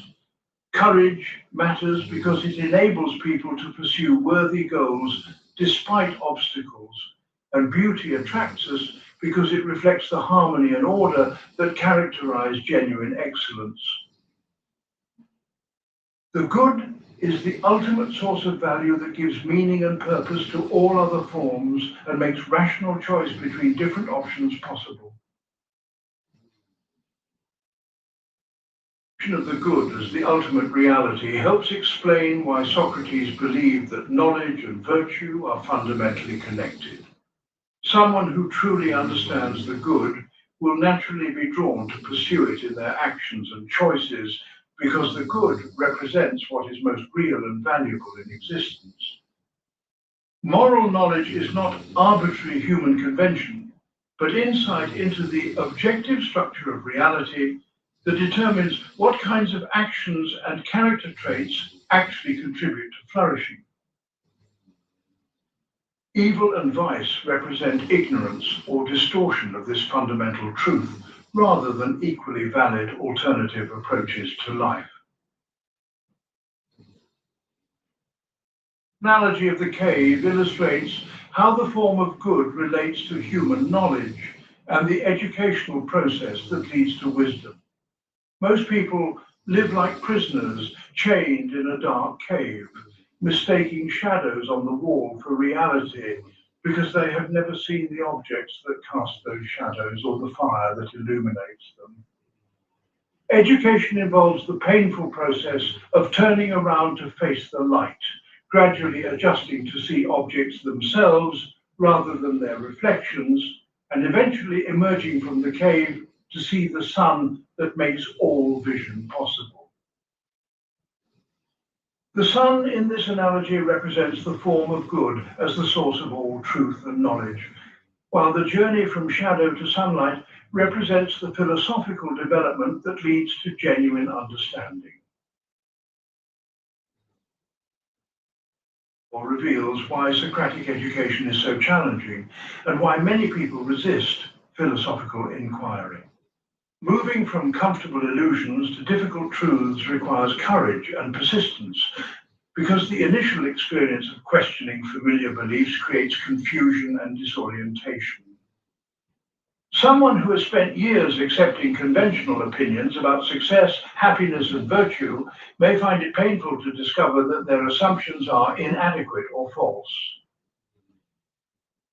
The process of developing genuine wisdom involves temporary loss of certainty and confidence that many people find too uncomfortable to endure. He's argued that this temporary discomfort is necessary to achieve the liberation and satisfaction that come with authentic understanding. Someone who has glimpsed the form of good experiences a transformation in perspective that makes previous concerns seem relatively unimportant, while opening up new possibilities for meaning and purpose. They understand their place within the larger rational order of existence and can make decisions based on objective truth rather than subjective preference or social pressure. Their actions become expressions of wisdom rather than mere responses to immediate circumstances or unconscious habits. The good also provides the foundation for Socratic political philosophy and his vision of justice in the ideal state. A society organized according to rational principles would reflect the same harmonious order that exists among the forms, with each person contributing their distinctive talents in ways that serve the common good. Laws and institutions would embody justice, courage, and wisdom, rather than merely reflecting the interests of those powerful enough to impose their will on others. Education would focus on helping citizens understand their place within this rational order and develop the character necessary to fulfill their roles excellently. It may seem impossibly utopian, but Socrates argued that it provides a necessary standard for evaluating existing societies and working toward improvement. Even if no human community can perfectly embody the form of good, understanding what perfect justice would look like enables us to identify the strengths and weaknesses of actual political systems. We can work to reform laws and institutions in directions that better approximate the ideal while remaining realistic about the limitations imposed by human nature and circumstances. The form of good serves as a guide for practical reform rather than merely abstract speculation. The implications of the theory extend to questions about the nature of existence and humanity's relationship to ultimate reality. If the forms represent eternal and perfect truths that exist independently of the physical world, this suggests that rational understanding connects us to something transcendent and permanent rather than merely temporary arrangements of matter and energy. Human reason participates in the same logical structure that governs the universe, making genuine knowledge possible and providing objective foundations for moral and aesthetic judgments. This view offers an alternative to both materialistic reductionism and religious fundamentalism by grounding meaning and value in rational principles accessible through philosophical inquiry. Theory have raised important questions about how eternal forms relate to the changing world of everyday experience, and whether postulating perfect abstractions actually explains anything about particular objects and events. If the form of justice is perfectly just while human actions only approximate justice imperfectly, how does knowledge of the form help us make specific moral decisions in complex situations? How can changeless eternal truths explain or guide choices in a world characterized by constant flux and unique historical circumstances? These challenges have motivated centuries of philosophical development that attempts to preserve Socratic insights while addressing their apparent limitations. Applications of Socratic thinking about ultimate reality can be found in various fields that assume the existence of objective truths discoverable through rational inquiry. Scientific research proceeds on the assumption that mathematical and logical principles provide reliable tools for understanding natural phenomena because they reflect the rational structure of reality itself. Legal systems attempt to embody principles of justice that transcend particular cultural preferences or historical circumstances. Artistic and literary criticism assumes that some works genuinely possess greater beauty or significance than others based on objective rather than merely subjective criteria. The Socratic conception of the form of good also provides resources for addressing contemporary debates about moral relativism, the relationship between science and values, and the possibility of objective knowledge in a pluralistic world. It suggests that disagreement about moral and aesthetic questions does not necessarily prove that no correct answers exist, but may simply reflect the difficulty of achieving genuine understanding about complex matters. The existence of cultural differences in values and practices does not eliminate the possibility that some approaches to human flourishing are objectively better than others based on their relationship to universal human needs and capacities. The ultimate significance of the theory of the good may lie in its vision of human potential and purpose within a rationally ordered cosmos. It suggests that our capacity for moral insight, aesthetic appreciation, and logical reasoning connects us to the deepest truths about existence rather than being merely useful survival mechanisms or cultural constructions. The pursuit of wisdom becomes not just personally fulfilling, but a participation in the ongoing self-revelation of ultimate reality through rational inquiry and virtuous action. This provides a foundation for meaning and purpose that transcends individual mortality and cultural limitations while remaining grounded in human reason rather than arbitrary faith or emotional preference. In the Socratic Revolution in Education. Socrates fundamentally transformed the understanding of education by shifting focus from the transmission of information to the development of critical thinking and moral character.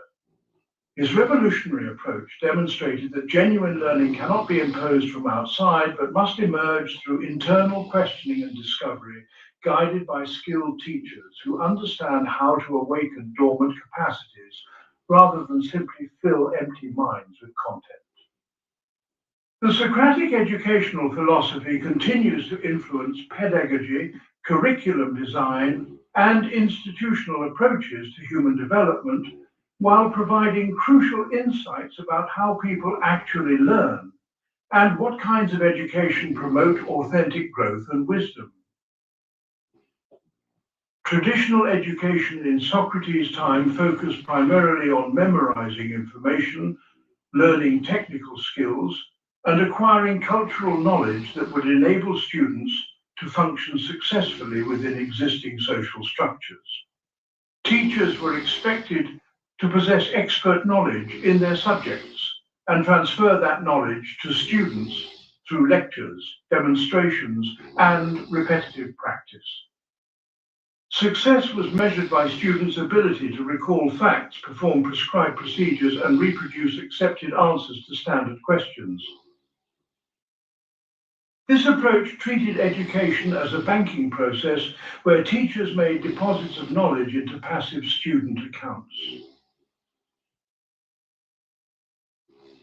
Challenged this model by demonstrating that people often think they understand concepts when they actually possess only superficial familiarity with terminology and conventional associations. His questioning of apparently educated individuals revealed that their supposed knowledge frequently consisted of unexamined assumptions, borrowed opinions, and confused generalizations rather than genuine understanding based on careful reasoning. Even people who could recite correct definitions or perform complex procedures might lack insight into the principles that made their knowledge valid, or the connections that related different pieces of information to each other.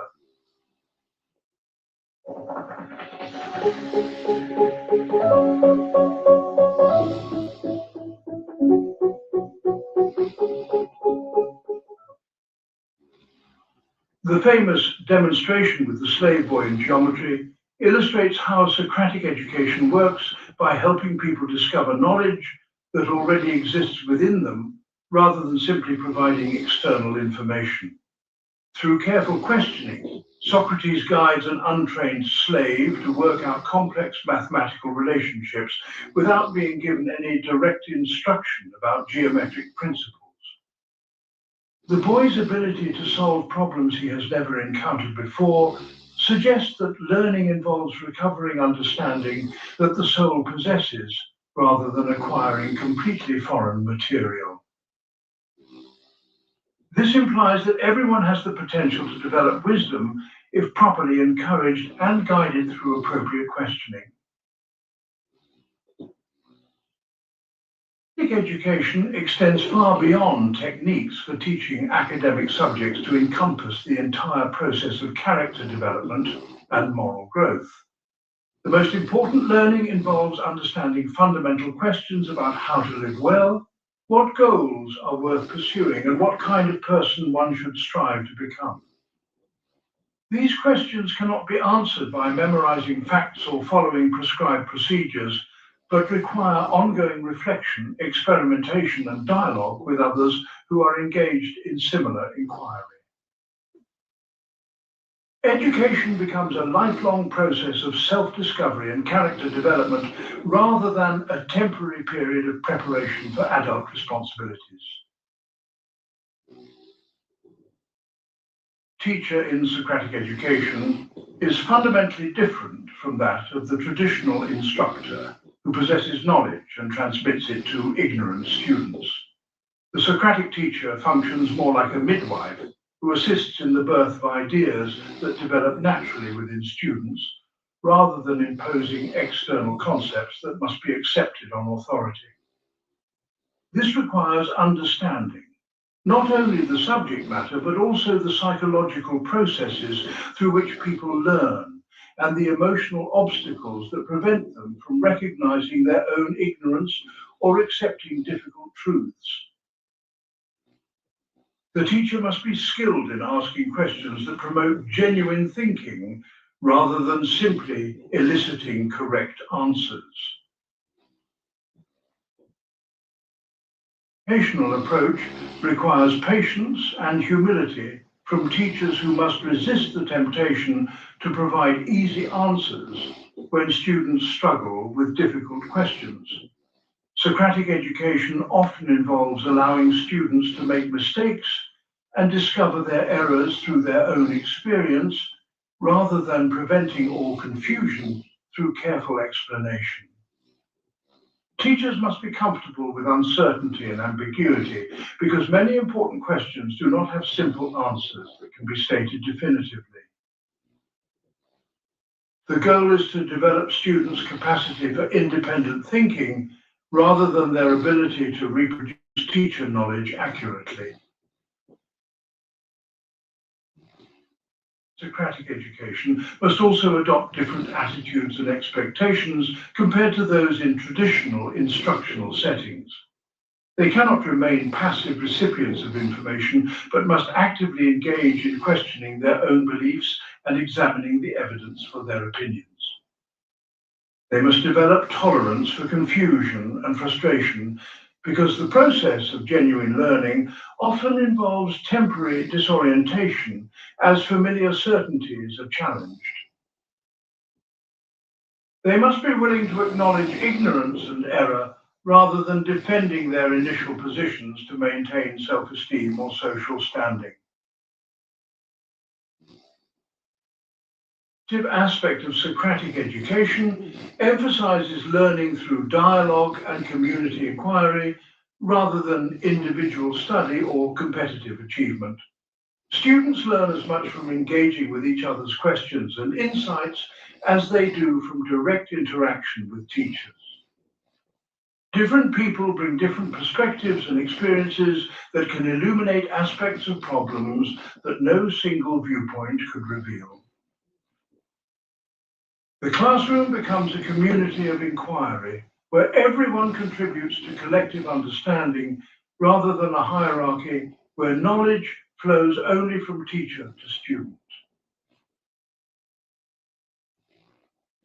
Has profound implications for assessment and evaluation because traditional testing methods cannot adequately measure the kinds of learning that Socratic education promotes. Multiple choice questions and standardized exams may test students' ability to recognize correct information, but cannot evaluate their capacity for independent reasoning or moral judgment. More appropriate assessment methods might include portfolios of reflective writing, oral examinations that require defending positions through dialogue, and projects that demonstrate ability to apply principles to novel situations. The emphasis shifts from measuring knowledge accumulation to evaluating growth in wisdom and character over time. Educational principles also influence curriculum design by suggesting that subjects should be organized around fundamental questions rather than merely technical content or disciplinary boundaries. Instead of teaching history as a series of facts and dates, educators might focus on questions about what causes social change, how individuals can influence historical events, and what lessons past experiences provide for contemporary challenges. Science education might emphasize the process of inquiry and the philosophical assumptions underlying scientific methods rather than simply covering required topics in biology, chemistry, and physics. Literature and arts could be approached through questions about human nature, moral dilemmas, and the relationship between creativity and understanding.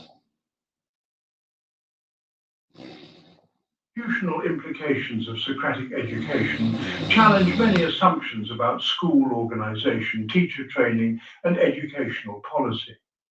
If genuine learning requires extended dialogue and individual attention, then large class sizes and standardized curricula may be counterproductive regardless of their economic efficiency. Teacher preparation programs should focus as much on developing questioning skills and understanding of learning psychology as on mastery of subject matter content. Educational policies should evaluate success by long-term indicators of character development and critical thinking ability rather than short-term measures of information retention or test performance. Applications of Socratic educational principles can be found in various pedagogical approaches that emphasize active learning, critical thinking, and student-centered instruction. Problem-based learning in medical and business education reflects Socratic insights about the importance of learning through inquiry rather than passive absorption of information. Seminar-style discussions in liberal arts colleges attempt to create the kind of collaborative dialogue that promotes genuine understanding. Mentoring programs and tutorials provide opportunities for the individualized attention that Socratic education requires.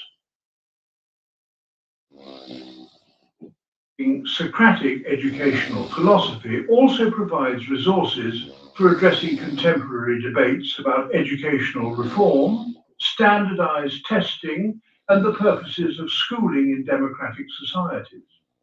It suggests that education should focus primarily on developing citizens capable of independent thinking and moral judgment, rather than merely preparing workers for economic productivity.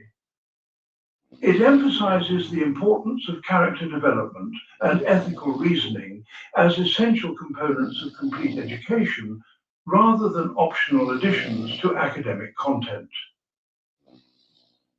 It implies that effective education requires substantial investment in teacher development and small-scale learning environments rather than technological solutions or administrative efficiency measures. The goal of Socratic education is not merely to produce knowledgeable individuals, but to promote human flourishing through the development of wisdom and virtue. This requires helping students understand their own potential and purpose while developing the intellectual and moral capacities necessary to fulfill their highest possibilities. Such education serves both individual and social welfare because people who have learned to think clearly and act ethically naturally contribute to the common good while pursuing their own authentic interests. The Socratic vision of education thus represents not just a pedagogical technique, but a comprehensive approach to human development that addresses the deepest questions about what makes life worth living and how societies can promote genuine progress toward justice and wisdom. In The Trial of Socrates, Philosophy versus Democracy. The trial and execution of Socrates in 399 BCE represents one of the most significant confrontations between philosophical inquiry and political authority in human history.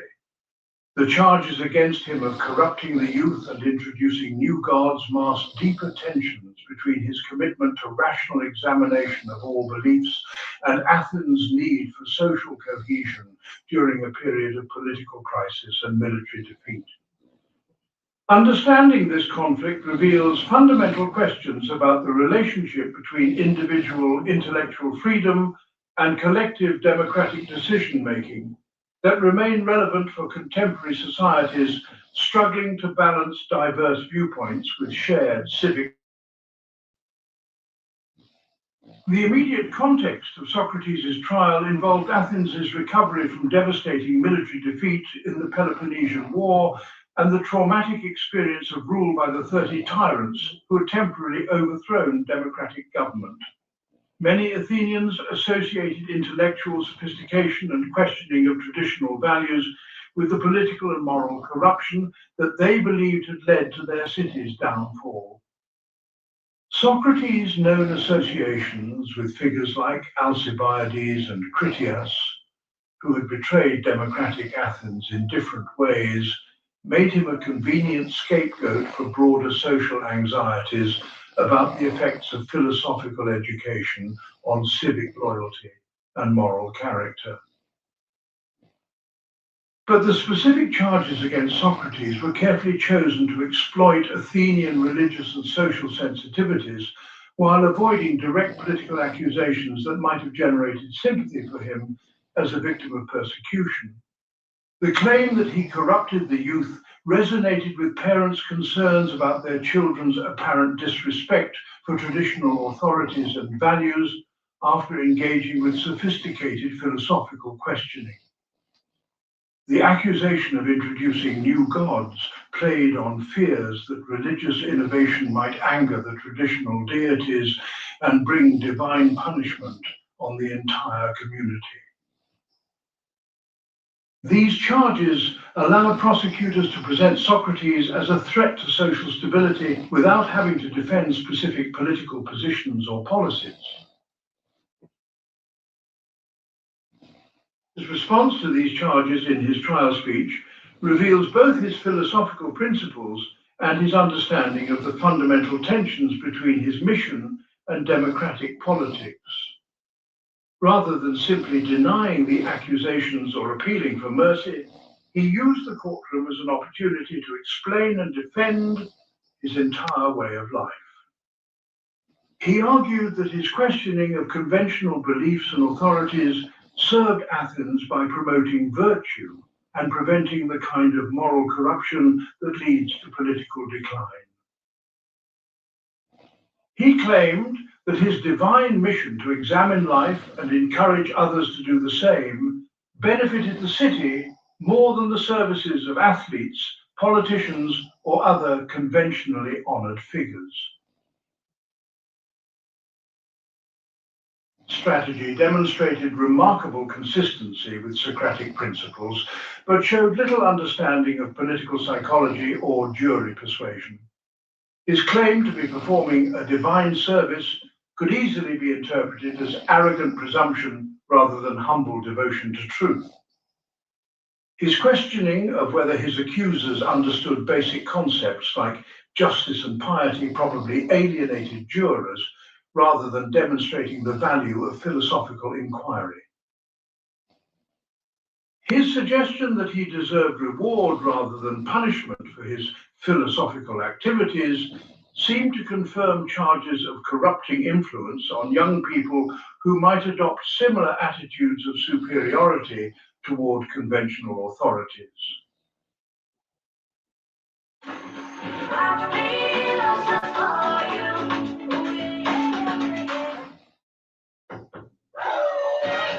Complete creative freedom. Welcome to Affinity. My Maggie Chicken Flavor 50 double cubes pack and get 10 extra cubes free. And if you buy small 10 double cubes pack, you will get 4 cubes free. Now double rich chicken taste, more enjoyment and more value for your money. Also revealed fundamental tensions between the demands of philosophical inquiry and the requirements of democratic citizenship. Socratic questioning assumes that all beliefs and authorities should be subject to rational examination and that truth matters more than social harmony or political expediency. But democratic governance requires citizens to accept majority decisions even when they disagree with them, and to maintain loyalty to shared institutions even when those institutions are imperfect. Someone committed to following rational argument wherever it leads may find it difficult to participate in political processes that depend on compromise, coalition building, and acceptance of less than ideal solutions. Refusal to propose exile as an alternative punishment illustrates how his philosophical commitments made political accommodation impossible. From a practical perspective, accepting exile would have allowed him to continue his philosophical activities elsewhere while avoiding martyrdom that might inspire his followers to adopt similarly uncompromising attitudes. But Socrates argued that abandoning Athens would contradict his divine mission and his obligation to serve the city that had shaped his character and provided opportunities for his intellectual development. His choice to die rather than compromise demonstrated ultimate consistency between his teachings about virtue and his personal actions. The political significance of the trial extends beyond its immediate political context to raise eternal questions about the relationship between individual conscience and collective authority, when philosophical reflection leads to conclusions that conflict with democratic decisions or social consensus. Which authority should take precedence? How can societies benefit from the insights that critical thinking provides while maintaining the social cohesion necessary for effective governance? What obligations do philosophers have to present their ideas in ways that serve rather than threaten the communities that support their intellectual activities? Trial also illuminates the democratic paradox of tolerating ideas and individuals that challenge democratic values or institutions. A truly democratic society should protect intellectual freedom and minority viewpoints even when they criticize majority beliefs or democratic procedures themselves. But unlimited tolerance of anti-democratic ideas might eventually undermine the very democratic institutions that make such tolerance possible. The challenge is distinguishing between legitimate intellectual criticism that strengthens democracy through improved understanding and subversive activities that weaken democratic governance without providing constructive alternatives. Outcome suggests that ancient Athens failed to achieve an adequate balance between these competing values, but it also reveals why such balance is so difficult to maintain in practice. Socrates' commitment to questioning all authorities, including democratic ones, made him appear dangerous during a period when Athens needed unity and confidence to recover from recent defeats.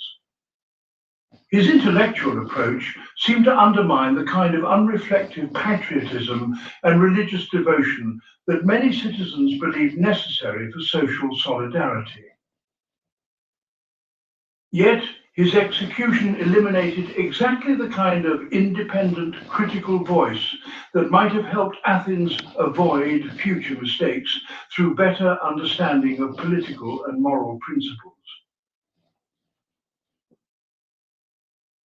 Democratic societies continue to struggle with similar tensions between intellectual freedom and social cohesion, particularly during periods of crisis when unity seems necessary for survival. Wartime restrictions on speech and assembly often reflect genuine concerns about national security, but may also eliminate valuable criticism of government policies that could prevent costly errors. Educational debates about curriculum content and teaching methods sometimes involve conflicts between promoting critical thinking and maintaining shared cultural values. Academic freedom controversies reveal ongoing disagreement about whether universities should encourage all viewpoints or exclude those that threaten democratic values and social justice. Socrates provides both inspiration and caution for intellectuals and educators who believe their critical activities serve important social purposes. His willingness to die for his principles demonstrates the kind of courage that genuine commitment to truth and virtue may require in extreme circumstances. His consistent devotion to rational inquiry and moral education offers a model for how intellectuals can serve their communities through activities that transcend immediate political concerns. But his apparent inability to communicate effectively with ordinary citizens and his lack of practical political wisdom suggest that philosophical insight alone may be insufficient for successful social reform. The trial of Socrates thus provides valuable lessons about the conditions necessary for productive dialogue between philosophical inquiry and democratic governance. It suggests that philosophers have obligations to present their ideas in ways that respect the legitimate concerns and values of their fellow citizens, rather than simply asserting intellectual superiority. It implies that democratic institutions should protect and encourage critical examination of their own principles and practices, rather than viewing such examination as inherently threatening. Most importantly, it demonstrates that the tension between individual conscience and collective decision-making cannot be resolved through simple formulas, but requires ongoing dialogue and mutual accommodation based on shared commitment to both truth and justice. Socratic irony and the art of intellectual humility. Socrates developed a sophisticated rhetorical technique known as irony that allowed him to expose ignorance and promote learning while maintaining respectful relationships with people whose beliefs he challenged. This method of feigning ignorance while guiding others toward recognition of their own limitations demonstrates profound psychological wisdom about how people respond to criticism and how genuine education can occur without causing unnecessary offense or defensive reactions. Understanding Socratic irony reveals important insights about communication, persuasion, and the delicate art of helping others discover difficult truths about themselves and their assumptions. The essence of Socratic irony lies in the contrast between Socrates' genuine wisdom about the extent of human ignorance and his public profession of knowing nothing about important matters. When encountering people who claimed expertise in areas like politics, poetry, or religious knowledge, Socrates would present himself as an eager student seeking to learn from their superior understanding. He would ask apparently innocent questions designed to help him grasp their teachings, while actually revealing the contradictions and gaps in their supposed knowledge. This approach allowed him to demonstrate the inadequacy of conventional wisdom without directly attacking or humiliating those who held mistaken beliefs. The effectiveness of this technique stems from its ability to bypass the natural defensive reactions that people experience when their cherished beliefs are challenged directly. Someone who is told that their religious views are superstitious or their political opinions are naive will naturally respond with hostility and rejection rather than careful consideration of the criticism. But someone who is asked to explain their beliefs to an apparently respectful and curious questioner may be willing to examine those beliefs more carefully than they would under direct attack. The ironic approach creates a collaborative atmosphere where both parties appear to be searching for truth together rather than engaging in competitive debate. Irony also serves the important function of maintaining the questioner's credibility and moral authority while exposing error and ignorance. Someone who claims superior knowledge and then demonstrates other people's ignorance may appear arrogant and self-serving rather than genuinely concerned with promoting understanding. But someone who admits their own ignorance while helping others recognize theirs creates an atmosphere of shared humility that makes learning more likely. The ironic stance prevents philosophical inquiry from becoming a power struggle where people defend their positions to maintain self-esteem rather than examining them to discover truth. It requires considerable skill and sensitivity because it walks a fine line between genuine intellectual humility and manipulative deception. Socrates' irony was based on authentic recognition of the limits of human knowledge and genuine respect for the people he questioned, even when he disagreed with their conclusions. He was not pretending ignorance to trap victims or score intellectual points, but using his superior understanding of ignorance to create conditions where others could achieve similar self-knowledge. The goal was always education rather than embarrassment, insight rather than victory. The Ironic method also reveals sophisticated understanding of the relationship between knowledge and teaching that challenges conventional approaches to education and expertise. Most teachers assume that effective instruction requires demonstrating superior knowledge and providing correct answers to students' questions. Socratic irony suggests that better learning often occurs when teachers help students discover the inadequacy of their current understanding rather than simply replacing it with better information. Important knowledge may be recognition of ignorance that opens the mind to continued inquiry rather than accumulation of facts that close off further questioning. It has profound implications for how experts and authorities should communicate with people who lack their specialized knowledge. The temptation for knowledgeable individuals is often to lecture or correct others based on their superior understanding, but this direct approach frequently produces resistance rather than learning. Socratic irony suggests that experts might be more effective by asking questions that help others discover problems with their current beliefs rather than simply asserting better alternatives. This requires patience and skill because it means allowing people to learn at their own pace through their own discoveries rather than efficiently transferring information. Some say learning is fun, but as a mom, I see how demanding it can be for my child. That's why I ensure he starts every day with a cup of Bonvita. Bonvita, prepare them to win every day.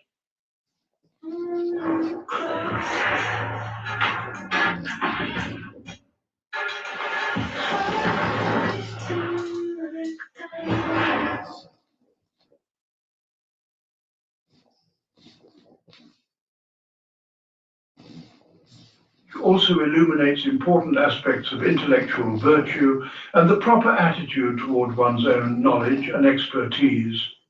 Someone who truly understands a complex subject should recognize how much remains unknown and how many questions have not been fully answered. This recognition naturally produces humility about the limits of current knowledge and openness to alternative perspectives that might reveal new insights or correct existing errors. Genuine expertise includes understanding of ignorance rather than simply accumulation of information or technical skill. Applications of Socratic irony can be found in various professional contexts where people need to help others examine their assumptions without creating defensiveness or conflict. Therapists often use questioning techniques that help clients discover their own insights rather than providing direct interpretation of their problems. Consultants may be more effective when they guide organizations to recognize their own difficulties rather than imposing external solutions based on superior expertise. Parents and teachers can use ironic questioning to help children think through the consequences of their choices rather than simply commanding obedience or providing moral lectures. Is particularly valuable in situations involving ideological disagreement or cultural conflict, where direct confrontation is likely to produce polarization rather than understanding. Someone who disagrees with another person's political views might make more progress by asking careful questions about the evidence and reasoning behind those views rather than arguing for alternative positions. This approach shows respect for the other person's intelligence while creating opportunities for them to recognize weaknesses in their own arguments. It transforms potential conflict into collaborative inquiry that might benefit both parties regardless of who changes their mind. Irony also has potential dangers and limitations that require careful consideration. The technique can easily become manipulative if used primarily to serve the questioner's agenda rather than genuinely promoting mutual understanding and learning. It may appear condescending or dishonest to people who recognize the questioner's superior knowledge and feel that their ignorance is being exploited for entertainment or educational purposes. Some situations may require direct communication about important facts or urgent moral issues rather than indirect approaches that allow for gradual discovery. The effectiveness of ironic questioning also depends heavily on the relationship between the people involved and the context in which it occurs. Socrates could employ irony successfully because his genuine care for others' well-being was evident and because his conversations took place in informal settings where people had volunteered to participate.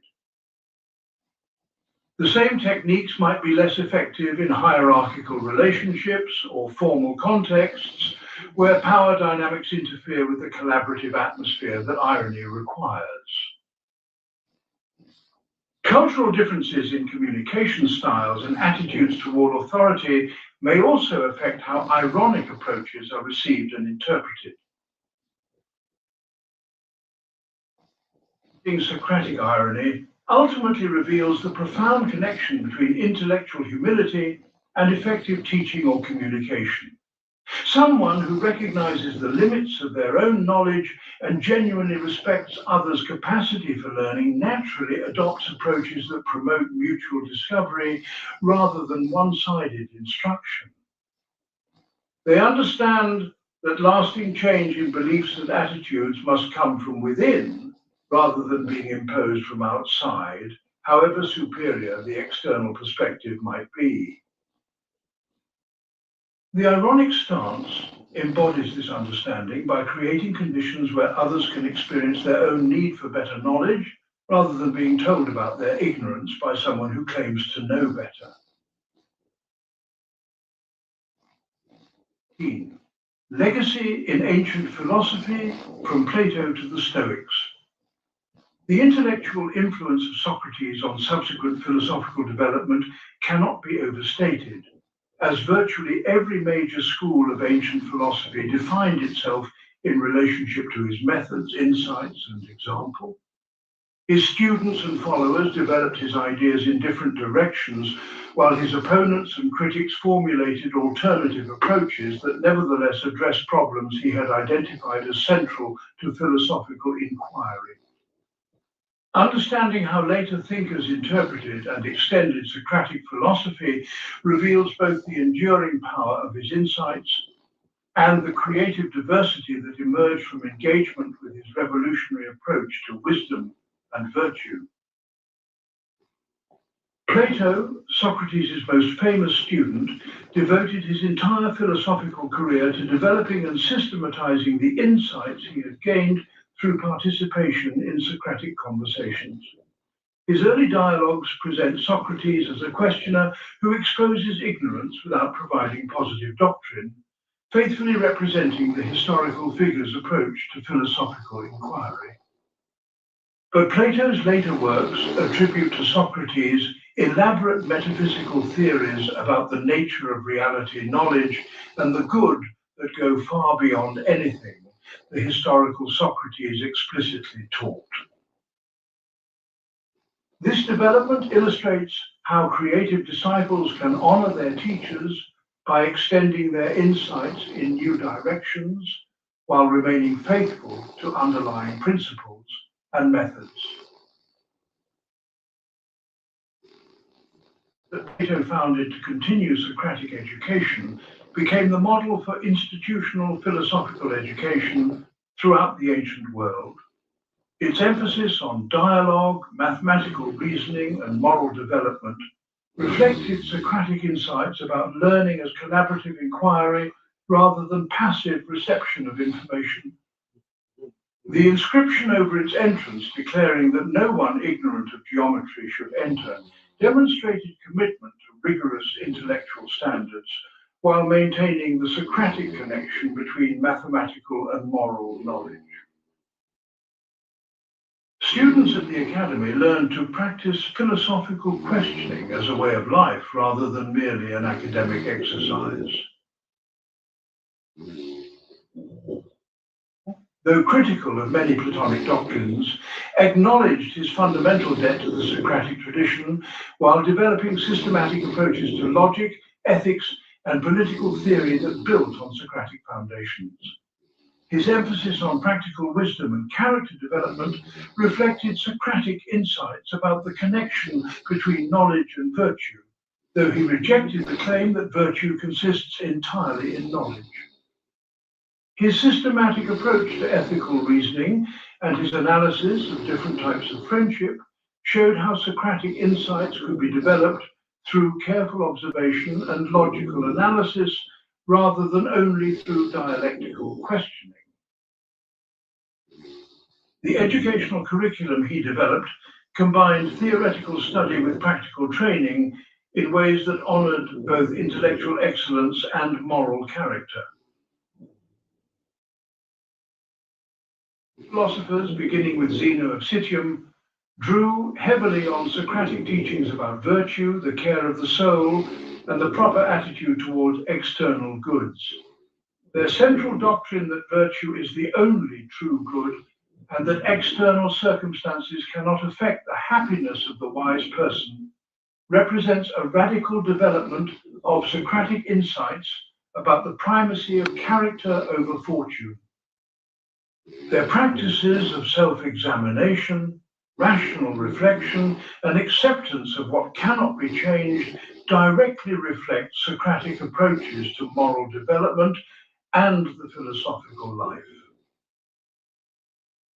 The Stoic emphasis on living according to nature can be understood as an attempt to systematize Socratic insights about virtue and human flourishing within a comprehensive cosmological framework. Stoics also transformed Socratic teachings in significant ways that reflected their own historical circumstances and philosophical priorities. Where Socrates emphasized questioning and dialogue as essential to philosophical inquiry, many Stoics developed systematic doctrines that could be learned and applied without extensive questioning or discussion.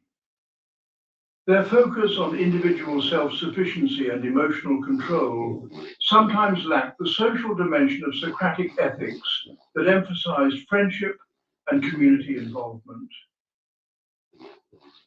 Their confidence in rational principles and natural law contrasted with Socratic intellectual humility about the limits of human knowledge. Represented by figures like Antisthenes and Diogenes, claimed to follow Socratic teachings about the unimportance of external goods and the primacy of virtue over conventional social values. Their radical rejection of material possessions, social status, and cultural refinement reflected an extreme interpretation of Socratic insights about what is truly valuable in human life. Their practice of challenging social conventions through provocative behavior and speech echoed Socratic criticism of unreflective traditional beliefs, though often without his subtle irony and respect for persons. Emphasis on living according to nature rather than social convention represented one possible development of Socratic teachings about following reason rather than popular opinion. The tradition, particularly as developed by Pyrrho and later by Sextus Empiricus, drew on Socratic declarations of ignorance to argue that suspension of judgment about all disputed questions represents the wisest response to human cognitive limitations.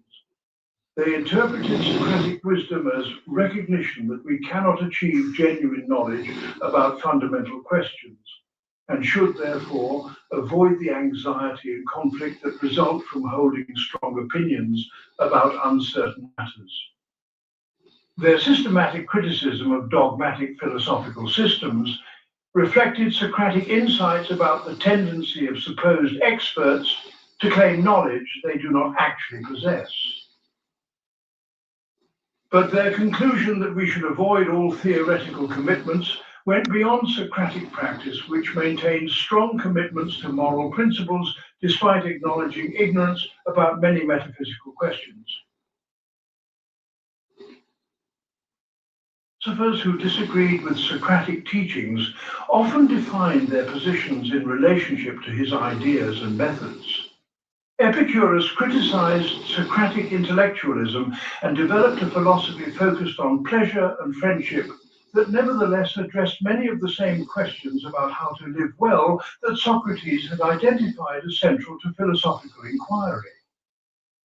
The Epicurean emphasis on careful reasoning about what contributes to genuine happiness reflected Socratic insights about the importance of examining one's assumptions about the good life.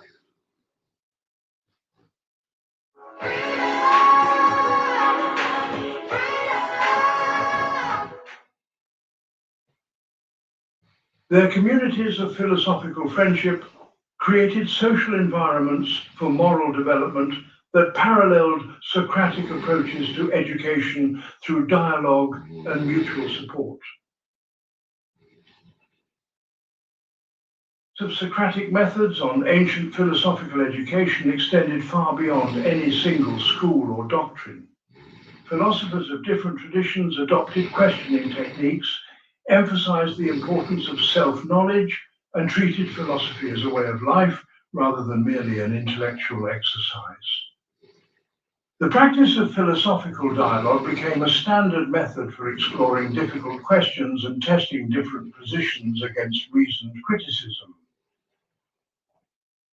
The Socratic example of choosing death rather than abandoning philosophical principles provided a model of intellectual integrity that influenced how philosophers understood their responsibilities and commitments. Of Socratic ideas through different philosophical schools also illustrates how fundamental insights can remain vital while being interpreted and developed in diverse ways. Each tradition emphasized different aspects of Socratic teaching while adding elements that reflected their own theoretical interests and practical concerns. This diversity suggests that Socratic philosophy contains resources for addressing a wide range of human needs and circumstances, rather than providing a single orthodox approach to wisdom and virtue. The continuing vitality of different interpretations demonstrates the depth and complexity of Socratic insights that continue to generate new understanding through creative engagement. How ancient philosophers developed Socratic ideas also reveals the ongoing relevance of his central insights for contemporary philosophical work. The questions he identified about the relationship between knowledge and virtue, the nature of justice and the good life, and the proper methods for philosophical inquiry remain central to current debates in ethics, political philosophy, and epistemology. His approaches to education through questioning and dialogue continue to influence pedagogical theory and practice across many disciplines.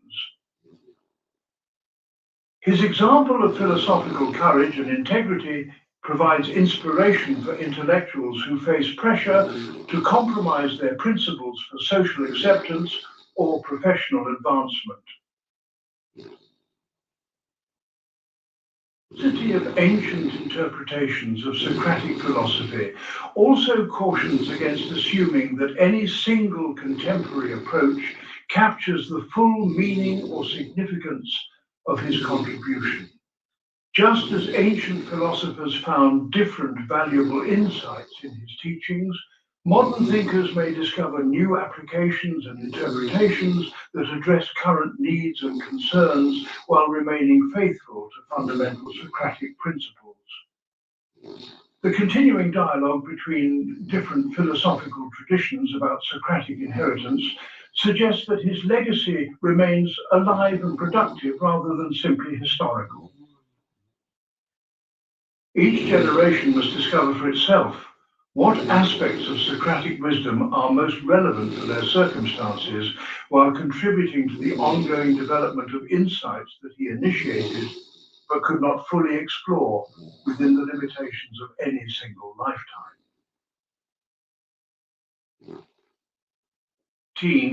Modern resurrections, Socrates in contemporary thought. The influence of Socratic philosophy extends far beyond ancient Greek thought into virtually every aspect of modern intellectual, educational, and therapeutic practice, demonstrating the enduring relevance of his insights about human nature, learning, and moral development. Contemporary applications of Socratic methods can be found in psychotherapy, education, business consulting, legal reasoning, and scientific inquiry, while his fundamental questions about the examined life continue to challenge individuals and societies seeking authentic values and meaningful purposes. Understanding these modern applications reveals both the timeless wisdom of Socratic approaches and their adaptability to new contexts and challenges that Socrates himself could never have anticipated. Cognitive behavioral therapy, one of the most widely used and empirically supported approaches to mental health treatment, directly employs Socratic questioning techniques to help clients examine their thoughts, beliefs, and assumptions that contribute to emotional distress and behavioral problems. Therapists trained in this approach guide clients through careful questioning that reveals the connections between thoughts, feelings, and actions while helping them discover more realistic and helpful ways of interpreting their experiences. The method assumes that many psychological problems result from distorted thinking patterns that can be corrected through patient inquiry and rational examination rather than through direct advice or interpretation. This therapeutic application demonstrates how Socratic insights about the relationship between knowledge and well-being can be systematically applied to promote mental health and personal growth.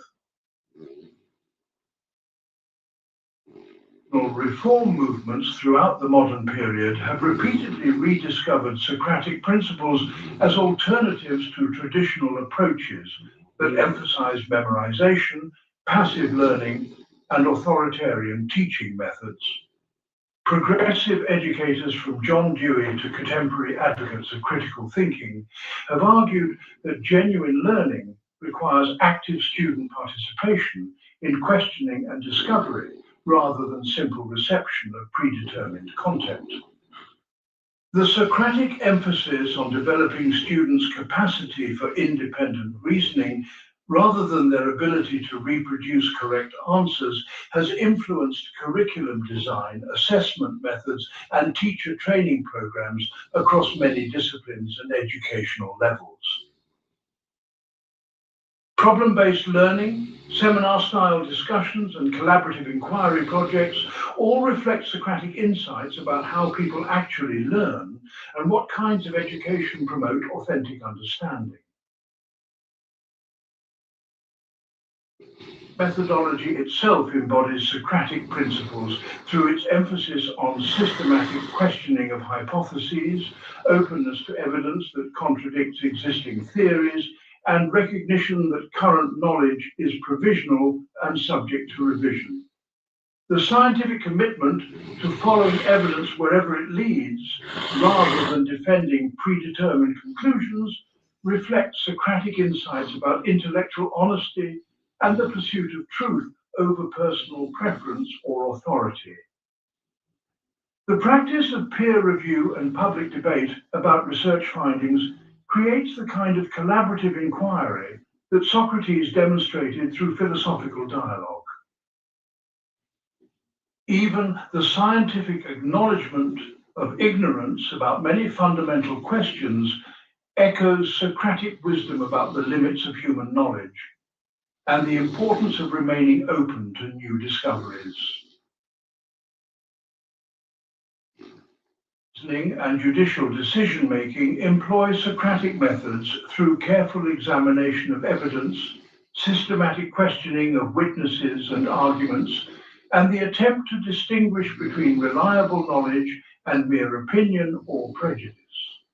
Law schools have traditionally used Socratic questioning as a primary teaching method, forcing students to defend their interpretations of legal principles and case law through rigorous dialogue with professors and peers. The adversarial system of justice assumes that truth is most likely to emerge through careful questioning and debate between opposing viewpoints, rather than through acceptance of any single authority's opinion. Constitutional interpretation and judicial review reflect Socratic insights about the need to examine fundamental assumptions about justice, rights, and governmental authority, rather than simply accepting traditional practices or popular preferences.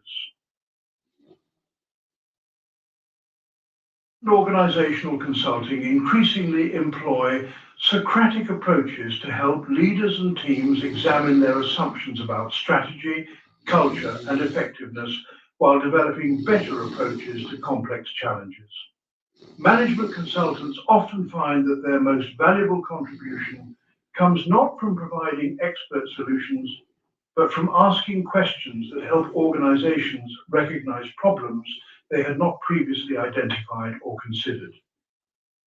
Leadership development programs emphasize skills in questioning and listening that enable managers to help their subordinates discover better approaches to their work, rather than simply directing them to follow predetermined procedures. Organizational learning initiatives reflect Socratic insights about the importance of creating environments where people feel safe to question existing practices and experiment with new approaches. Philosophy continues to grapple with fundamental Socratic questions about the nature of knowledge, virtue, justice, and the good life, while developing new methods and approaches that build on his foundational insights. Feminist philosophers have adopted Socratic questioning to examine assumptions about gender, power, and rationality that have been taken for granted in traditional philosophical systems. Environmental ethicists use Socratic methods to challenge anthropocentric assumptions about the relationship between humans and nature.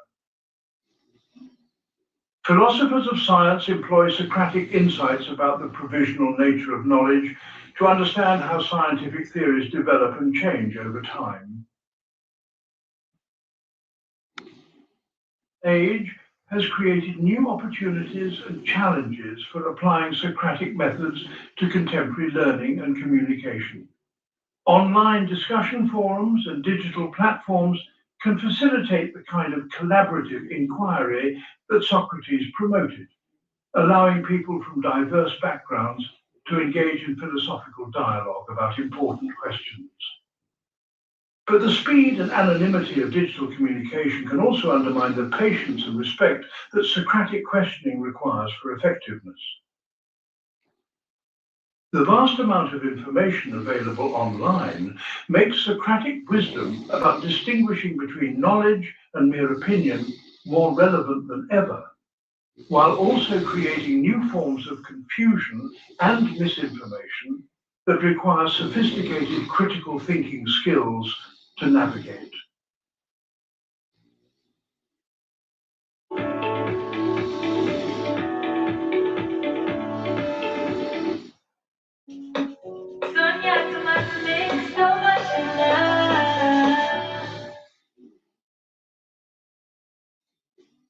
Research in psychology and neuroscience has provided empirical support for many Socratic insights about learning, memory, and behavior change. Studies of metacognition demonstrate the importance of thinking about thinking and examining one's own mental processes for effective learning and problem solving. Research on habit formation and behavior change shows that lasting transformation requires understanding the beliefs and assumptions that support current patterns rather than simply trying to impose new behaviors through willpower. Investigation of social influence and group dynamics reveals how questioning and dialogue can promote better decision-making compared to individual reflection or authority-based directives. Applications of Socratic philosophy also face significant challenges and limitations that require careful consideration.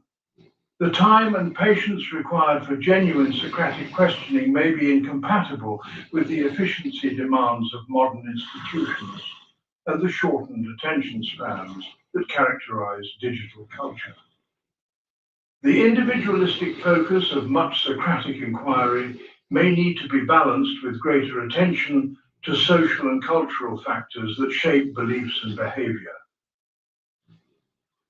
The intellectual approach that Socrates emphasized may be insufficient for addressing problems that require emotional healing, cultural change, or structural reform, rather than simply better understanding.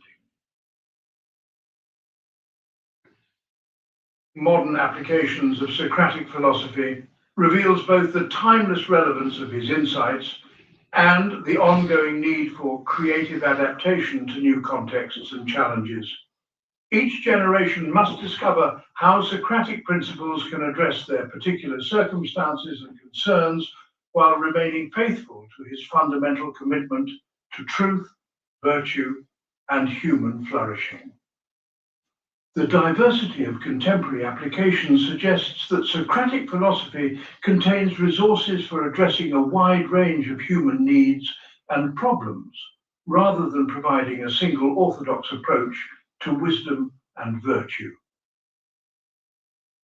The continuing vitality of Socratic influence demonstrates that his legacy remains alive and productive rather than simply historical, offering hope that his insights will continue to inspire and guide human development in whatever new forms civilization may take.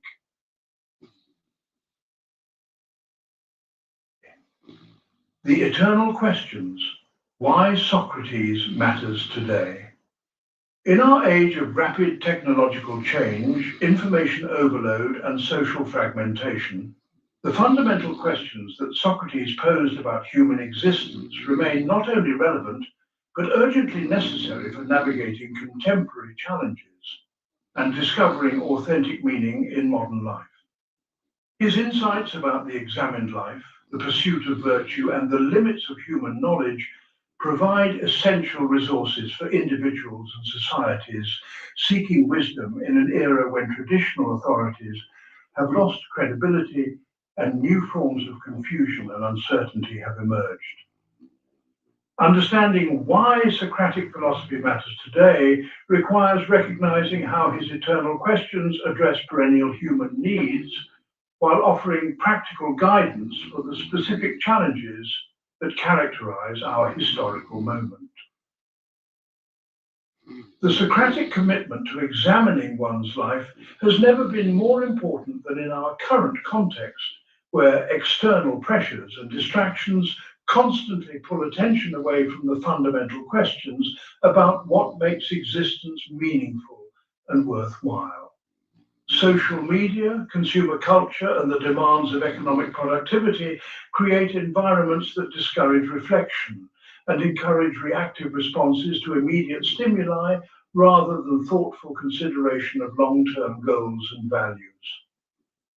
The pace of contemporary life often prevents people from developing the kind of self-knowledge that enables authentic choices about career, relationships, and lifestyle, based on genuine understanding of their deepest commitments rather than social expectations or unconscious habits.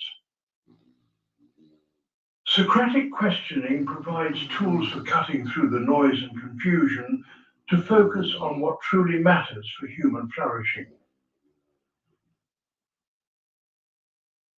Of available information through digital technology makes Socratic wisdom about distinguishing between knowledge and opinion more crucial than ever for responsible citizenship and personal decision-making. Anyone with internet access can find arguments and evidence for virtually any position on complex issues. But most people lack the critical thinking skills necessary to evaluate competing claims or recognize their own biases and limitations. The democratic process depends on citizens who can examine their beliefs rationally rather than simply defending whatever positions they already hold or accepting whatever information confirms their existing prejudices. Socratic methods of questioning assumptions, examining evidence, and acknowledging uncertainty provide essential skills for navigating information-rich environments responsibly. Debates about artificial intelligence, genetic engineering, climate change, and other technological developments raise fundamental questions about human nature, moral responsibility, and the good life that Socrates identified as central to philosophical inquiry. These issues cannot be resolved through technical expertise alone, but require wisdom about what kinds of changes actually serve human flourishing and what values should guide decisions about how new capabilities are developed and used. The Socratic emphasis on moral knowledge and the primacy of virtue over technical skill provides crucial perspectives for ensuring that technological progress serves human excellence rather than merely efficiency or power. His insights about the unity of knowledge and virtue suggest that technical experts need philosophical wisdom to guide their work responsibly. A crisis of meaning and purpose that affects many individuals in developed societies reflects exactly the kind of spiritual emptiness that Socrates warned against when he argued that caring for the soul matters more than accumulating external goods. Despite unprecedented material prosperity and technological capabilities, many people report feelings of depression, anxiety, and existential confusion that suggest their deepest human needs are not being met by consumer culture and career success. Socratic insights about the relationship between virtue and happiness provide alternatives to materialistic definitions of success, while offering practical approaches to developing character and finding meaning through moral and intellectual excellence. His example demonstrates that a life devoted to questioning, learning, and service can provide profound satisfaction regardless of external circumstances or social recognition. Polarization and social fragmentation that characterize many contemporary societies reflect the kind of unreflective partisan loyalty that Socrates criticized through his commitment to following rational argument wherever it might lead, rather than defending predetermined positions. Much political discourse involves people talking past each other rather than genuinely engaging with alternative viewpoints or examining the evidence and reasoning that support different policy proposals. Socratic dialogue methods could help bridge ideological divides by creating opportunities for collaborative inquiry into shared problems rather than competitive debate between opposing camps. His emphasis on intellectual humility and acknowledgement of ignorance provides models for how people with different perspectives can work together productively despite their disagreements. Challenges in the digital age require exactly the kind of pedagogical innovation that Socrates pioneered through his emphasis on active learning, critical thinking, and character development rather than passive absorption of information. Traditional educational approaches that focus on memorizing content and following procedures are becoming obsolete as information becomes instantly accessible and artificial intelligence capabilities expand rapidly. The most valuable educational goals now involve developing students' capacity for reasoning, questioning, and moral judgment that cannot be easily automated or replaced by technological tools. Socratic methods of teaching through questioning and dialogue provide proven approaches for promoting these essential human capabilities while maintaining the personal relationships that make education meaningful and transformative. The global challenges of environmental destruction, economic inequality, and cultural conflict require the kind of collaborative wisdom and moral courage that Socratic philosophy promotes through its emphasis on seeking truth through dialogue and choosing virtue despite personal cost. These problems cannot be solved through individual action or technical fixes alone, but demand coordinated efforts by people who share commitment to justice and human flourishing across cultural and national boundaries. Socratic insights about the unity of virtue and the importance of moral education provide resources for building the kind of character and wisdom necessary for addressing challenges that transcend immediate self-interest. His example of choosing death rather than compromising his principles demonstrates the level of commitment that may be required for creating meaningful social change.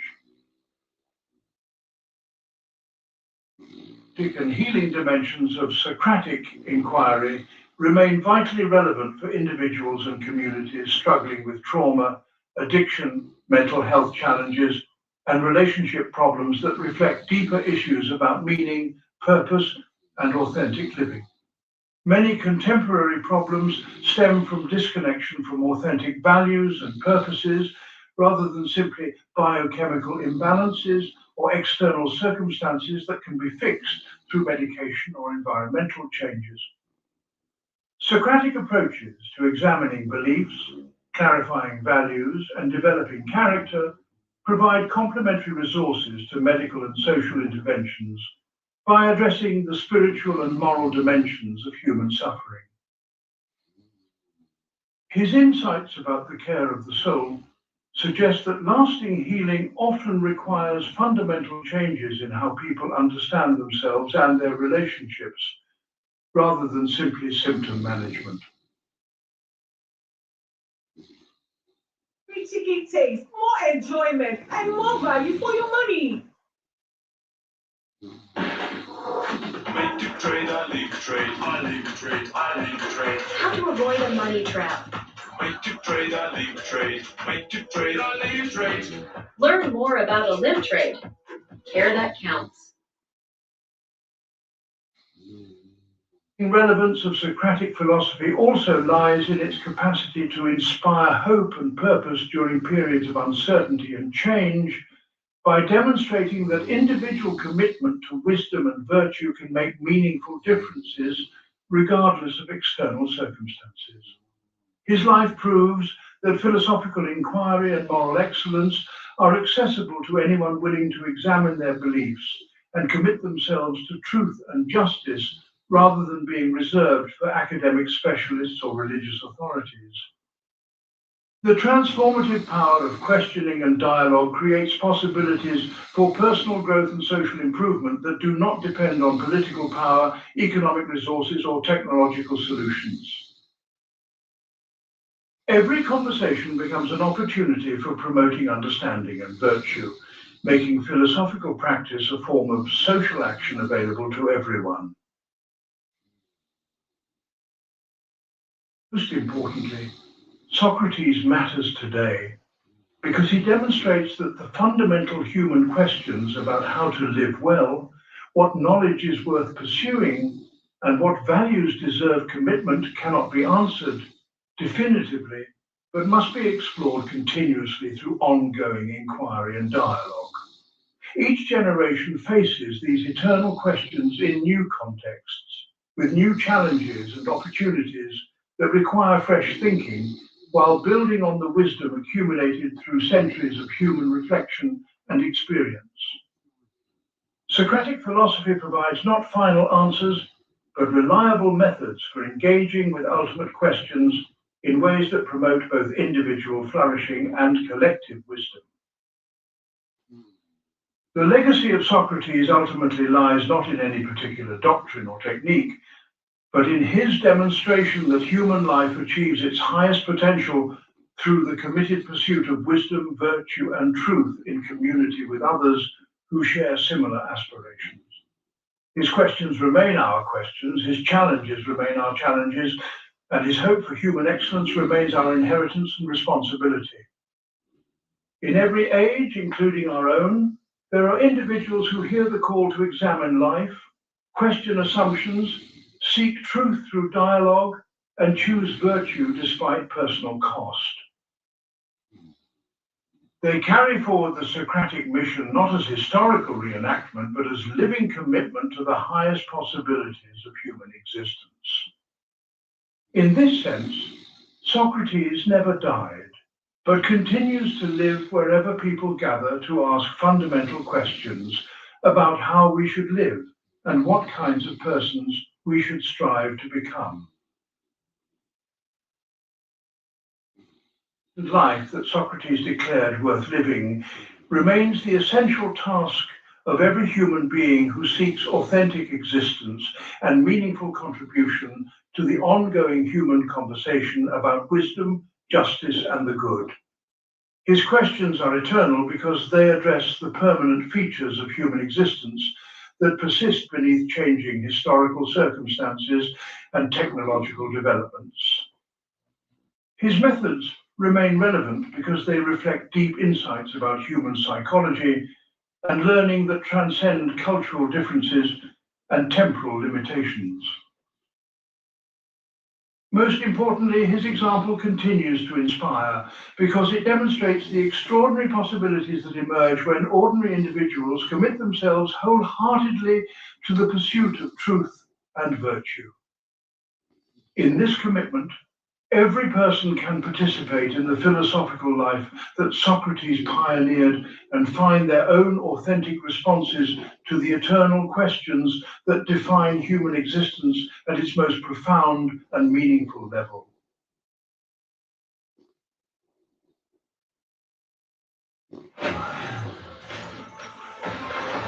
We'll need some help.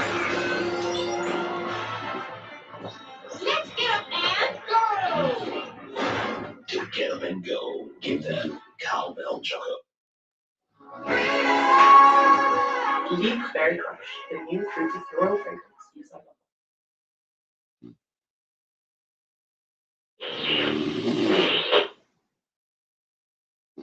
A man who achieved everything society values, yet found himself questioning the very foundations of human existence.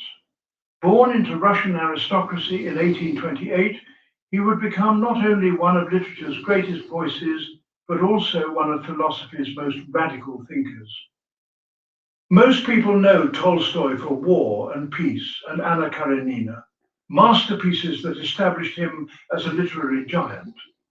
But beneath the surface of these novels lay a mind wrestling with the deepest questions of human existence, questions that would eventually consume his entire life and transform him from a celebrated artist into a revolutionary philosopher. Tolstoy's philosophical journey began not in the lecture halls of universities, but in the depths of personal crisis. At the height of his fame, when he possessed everything that supposedly brings happiness, wealth, recognition, a loving family, and artistic genius, he found himself standing at the edge of an abyss. The question that haunted him was devastatingly simple, yet impossible to answer through conventional means. If death makes everything ultimately meaningless, if all human achievements crumble into dust, if love itself cannot survive the grave, then what possible significance can life have? This question would drive Tolstoy to construct a philosophical system unlike anything that came before it. His philosophy was not built in ivory towers, but forged in the fire of lived experience, tested against the harsh realities of Russian society, and refined through decades of spiritual struggle. What emerged was a worldview that challenged every assumption of modern civilization, from the nature of art and education to the foundations of government and the meaning of religious faith. Tolstoy's philosophy was revolutionary, not because it offered new theories, but because it demanded that philosophical ideas be lived rather than merely discussed. Unlike the systematic philosophers of his era, Tolstoy approached truth through multiple channels. He was simultaneously a mystic and a rationalist, an anarchist and a Christian, a critic of civilization and a seeker of universal human values. His ideas would eventually influence figures as diverse as Mahatma Gandhi and Ludwig Wittgenstein, Martin Luther King and James Baldwin, shaping movements for social justice, nonviolent resistance and spiritual renewal that continue to this day. To understand Tolstoy's philosophy is to encounter a mind that refused to accept easy answers, a thinker who insisted that the most important questions in life are also the most difficult ones. The Great Spiritual Earthquake. The 1870s marked a watershed moment in Tolstoy's life, a period he would later describe as a complete spiritual earthquake that shattered everything he thought he knew about existence. He was 50 years old, at the absolute pinnacle of literary success, with Anna Karenina bringing him international acclaim and financial security beyond imagination. By every external measure, Leo Tolstoy was living a charmed life. He owned vast estates, commanded the respect of intellectuals across Europe, had published novels that would outlive him by centuries, and enjoyed a large, healthy family. Yet beneath this surface of success, something profound and terrifying was stirring. The crisis began subtly, almost imperceptibly, like a crack in a foundation that grows wider with each passing day. Tolstoy found himself unable to concentrate on his writing, unable to find pleasure in activities that had once brought him joy. More disturbing still, he began to question not just his own accomplishments, but the entire structure of human civilization. What was the point of writing great novels if the readers would eventually die and forget them? What was the meaning of accumulating wealth if it could not purchase even one additional day of life? Why bring children into a world where suffering and death were the only certainties? These questions might seem like the idle musings of a privileged man with too much time on his hands. But for Tolstoy, they became matters of life and death in the most literal sense. He began to contemplate suicide with an intensity that frightened him. He removed ropes from his room and avoided carrying a gun, not trusting himself to resist the temptation to end what seemed like a meaningless existence. The irony was almost unbearable. Here was a man who had spent his career creating meaning through art, now finding himself unable to locate any meaning in existence itself. What made Tolstoy's crisis particularly agonizing was his intellectual honesty. He could not simply ignore these questions or distract himself with pleasure and activity, as many of his contemporaries did. His mind was too sharp, his moral sense too developed, to accept comfortable lies or conventional wisdom. He had always been a seeker of truth, and now that very commitment to truth was leading him into darkness. He tried to find answers in the philosophical and scientific works of his time, reading voraciously through German idealism, French positivism, and British empiricism. But every system he studied seemed to offer the same conclusion, that human life was ultimately without objective meaning or purpose. The turning point came when Tolstoy realized that his crisis was not unique to him, but was actually the hidden condition of his entire social class. The educated, wealthy elite of 19th century Russia lived lives of elaborate artifice, surrounding themselves with culture, luxury, and philosophical sophistication to avoid confronting the fundamental meaninglessness of their existence. They attended operas and read novels and debated political theories, but none of these activities addressed the core question of why life was worth living. In fact, Tolstoy began to suspect that much of what passed for civilization was actually an elaborate system of distraction, designed to keep people from asking the most important questions. This insight led Tolstoy to one of the most radical realizations of his philosophical journey. He began to understand that the problem was not simply intellectual, but moral and spiritual. The reason that educated people could not find meaning in life was not because no meaning existed, but because they had structured their lives in ways that made meaning impossible to perceive. They had become parasites, living off the labor of others, consuming without producing, thinking without doing, talking about virtue without practicing it. How could such people expect to understand the purpose of existence when they had disconnected themselves from the fundamental realities of human life? How could they find meaning when they had never engaged in meaningful work, never experienced genuine hardship, never been forced to confront their own mortality in practical rather than theoretical terms? This realization would prove to be the foundation stone of Tolstoy's entire philosophical system. The crisis that had nearly driven him to suicide became the catalyst for a complete transformation of his worldview.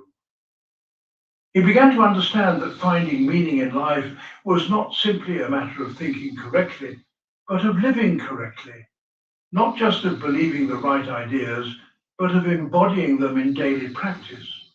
The answers he sought could not be found in books or lectures, but only through a fundamental reorientation of his entire existence. This insight would lead him on a spiritual journey that would transform not only his own life, but would eventually influence millions of people around the world who were struggling with the same fundamental questions about the meaning and purpose of human existence. 2. The battle between faith and reason.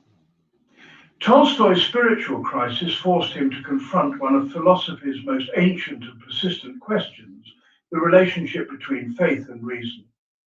For most of his adult life, he had been a child of the Enlightenment, believing that human reason could ultimately solve all important problems and provide answers to life's deepest questions. He had dismissed religious faith as superstition, suitable perhaps for uneducated peasants, but beneath the dignity of an intellectual. Yet now, when reason had led him to the brink of despair, he found himself wondering whether faith might offer something that rational analysis could not. The breakthrough came when Tolstoy began to observe the lives of ordinary people, particularly the peasants who worked on his estate. These were men and women who possessed little formal education, who could barely read and write, who knew nothing of philosophy or science. Yet they seemed to possess something that all his learning had failed to provide, a deep sense of purpose and meaning that sustained them through hardship and suffering. They did not question whether life was worth living, because they knew, with a certainty that transcended argument, that it was. They faced death without the existential terror that paralyzed educated people like himself. They found joy in simple things, meaning in ordinary work, and hope in the face of tragedy. This observation led Tolstoy to a startling conclusion. Perhaps the problem was not that life lacked meaning, but that rational analysis was fundamentally incapable of grasping the kind of meaning that life actually possessed. Maybe there were truths that could only be apprehended through faith, through a kind of knowing that bypassed the analytical mind entirely. This was not anti-rational exactly, but it suggested that reason had limits, that there were dimensions of reality that lay beyond its reach. Just as the eye cannot see ultraviolet light, even though such light exists, perhaps the rational mind could not perceive the spiritual dimensions of existence, even though they were real and powerful. Tolstoy began to understand faith not as the acceptance of irrational propositions, but as a different way of engaging with reality. Faith was not about believing impossible things, but about recognizing truths that could not be proven through logical argument. When a mother loves her child, she does not love because she has reasoned herself into it after careful analysis of the child's qualities. Love simply exists, immediately and certainly, as a fundamental fact of her experience.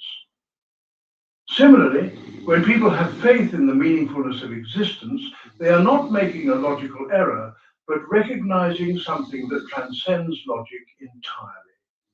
They are responding to a truth that can only be known through lived experience rather than abstract thought. This insight revolutionized Tolstoy's understanding of knowledge itself. He came to see that there were essentially two kinds of truth in the world. There was scientific truth, which dealt with measurable, quantifiable aspects of reality and could be verified through experiment and logical analysis. This kind of truth was valuable for understanding how the physical world operated, but it could tell you nothing about why the world existed or what you should do with your life. Then there was spiritual truth, which dealt with questions of meaning, purpose, and moral obligation. This kind of truth could not be proven in a laboratory, but it was no less real for being unprovable. The key insight was that these two types of truth operated in different spheres and served different purposes. Trying to use scientific methods to answer spiritual questions was like trying to measure love with a ruler or weigh hope on a scale. It was not that love and hope were unreal, but that they belonged to a different category of reality than the things that could be quantified and measured. Similarly, trying to use spiritual intuition to solve scientific problems was equally misguided. Faith could tell you that life had meaning, but it could not tell you how to build a bridge or cure a disease. Each type of knowledge had its proper domain, and confusion arose when people tried to apply one type of thinking to problems that required the other. This reconciliation of faith and reason became central to Tolstoy's mature philosophy. He was not abandoning reason, but recognizing its limitations. Reason was an excellent tool for understanding the mechanics of existence, but it was powerless to address questions of ultimate meaning and purpose. For those questions, you needed faith, not as a substitute for thinking, but as a complement to it. Faith provided the foundation of meaning upon which rational thought could build, while reason provided the tools for working out the practical implications of faith-based insights. Together, they could address the full range of human concerns in a way that neither could manage alone.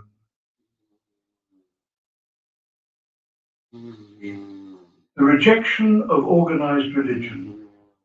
Having discovered the importance of faith, Tolstoy might have been expected to embrace the Russian Orthodox Church, the dominant religious institution of his culture. Instead, he launched one of the most devastating critiques of organized religion ever written by a Christian believer. Tolstoy's attack on the church was not motivated by atheism or anti-religious sentiment, but by his conviction that institutional Christianity had betrayed the original message of Jesus Christ. In fact, it was precisely because he took Christian teaching so seriously that he found the church's practices so appalling. Tolstoy's critique began with a simple observation. There was a profound disconnect between what Jesus actually taught and what the church practiced. Jesus had preached love for enemies, non-resistance to evil, and radical forgiveness. He had blessed the poor and warned against the dangers of wealth. He had rejected violence and called his followers to be peacemakers. Yet the church that claimed to represent him blessed wars, accumulated vast riches, and supported political systems that oppressed the poor. The Orthodox Church in Russia was little more than a department of the state, providing religious justification for the Tsar's absolute power and helping to keep the peasants docile and obedient. Even more troubling to Tolstoy was the church's emphasis on supernatural beliefs rather than ethical practice. The clergy spent endless time debating abstract theological questions about the nature of the Trinity or the mechanics of salvation, while largely ignoring Jesus' clear teachings about how people should treat each other. They insisted that salvation depended on believing the right doctrines and participating in the right rituals, rather than on actually following Christ's example of love and service. This struck Tolstoy as a fundamental perversion of Christianity, transforming a religion of ethics into a religion of magic. Tolstoy was particularly offended by the church's claims to exclusive access to divine truth. The clergy presented themselves as intermediaries between God and ordinary people, as if the divine could only be reached through their mediation. This contradicted Jesus' teaching that the kingdom of heaven was within each person, accessible to anyone who sought it with sincere heart. Moreover, the church's insistence that only Christians could be saved seemed to Tolstoy both arrogant and absurd. How could a loving God condemn billions of people simply for being born into the wrong culture or historical period? Such a doctrine made God seem less moral than an ordinary human being. Instead of the institutional church, Tolstoy proposed a return to what he called primitive Christianity, the original message of Jesus stripped of centuries of theological elaboration and political compromise. This meant focusing on the Sermon on the Mount rather than the creeds, on ethical practice rather than supernatural beliefs. It meant treating Christianity as a way of life rather than a set of propositions to be believed. The essence of Jesus' teaching, as Tolstoy understood it, could be summarized in a few simple principles that any person could understand and follow. First, all human beings were children of the same divine source and therefore brothers and sisters to each other. This meant that violence against another person was always wrong, regardless of the circumstances or justifications offered. Second, love was the fundamental law of existence, and all other moral principles were simply applications of this basic truth. Third, the kingdom of heaven was not a place you went after death, but a way of living in the present moment, characterized by peace, joy, and compassion. Fourth, true religion was not about beliefs or rituals, but about the transformation of character, the gradual replacement of selfishness with love. These principles were revolutionary in their simplicity and in their implications for how society should be organized. Tolstoy's religious views inevitably brought him into conflict with the Orthodox Church hierarchy. His writings were banned by the censors, and in 1901 he was formally excommunicated. The church denounced him as a heretic and a dangerous influence on the faithful. But Tolstoy was undaunted by this opposition.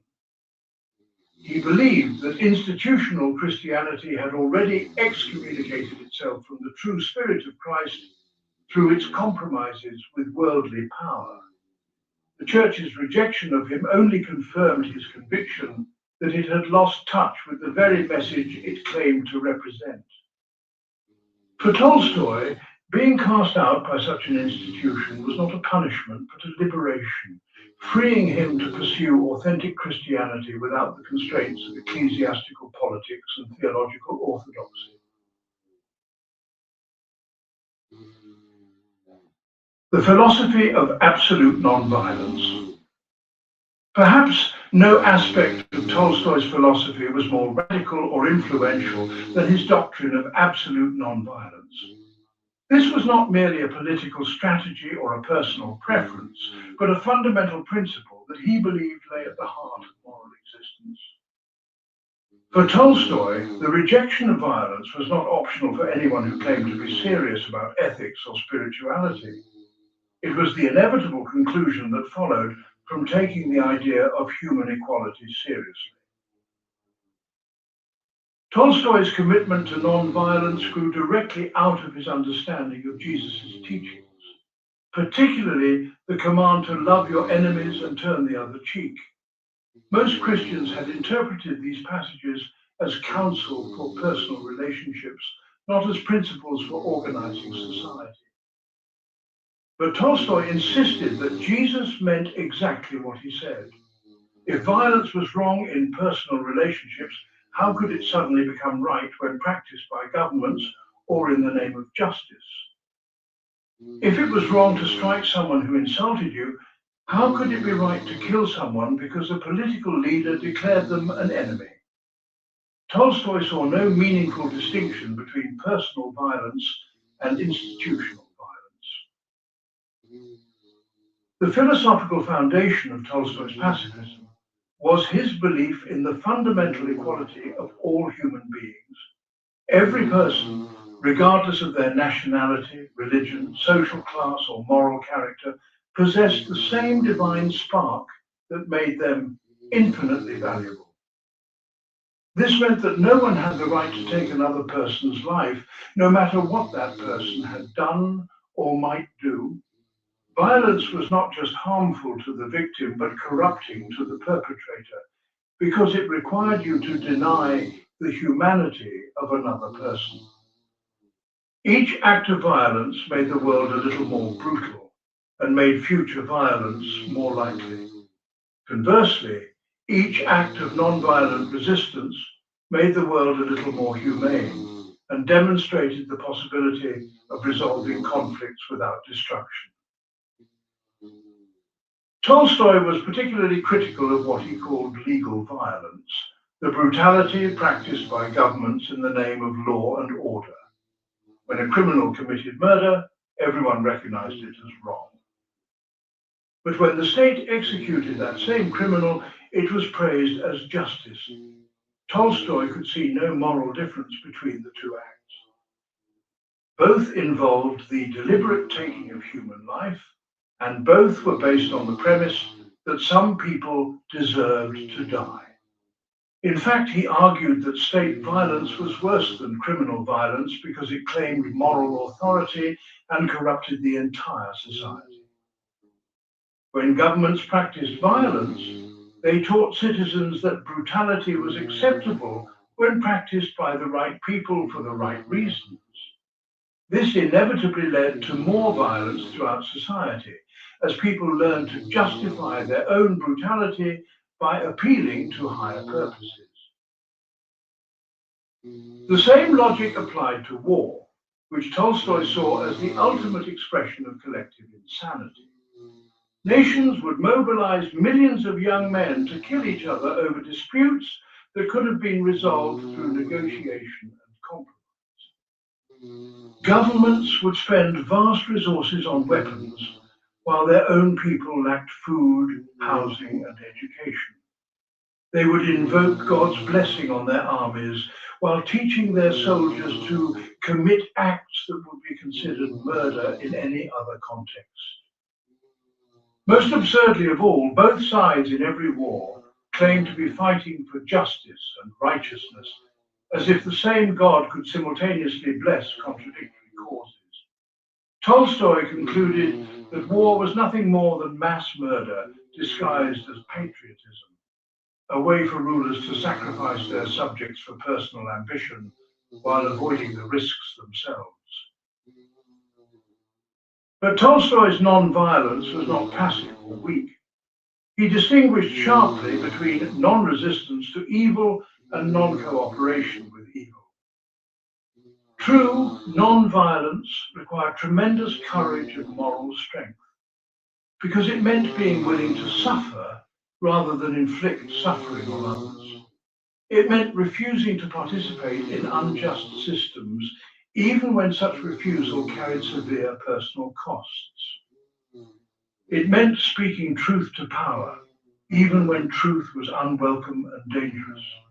Most importantly, it meant taking personal responsibility for creating the kind of world you wanted to live in, rather than waiting for others to change first. Tolstoy believed that non-violent resistance was actually more effective than violence in creating lasting social change. Violence might achieve temporary victories, but it always generated counter-violence that perpetuated cycles of conflict. Non-violence, by contrast, could actually transform opponents rather than simply defeating them. When people practiced genuine love toward their enemies, it often awakened the conscience of those enemies and created the possibility of genuine reconciliation. This was not naive optimism, but a hard-earned insight based on Tolstoy's observation of how moral force operated in human relationships. The power of non-violence lay not in its ability to compel obedience, but in its capacity to inspire voluntary transformation. Christian anarchism and the rejection of the state. Tolstoy's commitment to non-violence led him inevitably to anarchism, the belief that all forms of government were inherently illegitimate. This was not the anarchism of bombs and revolutionary violence, but a principled rejection of coercive authority based on Christian ethics. For Tolstoy, the state was simply organized violence on a massive scale, and no Christian could, in good conscience, participate in or support such an institution. This position put him at odds not only with conservative defenders of the existing order, but also with liberal reformers and revolutionary socialists who believed that political action could create a more just society. Tolstoy's critique of the state began with a simple observation about the nature of government power. All political authority ultimately rested on the threat of violence. Laws were not suggestions, but commands backed by the promise of punishment for those who disobeyed. Police existed to arrest those who violated state edicts. Armies existed to defend the state against external enemies and internal rebellions. Courts existed to determine how much violence should be applied to those who challenged state authority. Even the most democratic and benevolent government was still fundamentally an organization designed to compel obedience through the use or threat of force. For someone committed to absolute non-violence, cooperation with such an institution was impossible. But Tolstoy's anarchism went deeper than a simple rejection of government violence. He argued that the state was inherently corrupting to human nature because it concentrated power in the hands of a few individuals while teaching the masses to be obedient and passive. Political systems, whether monarchical or democratic, created artificial hierarchies that contradicted the fundamental equality of all human beings. They encouraged people to look to external authorities for guidance rather than developing their own moral judgment. They fostered nationalism and tribalism by teaching people to see themselves as members of competing groups rather than as part of a universal human family. Most perniciously, they created the illusion that social problems could be solved through legislation and enforcement rather than through individual moral transformation. Tolstoy was particularly critical of democracy, which many of his contemporaries saw as the solution to the problems of autocratic government. He argued that democracy was simply a more sophisticated form of tyranny, one that gave people the illusion of self-governance while keeping real power in the hands of political and economic elites. When people voted, they were not exercising meaningful control over their lives, but merely choosing which set of rulers would govern them for the next few years. The fundamental relationship remained the same, a small group of people making decisions that affected millions of others who had no real say in the matter. Moreover, democracy encouraged people to think that they could escape moral responsibility by delegating it to elected representatives. Instead of taking personal action to address social problems, they simply voted for politicians who promised to solve those problems through government programs. The alternative that Tolstoy proposed was not chaos, but a form of voluntary organization based on moral principles rather than coercive power. He envisioned communities of people who cooperated with each other, not because they were forced to do so, but because they recognized their mutual dependence and shared humanity. Such communities would not need external authority because their members would govern themselves according to the law of love. Conflicts would be resolved through discussion and moral suasion rather than through punishment and force. People would contribute to the common good not because they were compelled to do so, but because they understood that their own welfare was inseparable from the welfare of others. This was not utopian dreaming, but a practical vision of how human society could be organized if people took seriously the ethical teachings of Jesus. Tolstoy recognized that such a transformation of society could not happen overnight or through political revolution. It required a gradual change in human consciousness, a growing recognition that cooperation was more rational than competition, and that love was more powerful than force. This change had to begin with individuals who were willing to live according to these principles, even when surrounded by a society that rejected them.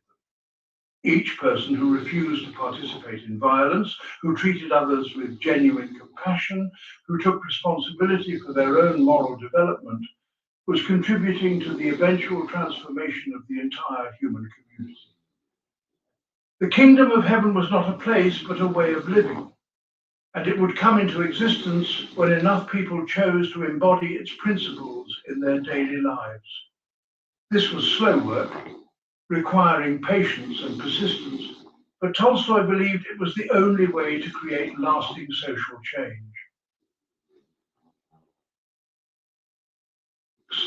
Art as moral communication. Tolstoy's aesthetic philosophy, developed most fully in his 1897 treatise, What is Art?, represented one of the most radical rejections of conventional artistic values ever articulated. At a time when most intellectuals celebrated art for art's sake and viewed aesthetic experience as valuable in itself, Tolstoy insisted that art had no legitimacy unless it served moral and spiritual purposes. This was not the position of a Philistine who failed to appreciate beauty, but the carefully reasoned conclusion of someone who understood the immense power of artistic expression and believed that such power carried corresponding responsibilities. Tolstoy's theory began with a fundamental redefinition of what art actually was. Instead of defining art in terms of beauty or aesthetic pleasure, he argued that art was essentially a form of communication, a way of transmitting feelings and experiences from one person to another. When an artist created a genuine work of art, they were not trying to make something beautiful, but to share an emotional experience that they had lived through themselves. The painting, poem, or musical composition was simply the medium through which this transmission occurred. If the work succeeded in making the audience feel what the artist had felt, then it was good art, regardless of whether it conformed to traditional standards of beauty. If it failed to create this emotional connection, then it was not really art at all, no matter how technically accomplished or aesthetically pleasing it might be. This communicative theory of art had radical implications for how artistic value should be determined. Tolstoy argued that the worth of an artwork depended on three factors: the genuineness of the emotion being expressed, the importance of that emotion for human life, and the clarity with which it was communicated. Genuine emotion meant that the artist had actually experienced the feeling they were trying to convey, rather than simply manufacturing it for effect. Important emotion meant feelings that contributed to human solidarity and moral development, rather than those that promoted selfishness or vice. Clear communication meant that the artwork could be understood by ordinary people without special education or cultural initiation. Art that failed on any of these criteria was, in Tolstoy's view, false art that served no legitimate purpose. Applying these standards, Tolstoy reached conclusions that shocked the artistic establishment of his time. He dismissed much of what was considered high culture, including works by Shakespeare, Wagner, and even his own novels War and Peace and Anna Karenina, as false art created for the entertainment of the privileged classes. These works might be technically sophisticated and emotionally powerful, but they communicated feelings and values that were accessible only to educated elites and that often promoted immoral attitudes. Shakespeare's plays, for example, glorified violence and revenge while treating the suffering of common people as comic relief. Wagner's operas celebrated pagan mythology and aristocratic values that contradicted Christian ethics. Even Tolstoy's own great novels, he came to believe, were too complex and culturally specific to reach ordinary readers and dealt with the problems of the wealthy, rather than addressing universal human concerns. By contrast, Tolstoy praised simple folk songs, religious hymns, and stories that conveyed universal feelings of love, compassion, and solidarity.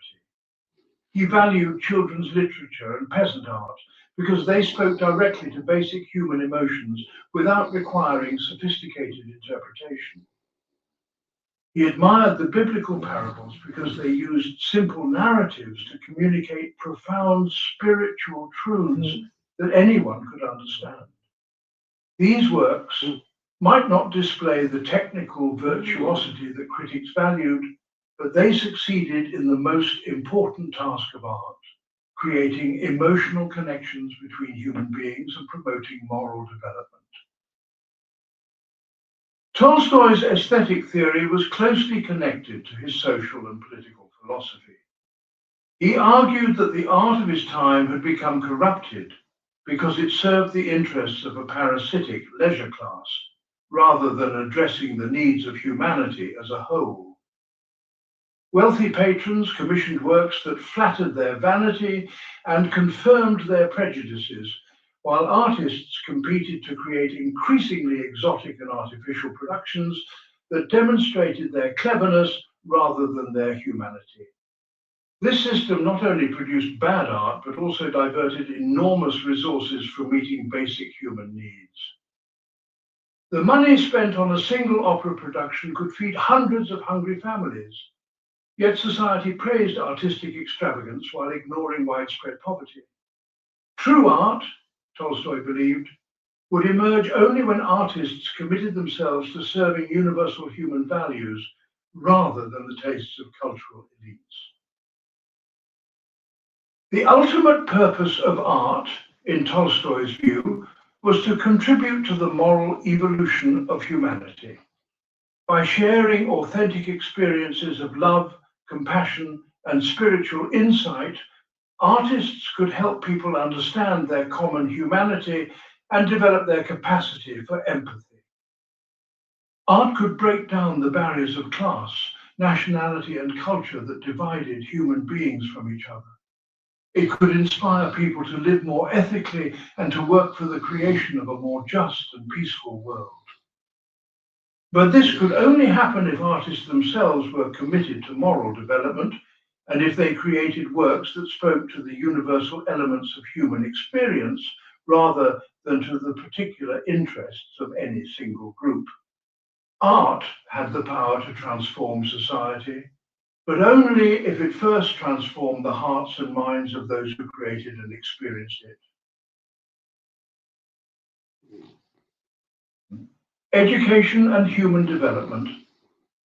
Tolstoy's approach to education was as revolutionary as his views on art and politics, based on the radical premise that children were naturally good and naturally curious, and that traditional schooling often did more harm than good. His educational philosophy grew out of his own experiences as a teacher at the school he established on his estate, where he experimented with methods that respected children's inherent dignity and learning capacity. These experiments convinced him that most educational problems stemmed not from children's deficiencies, but from adults' misunderstanding of how learning actually occurred. The foundation of Tolstoy's educational philosophy was his belief that every child possessed an innate desire to learn and grow.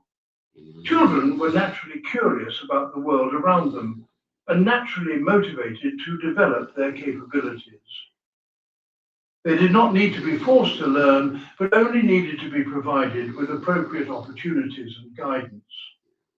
Traditional education, with its emphasis on external rewards and punishments, actually corrupted this natural learning drive by teaching children to work for approval rather than for the intrinsic satisfaction of understanding. Students learned to give teachers the answers they wanted to hear rather than to think for themselves. They became passive recipients of information rather than active explorers of knowledge.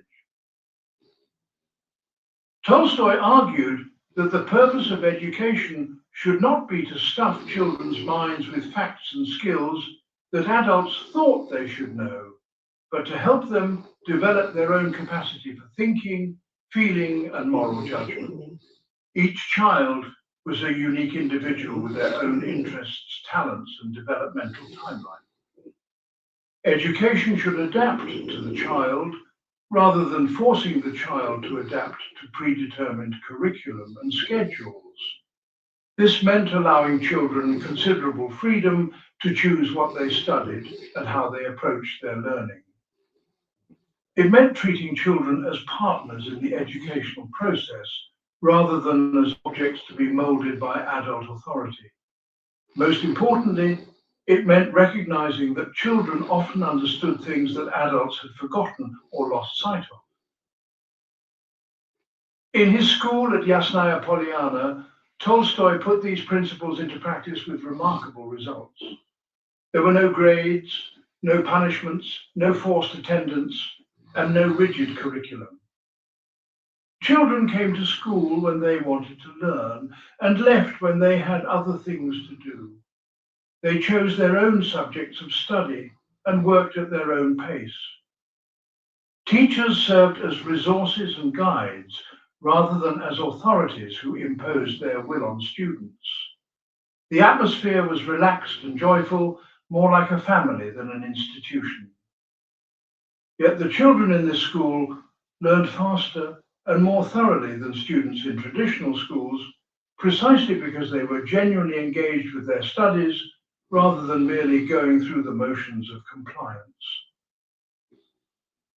Tolstoy's educational experiments taught him important lessons about the relationship between freedom and responsibility. When children were given genuine freedom to make choices about their learning, they generally made good choices. They might spend a day playing instead of studying, but they would return to their books when they felt ready to learn. They might ignore subjects that adults thought important, but they would pursue areas of genuine interest with an intensity that far exceeded what could be achieved through external compulsion. Most importantly, they developed the capacity for self-direction and personal responsibility that traditional education failed to cultivate. Students who learned in freedom became adults who could think for themselves and make independent judgments. But Tolstoy's educational philosophy extended far beyond questions of pedagogy to encompass fundamental questions about the purpose of human development.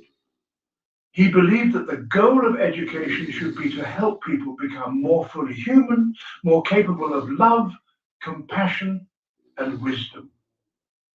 This required not just intellectual development, but emotional and spiritual growth as well. Children needed to learn not just how to read and write and calculate, but how to live in harmony with others and how to find meaning and purpose in their existence. They needed to develop their capacity for moral reasoning and their sensitivity to beauty and truth. Most importantly, they needed to understand their connection to the larger human community and their responsibility to contribute to the common good. Tolstoy was particularly critical of education that prepared children for roles in an unjust social system. Schools that taught children to be obedient to authority, to compete with each other for scarce rewards, and to value material success above moral development were not truly educating but indoctrinating. They were perpetuating the very problems that made society dysfunctional in the first place. True education should prepare children to transform society rather than simply to succeed within its existing structures. It should give them the knowledge, skills, and moral foundation they needed to create a more just and peaceful world. This was not political indoctrination, but the natural result of helping children develop their full human potential in an environment of freedom, respect, and love.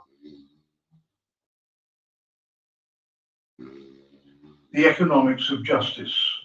Tolstoy's economic philosophy was built on a foundation of moral outrage at the extreme inequality he witnessed in 19th century Russia. He saw vast estates worked by impoverished peasants wealthy nobles who had never done a day of productive labor in their lives, and an economic system that seemed designed to transfer wealth from those who worked to those who owned. This was not merely an unfortunate side effect of economic development, but a fundamental injustice that corrupted both the rich and the poor and prevented society from achieving its moral potential. The centerpiece of Tolstoy's economic thinking was his embrace of Georgism, the economic philosophy developed by American economist Henry George. George had argued that the root of economic inequality lay in private ownership of land, which allowed landowners to collect rent from others simply by virtue of owning what nature had provided freely. Since land was not created by human labor, no individual had a legitimate claim to exclusive ownership of it. The earth belonged to all humanity in common, and any system that allowed some people to monopolize land while others were excluded was inherently unjust. Tolstoy found this argument completely convincing and spent his later years trying to live according to its implications. He attempted to give away his land to the peasants who worked it, though legal and family complications made this more difficult than he had anticipated. But Tolstoy's economic philosophy went far beyond questions of land ownership to encompass fundamental questions about the nature of work and wealth. He argued that there was a crucial distinction between productive labor, which created real value, and parasitic income, which extracted wealth created by others. Farmers who grew food, craftsmen who made useful objects, and teachers who shared knowledge were contributing to human welfare and deserved to be compensated for their efforts.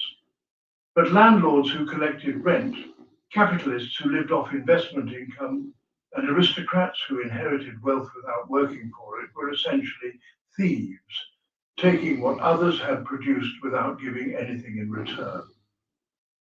A just economic system would reward productive contribution while eliminating parasitic extraction.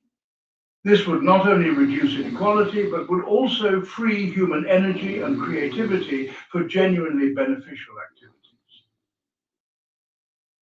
Tolstoy's critique of capitalism was particularly sharp because he saw it as a system that institutionalized and legitimized theft. Under feudalism, at least the extraction of wealth by the noble class was honest about its basis in force and tradition. But capitalism disguised exploitation as voluntary exchange, making it seem as if workers freely chose to sell their labor for wages that allowed them to survive while their employers accumulated vast fortunes. In reality, workers had no choice but to accept whatever terms were offered because the alternative was starvation. The owners of capital could dictate terms because they controlled access to the means of production. This was not freedom, but a more sophisticated form of slavery, one that maintained the appearance of choice while ensuring that the fundamental power relationship remained unchanged. Tolstoy was equally critical of socialism, which he saw as an attempt to solve the problems of capitalism by making the state the universal capitalist. Transferring ownership from private individuals to government bureaucrats did not address the fundamental problem of some people living off the labor of others. It simply changed who got to be the parasite. Moreover, socialism required the use of state violence to implement and maintain, which contradicted Tolstoy's commitment to non-violence. Any system that had to be imposed by force was inherently illegitimate, regardless of how just its stated goals might be. True economic justice could only emerge from voluntary cooperation based on moral principles rather than from coercive redistribution enforced by political authority. The economic system that Tolstoy envisioned was based on the principle that everyone should contribute productive labor and everyone should share in the results of that labor. There would be no distinction between owners and workers because everyone would be both. People would work not because they were forced to do so, but because they understood that their own welfare depended on contributing to the common good. They would share resources not because they were compelled to do so, but because they recognized their fundamental interdependence. Such a system would not require external enforcement, because it would be based on mutual understanding and voluntary cooperation. It would be economically efficient because it would eliminate the waste associated with parasitic extraction and would harness everyone's productive potential. Most importantly, it would be morally just because it would reward contribution rather than exploitation and would recognize the equal dignity and worth of all human beings.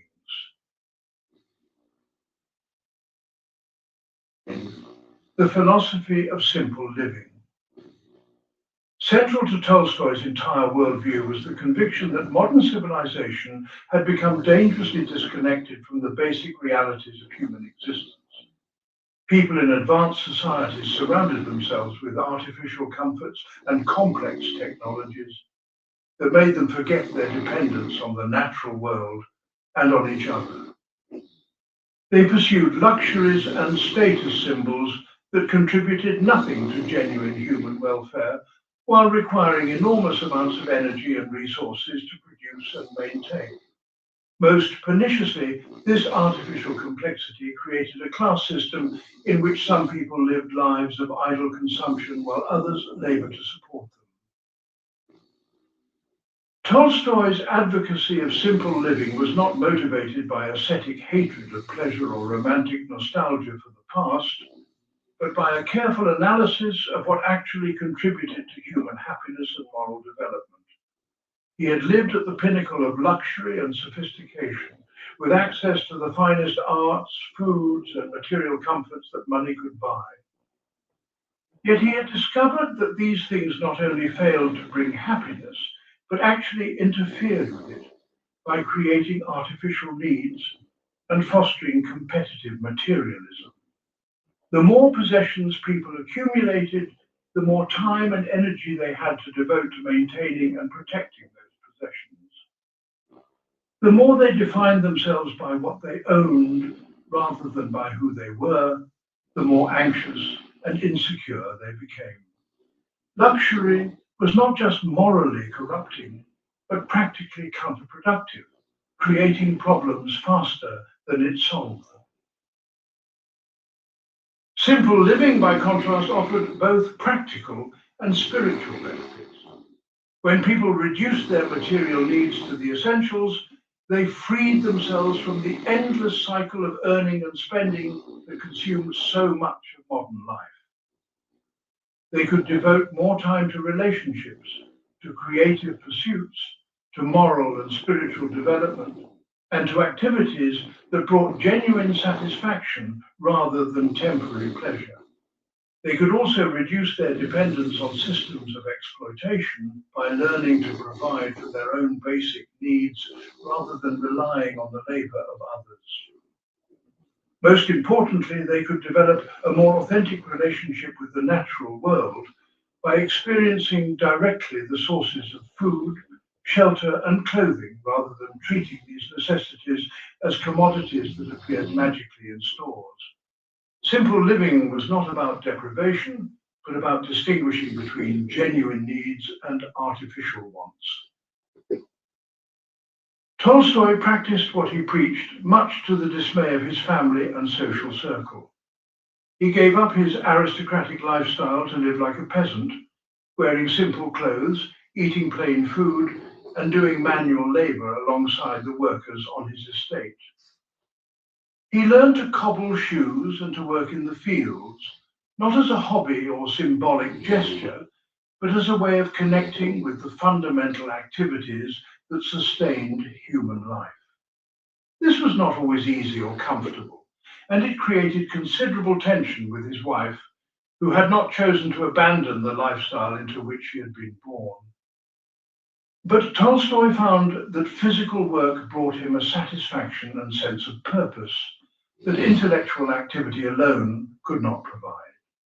There was something deeply fulfilling about creating useful things with his own hands and about contributing directly to meeting human needs rather than simply manipulating symbols and ideas. The philosophy of simple living was closely connected to Tolstoy's broader critique of modern civilization. He argued that technological progress had created a situation in which human beings were increasingly alienated from the sources of their own survival. City dwellers had no idea where their food came from or how their clothes were made. They lived in artificial environments that insulated them from natural cycles and seasonal changes. They worked at abstract jobs that seemed to have no connection to meeting basic human needs. This alienation made them vulnerable to manipulation by those who controlled the complex systems on which they depended. It also made them forget their kinship with the rest of the natural world and their responsibility to live in harmony with ecological limits. Simple living was not just a personal choice, but a form of resistance to this alienating system. Tolstoy recognized that not everyone could or should live exactly as he did, but he believed that everyone could and should simplify their lives to some degree. This might mean growing some of their own food, making some of their own clothes, or learning practical skills that reduce their dependence on commercial systems. It might mean choosing quality over quantity, buying fewer things, but ensuring that those things were well made and ethically produced. It might mean spending less time pursuing material advancement and more time developing relationships and personal growth. The specific details mattered less than the underlying principle of distinguishing between genuine needs and artificial wants, and of taking personal responsibility for the consequences of one's lifestyle choices. Simple living was ultimately about freedom, the freedom that came from not being enslaved by possessions, status, anxiety, or artificial needs. The critique of modern civilization. Tolstoy's analysis of modern civilization was comprehensive and devastating, encompassing everything from technology and urbanization to science and progress itself. He saw the modern world as a vast machine designed to separate human beings from each other and from the natural sources of life, creating artificial needs and dependencies that made genuine freedom and happiness impossible. This was not the perspective of someone who had never experienced modernity's benefits, but the hard-won insight of someone who had lived at its very center and found it spiritually bankrupt. At the heart of Tolstoy's critique was his observation that modern civilization created a fundamental split between how people lived and what they claimed to believe. The same society that professed Christian values of love and brotherhood organized itself around competition and exploitation. The same culture that celebrated human dignity and equality maintained systems that condemned millions of people to poverty and ignorance. The same civilization that claimed to pursue truth and knowledge used that knowledge primarily to develop more efficient ways of killing people and exploiting natural resources. This contradiction was not accidental but structural, built into the very foundations of modern society. The pursuit of material progress inevitably came into conflict with moral and spiritual development, and modern civilization had consistently chosen material advancement while abandoning its stated ethical commitments. Tolstoy was particularly critical of the cult of scientific progress that dominated intellectual life in his era. He did not oppose science itself, which he recognized as a valuable tool for understanding certain aspects of reality. But he was deeply skeptical of the belief that scientific and technological advancement automatically led to human improvement. The same scientific knowledge that could cure diseases could also create new weapons of mass destruction. The same technological capabilities that could improve communication and transportation could also be used for surveillance and control. Science was morally neutral, equally capable of serving good or evil purposes, depending on how it was applied. Yet modern society had developed an almost religious faith in scientific progress, assuming that any advance in knowledge or capability was automatically beneficial, regardless of its moral implications. This faith in progress was particularly dangerous because it encouraged people to abdicate their moral responsibility. Instead of asking whether particular developments were actually good for human beings, people simply assumed that change meant improvement and that newer was always better. They became passive consumers of whatever innovations were offered to them, regardless of the social or environmental costs.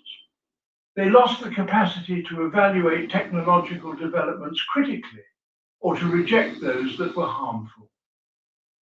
Most importantly, they began to measure human worth by external standards of efficiency and productivity rather than by internal standards of character and wisdom. This led to a society that was increasingly sophisticated in its means, but increasingly confused about its ends. Tolstoy also saw modern urbanization as profoundly destructive to human nature. Cities concentrated large numbers of people in artificial environments that bore no resemblance to the natural settings in which human beings had evolved. Urban dwellers became dependent on complex systems for meeting their most basic needs, losing the skills and knowledge that had once made them self-sufficient. They were surrounded by strangers rather than by extended families and stable communities, leading to isolation and alienation despite being constantly surrounded by other people. They were exposed to constant noise, pollution, and overstimulation that made quiet reflection and spiritual development difficult, if not impossible. Most importantly, they lost contact with natural cycles and seasonal rhythms, forgetting their place in the larger web of life. The alternative that Tolstoy proposed was not a return to some imagined golden age, but a conscious choice to organize society around human needs rather than technological capabilities. This would mean prioritizing simplicity over complexity, community over individualism, and moral development over material accumulation. It would mean using technology selectively, adopting only those innovations that actually improved human welfare, while rejecting those that created new problems or dependencies. It would mean designing cities and institutions to support human flourishing rather than economic efficiency. Most importantly, it would mean recovering the wisdom that modern civilization had lost in its rush toward progress. The understanding that human beings were part of nature rather than its masters, and that true advancement meant becoming more fully human rather than more efficiently productive. This transformation could not be imposed from above, but had to begin with individuals who chose to live according to these principles, even when surrounded by a society that rejected them. Death and the meaning of life. Perhaps no aspect of Tolstoy's philosophy was more profound or personally urgent than his confrontation with mortality and its implications for human existence. His spiritual crisis had been triggered by the sudden overwhelming awareness that death made everything seem meaningless, that all human achievements and relationships were temporary and would eventually be forgotten. Yet through his philosophical journey, he came to develop a radically different understanding of death's role in human life, one that transformed terror into acceptance and meaninglessness into purpose. Tolstoy's early horror of death had been based on his identification of himself with his physical body and his individual personality. From this perspective, Death was indeed the ultimate catastrophe, the complete annihilation of everything that made him who he was. All his thoughts, memories, relationships, and accomplishments would simply cease to exist when his brain stopped functioning. This was the materialist view of human nature that dominated educated thinking in his time, and it led inevitably to existential despair. If human beings were nothing more than complex biological machines, then death was simply the breakdown of the machinery, and life was merely a brief interval between two eternities of non-existence. From such a perspective, nothing could have ultimate significance because everything was doomed to disappear. But Tolstoy's exploration of faith and spirituality led him to a fundamentally different understanding of human nature. He came to believe that the essential self was not the physical body or even the individual personality, but something deeper and more enduring. This true self was not separate from other people, but was part of a universal consciousness or divine life that connected all beings. Death was not the destruction of this true self, but simply its liberation from the limitations of individual existence. Just as a wave does not cease to exist when it returns to the ocean, but simply loses its temporary individual form, the human soul did not die, but returned to the universal source from which it had emerged. This was not personal immortality in the conventional sense, but something even more profound, participation in eternal life itself. This shift in perspective completely transformed Tolstoy's understanding of how life should be lived. If the goal was to preserve individual existence for as long as possible, then death was indeed the enemy, and life was a desperate struggle against inevitable defeat. But if the goal was to align oneself with the eternal principles that transcended individual existence, then death became relatively unimportant. What mattered was not how long you lived, but how well you lived, not what you accomplished for yourself, but what you contributed to the universal good. From this perspective, a life devoted to love, truth, and service was meaningful regardless of how long it lasted, while a life devoted to selfish pursuit was meaningless regardless of how many years it continued. Death was still a reality to be faced, but it was no longer a source of ultimate terror because the most important part of existence transcended mortality altogether. Tolstoy's mature philosophy of death was closely connected to his understanding of moral obligation. If human beings were part of a larger whole, then their primary responsibility was to contribute to the welfare of that whole rather than to pursue their own narrow interests. Each person had a unique role to play in the cosmic drama, a specific contribution to make to the ongoing evolution of consciousness and love in the universe. Fulfilling this role gave life meaning and purpose that did not depend on personal survival. In fact, attachment to individual existence actually interfered with fulfilling one's true purpose because it led to selfishness and fear. The person who was willing to sacrifice personal interests for universal good was paradoxically the one who achieved the closest thing possible to genuine immortality, living on through the positive influence they had on others and through their contribution to the eternal values that transcended time. This understanding of death and meaning had practical implications for how Tolstoy approached daily life. He tried to live each day as if it might be his last, not in the sense of pursuing immediate pleasure, but in the sense of focusing on what was truly important. He sought to resolve conflicts, express love, and contribute to others' welfare, rather than postponing these activities until some future time that might never come. He tried to reduce his attachment to possessions, status, and achievements that would disappear at death, while strengthening his commitment to principles and relationships that had enduring significance. Most importantly, he sought to develop the spiritual qualities that connected him to eternal life, compassion, wisdom, and selfless service. Death remained a mystery that could not be fully understood through rational analysis, but it was no longer a source of paralyzing fear because he had found sources of meaning that transcended mortality. Love as the universal law. At the center of Tolstoy's entire philosophical system was the conviction that love was not merely one human emotion among others, but the fundamental law that governed all existence. This was not sentimental romanticism, but a carefully reasoned conclusion based on his observation of how the universe actually operated. Everything in nature was interconnected and interdependent, from the smallest biological processes to the largest cosmic structures.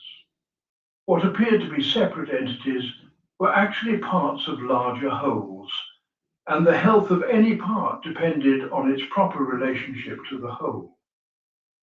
Love was simply the recognition of this fundamental unity and the commitment to act in harmony with it rather than in opposition to it.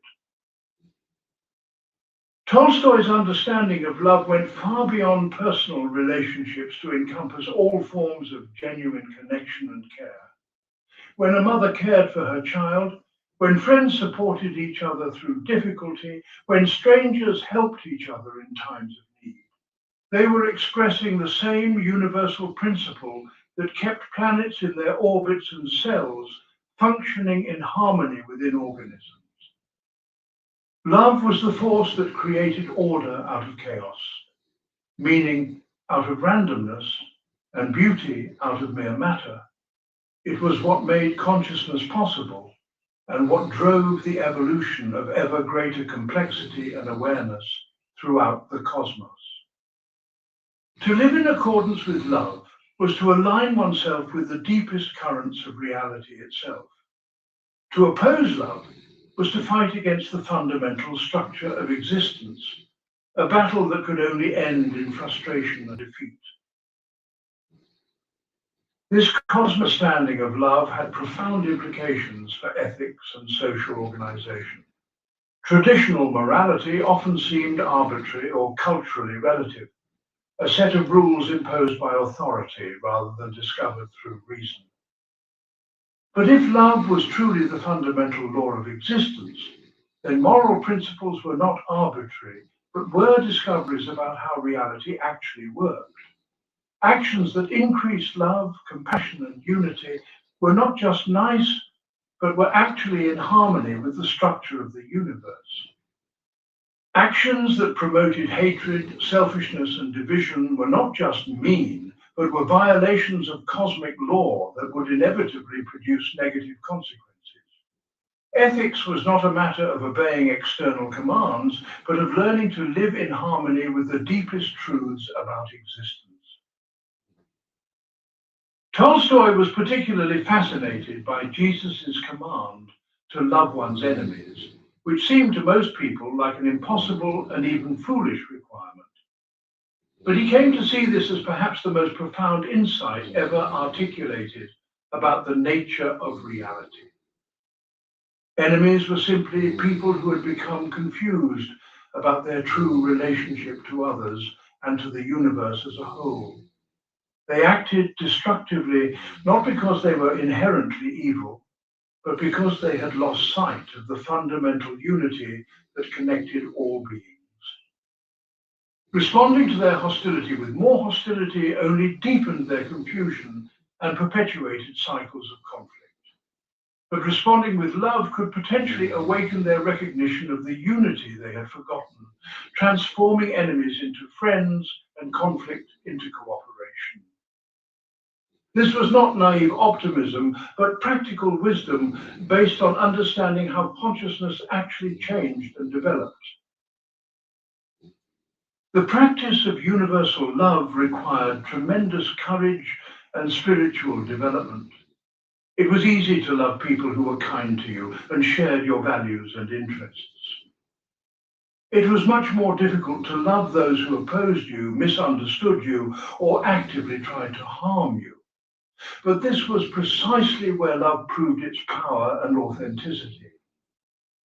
Anyone could be pleasant when things were going well, but only someone who had truly understood the universal nature of love could maintain compassion in the face of hostility and hatred.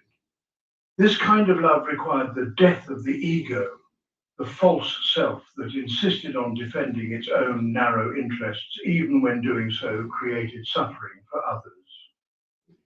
It required the birth of a larger identity that embraced all beings as part of oneself. This transformation was not something that could be achieved through willpower alone, but required grace, the spontaneous recognition of unity that came when the barriers created by fear and selfishness finally dissolved. Tolstoy believed that the gradual spread of universal love was the ultimate purpose of human evolution and the key to solving all social problems. Wars occurred because people identified with their nations rather than with humanity as a whole.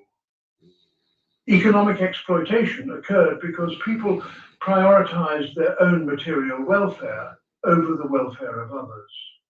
Environmental destruction occurred because people saw nature as separate from themselves rather than as their extended body. All these problems would disappear naturally when people truly understood their fundamental interconnectedness and learned to love the whole as much as they currently love the parts they identified with.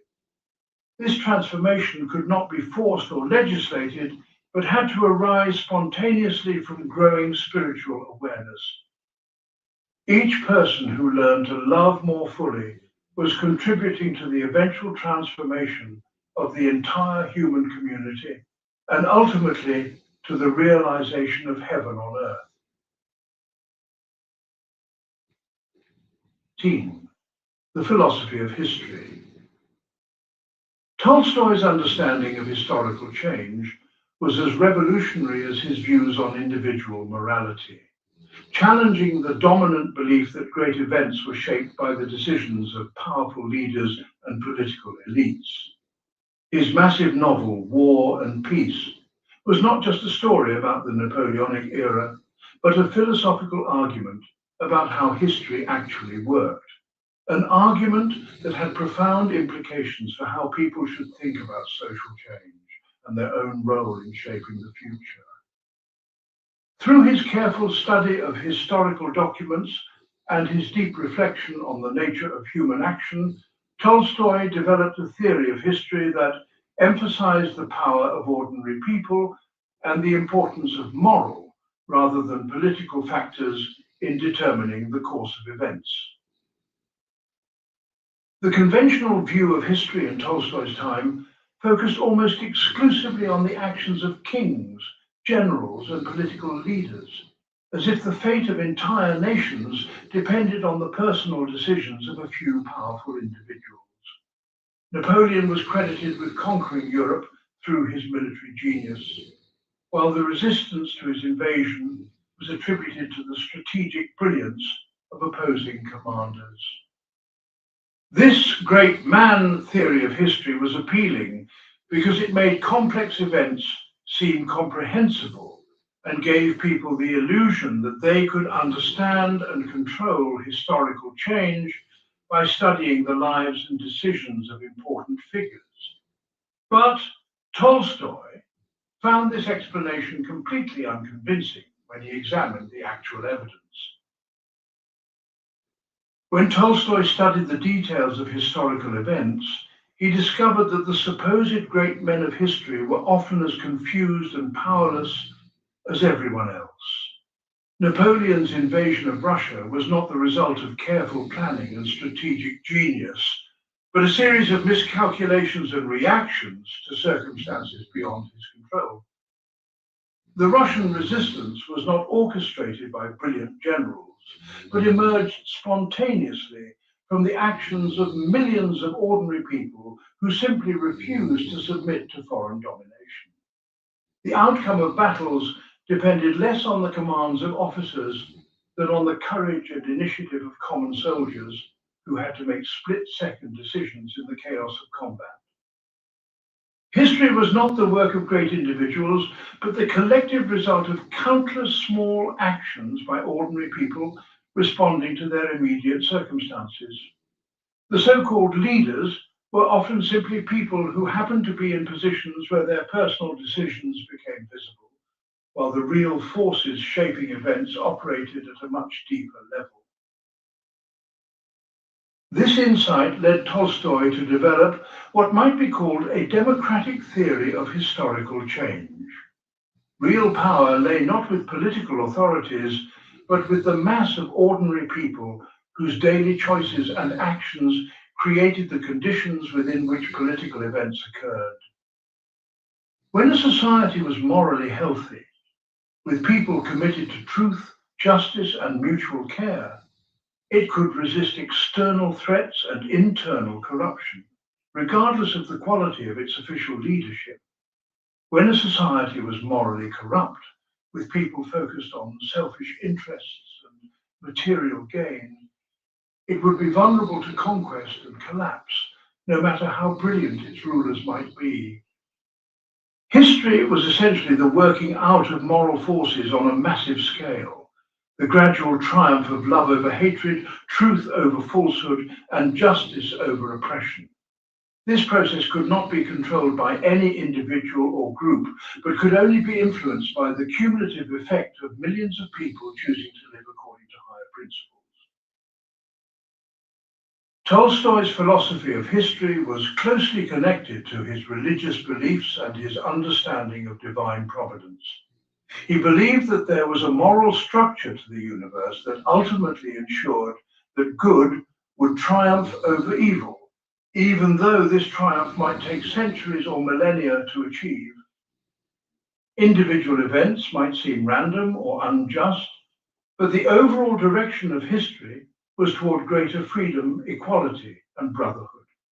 This was not because of any mechanical law of progress, but because consciousness naturally evolved toward higher levels of understanding and compassion, when it was not distorted by false beliefs and corrupt institutions.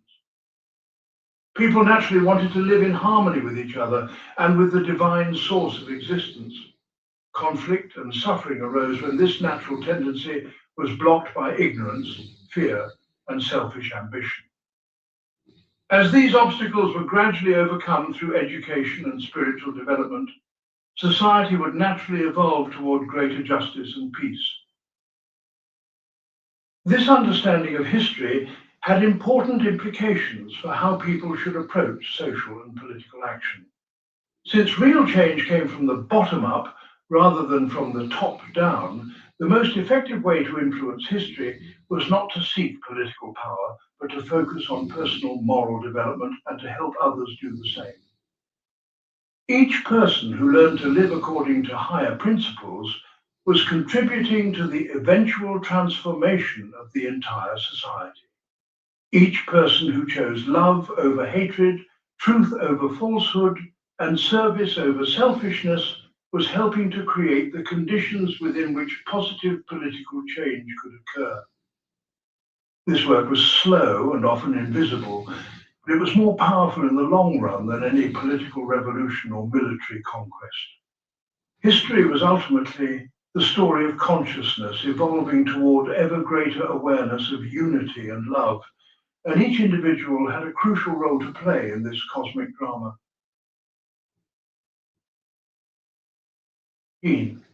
Social justice and class critique.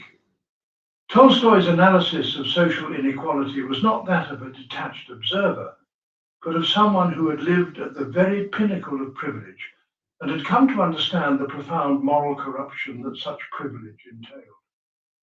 As a member of the Russian aristocracy, he had enjoyed vast wealth, extensive leisure, and complete freedom from physical labor, all supported by the back-breaking toil of serfs who lived in conditions barely above subsistence.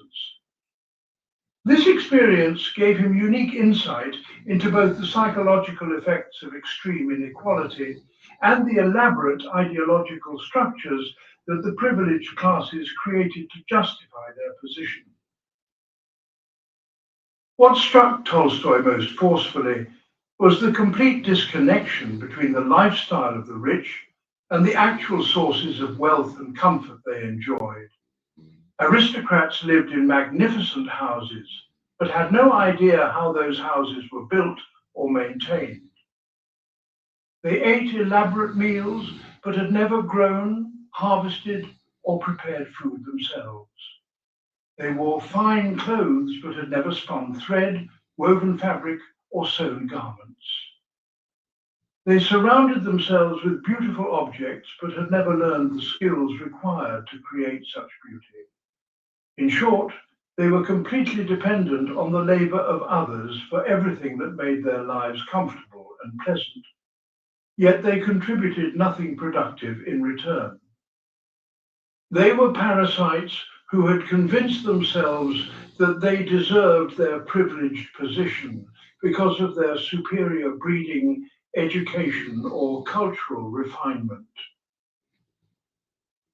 This parasitic relationship was not just economically exploitative, but morally devastating to both the exploiters and the exploited. The wealthy classes lost touch with the fundamental realities of human existence because they never had to engage directly with the natural world or with the practical challenges of survival. They developed elaborate artificial needs and sophisticated tastes that required enormous amounts of labor to satisfy but contributed nothing to genuine human welfare. They became obsessed with status, fashion, and cultural competition because they had no meaningful work to occupy their time and energy. Most importantly, they lost their capacity for moral development because they were insulated from the consequences of their choices and had no experience of genuine hardship or sacrifice.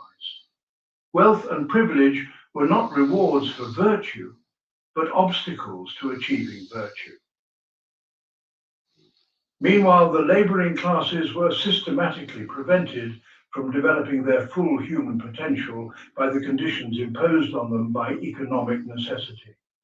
They had to work such long hours just to survive that they had no time for education, cultural development, or spiritual growth. They were kept in ignorance deliberately because educated workers would be more likely to question the legitimacy of the system that exploited them. They were encouraged to find escape in alcohol, gambling, and other forms of self-destructive that provided temporary relief from their misery while ensuring that they remained trapped in their subordinate position. The same system that gave the rich too much leisure gave the poor too little, preventing both groups from achieving the balanced life that human flourishing required. Economic inequality was not just a distribution problem, but a barrier to the moral and spiritual development of the entire society. Tolstoy's critique extended beyond economic relationships to encompass the cultural and intellectual justifications that the privileged classes developed for their position.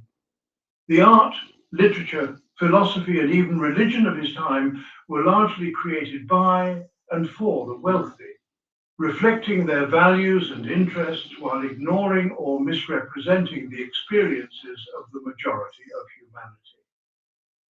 High culture became a form of class marker, a way of distinguishing the refined from the vulgar, rather than a means of expressing universal human truths. Education was designed to prepare people for their predetermined roles in the social hierarchy, rather than to develop their full potential as human beings. Even charity and philanthropy, which seemed to express concern for the poor, were actually ways of maintaining the system while alleviating the guilt of the privileged, by providing just enough assistance to prevent revolution while leaving the fundamental structure of inequality unchanged. Charitable activities allowed the rich to feel virtuous while continuing to benefit from exploitation. The solution that Tolstoy proposed was not political revolution, which would simply replace one set of exploiters with another, but a gradual transformation of consciousness that would make exploitation impossible.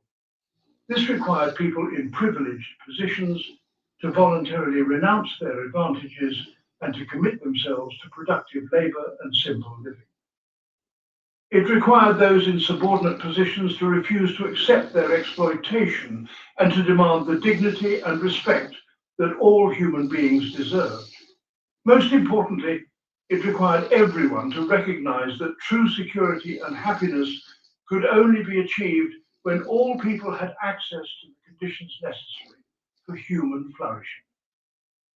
No one could be truly free while others remained enslaved, and no one could be genuinely happy while others suffered from preventable deprivation. Social justice was not just a political goal, but a spiritual imperative, an expression of the fundamental unity that connected all human beings to each other and to the divine source of existence.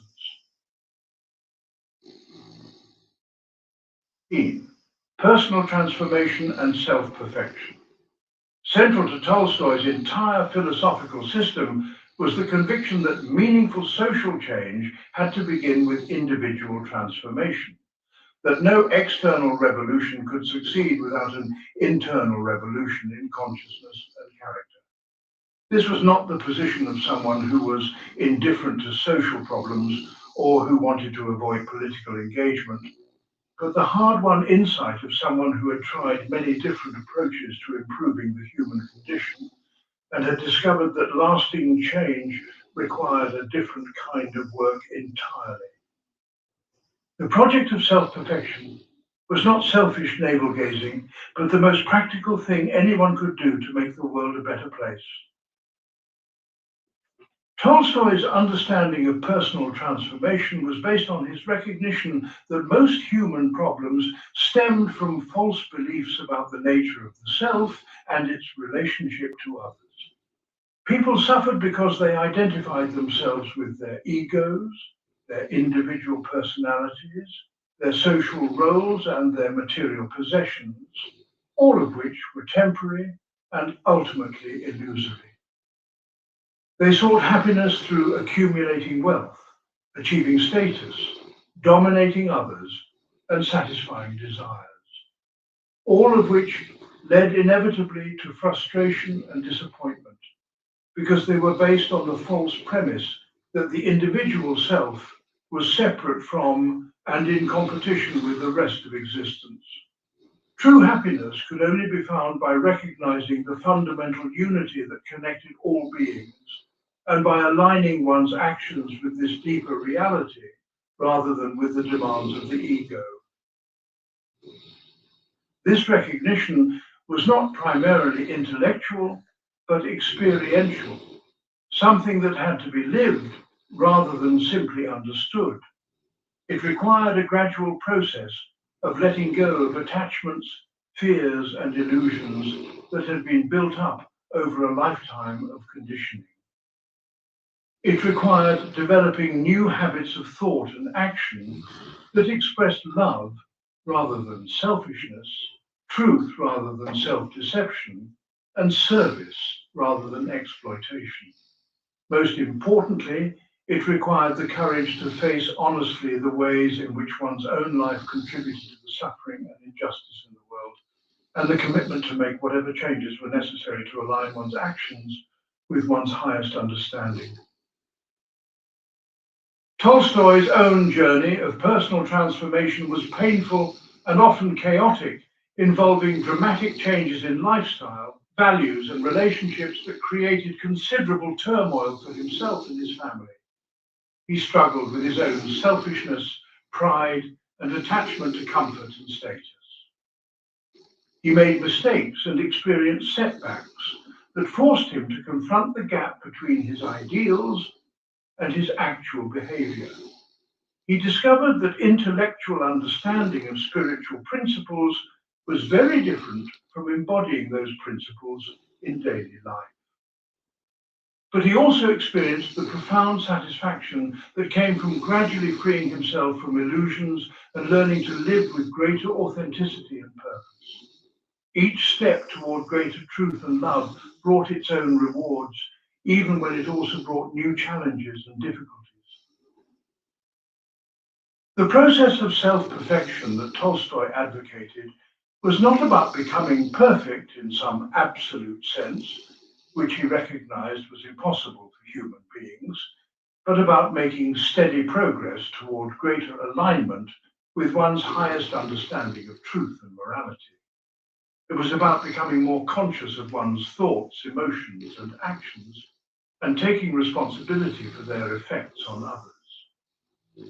It was about developing greater capacity for love, compassion, and service, and less attachment to ego gratification and material accumulation. It was about learning to see through the illusions created by social conditioning and to respond to life from a place of wisdom rather than from automatic patterns of reaction. This work was never finished because consciousness could always expand further and love could always deepen. But each stage of development brought its own fulfillment and contributed to the overall evolution of human awareness.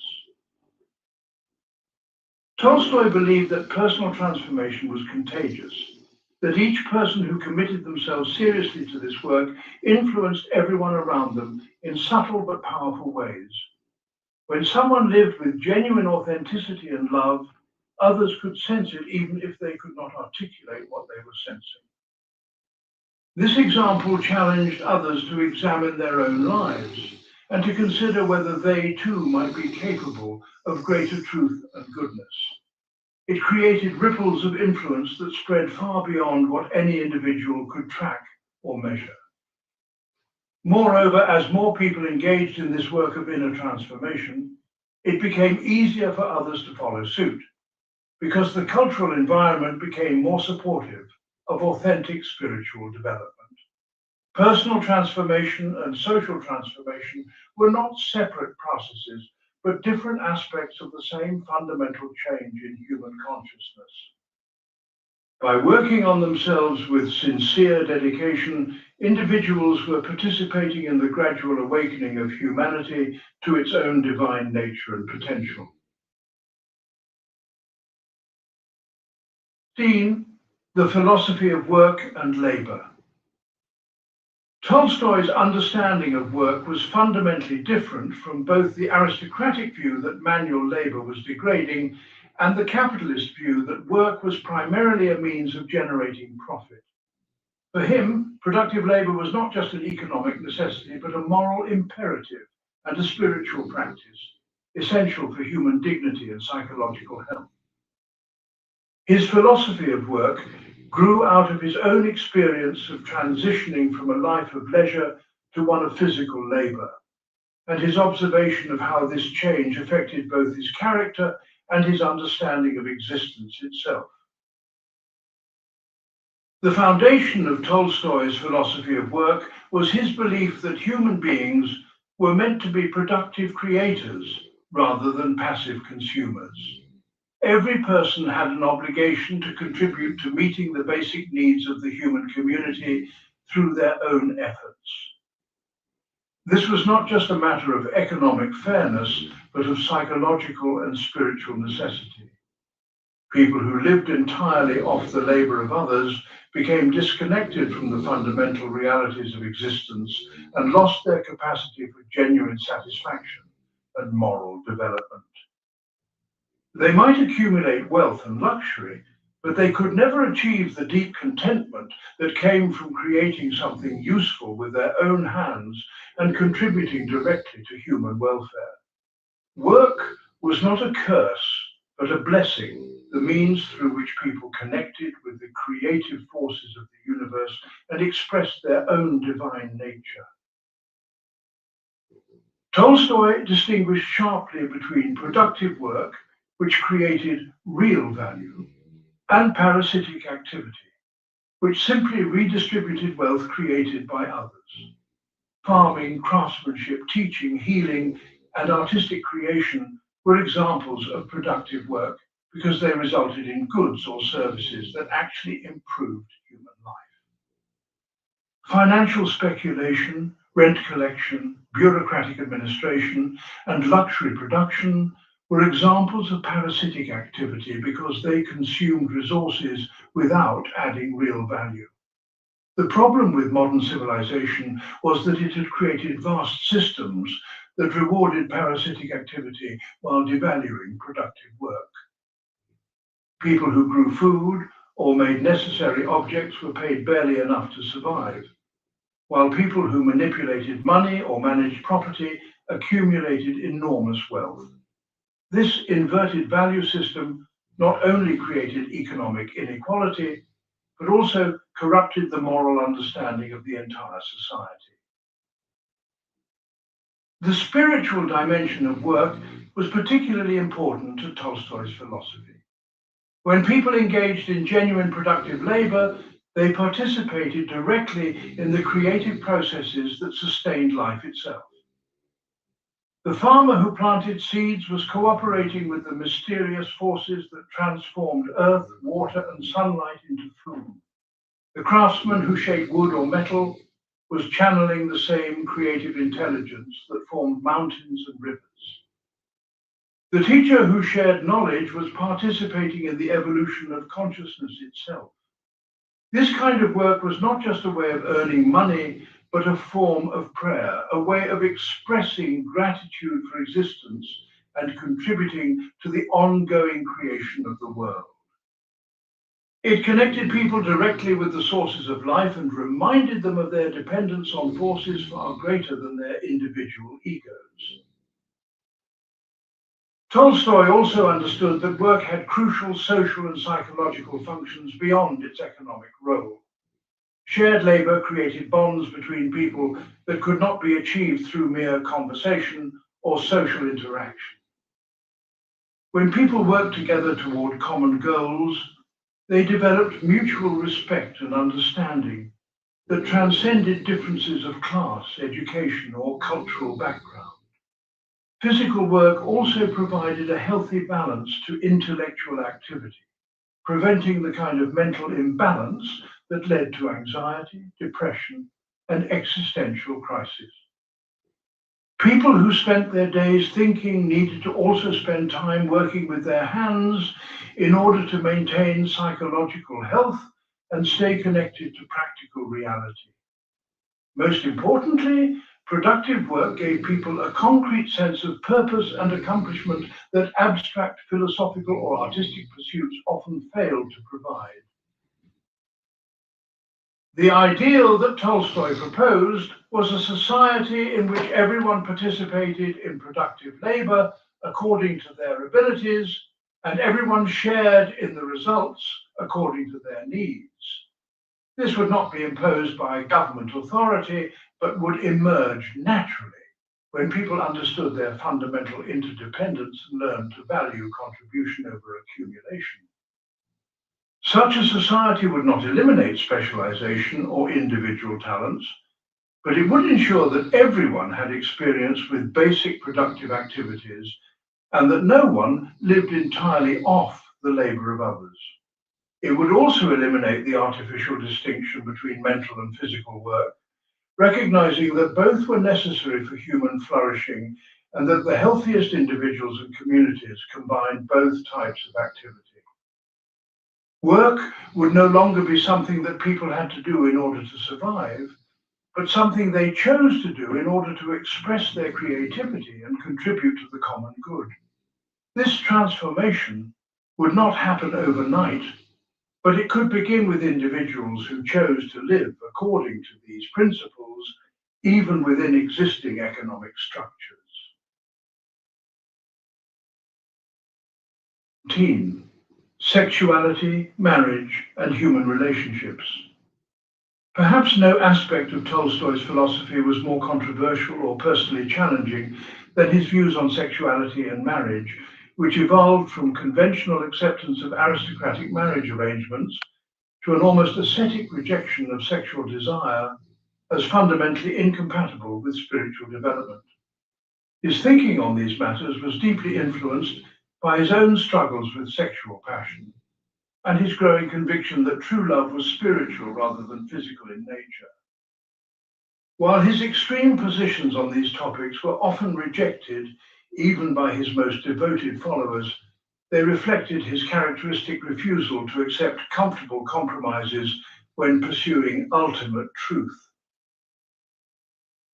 Tolstoy's critique of conventional marriage began with his observation that most marriages in his social class were essentially economic and social arrangements rather than unions based on genuine love and spiritual compatibility. Young people were expected to marry within their class and to consider financial and social advantages rather than personal affinity or moral character. The institution of marriage as it existed served primarily to preserve and transfer property rather than to support human happiness and spiritual development. Women were treated as possessions to be acquired and controlled rather than as equal partners in a shared spiritual journey. Men were encouraged to think of marriage as a way of securing sexual access and domestic service, rather than as an opportunity for mutual growth and support. Such arrangements might create stable households and successful breeding programs, but they had little to do with love in any meaningful sense of the word. Even more troubling to Tolstoy was the role that sexual desire played in human relationships generally. He came to believe that sexual attraction was fundamentally selfish and possessive, based on the desire to use another person for one's own pleasure rather than to serve their highest good. Sexual relationships, even when they involved genuine affection, were still fundamentally about taking rather than giving, about satisfying one's own needs rather than transcending those needs in service of something higher. This made sexual love incompatible with the kind of universal love that Tolstoy believed was the goal of human development. As long as people were driven by sexual desire, they would prioritize their personal relationships over their obligations to humanity as a whole. They would create exclusive bonds that separated them from others rather than inclusive bonds that connected them to everyone. Tolstoy's most extreme position, articulated in works like the Kreutzer Sonata, was that sexual activity was inherently degrading and that the highest human ideal was complete celibacy. He argued that sexual desire was a remnant of humanity's animal nature that needed to be transcended rather than indulged. People who were still driven by physical passion were not yet fully human in the spiritual sense, regardless of their intellectual sophistication or cultural refinement. True spiritual development required the sublimation of sexual energy into higher forms of love and creativity. This was not repression or denial, but transformation, the channeling of life force toward purposes that served the universal good rather than individual gratification. Saints and sages throughout history had recognized this truth, which was why so many spiritual traditions emphasized celibacy as an ideal. These views created enormous tension in Tolstoy's personal life, particularly in his relationship with his wife Sophia, who had not chosen to embrace such extreme asceticism. Their marriage became a battleground between his evolving spiritual ideals and the practical realities of family life. He felt guilty about his continued sexual relationship with his wife, while she felt rejected and abandoned by his growing emphasis on spiritual rather than physical intimacy. Their conflicts over these issues contributed to the deteriorating relationship that ultimately led to his dramatic departure from home shortly before his death. The tragedy of Tolstoy's personal life illustrated the difficulty of applying abstract spiritual principles to the complex realities of human relationships. His inability to find a satisfactory balance between his ideals and his circumstances became a source of suffering for himself and his family. Despite the extremism of some of his positions, Tolstoy's exploration of sexuality and relationships raised important questions about the connection between physical desire and spiritual development.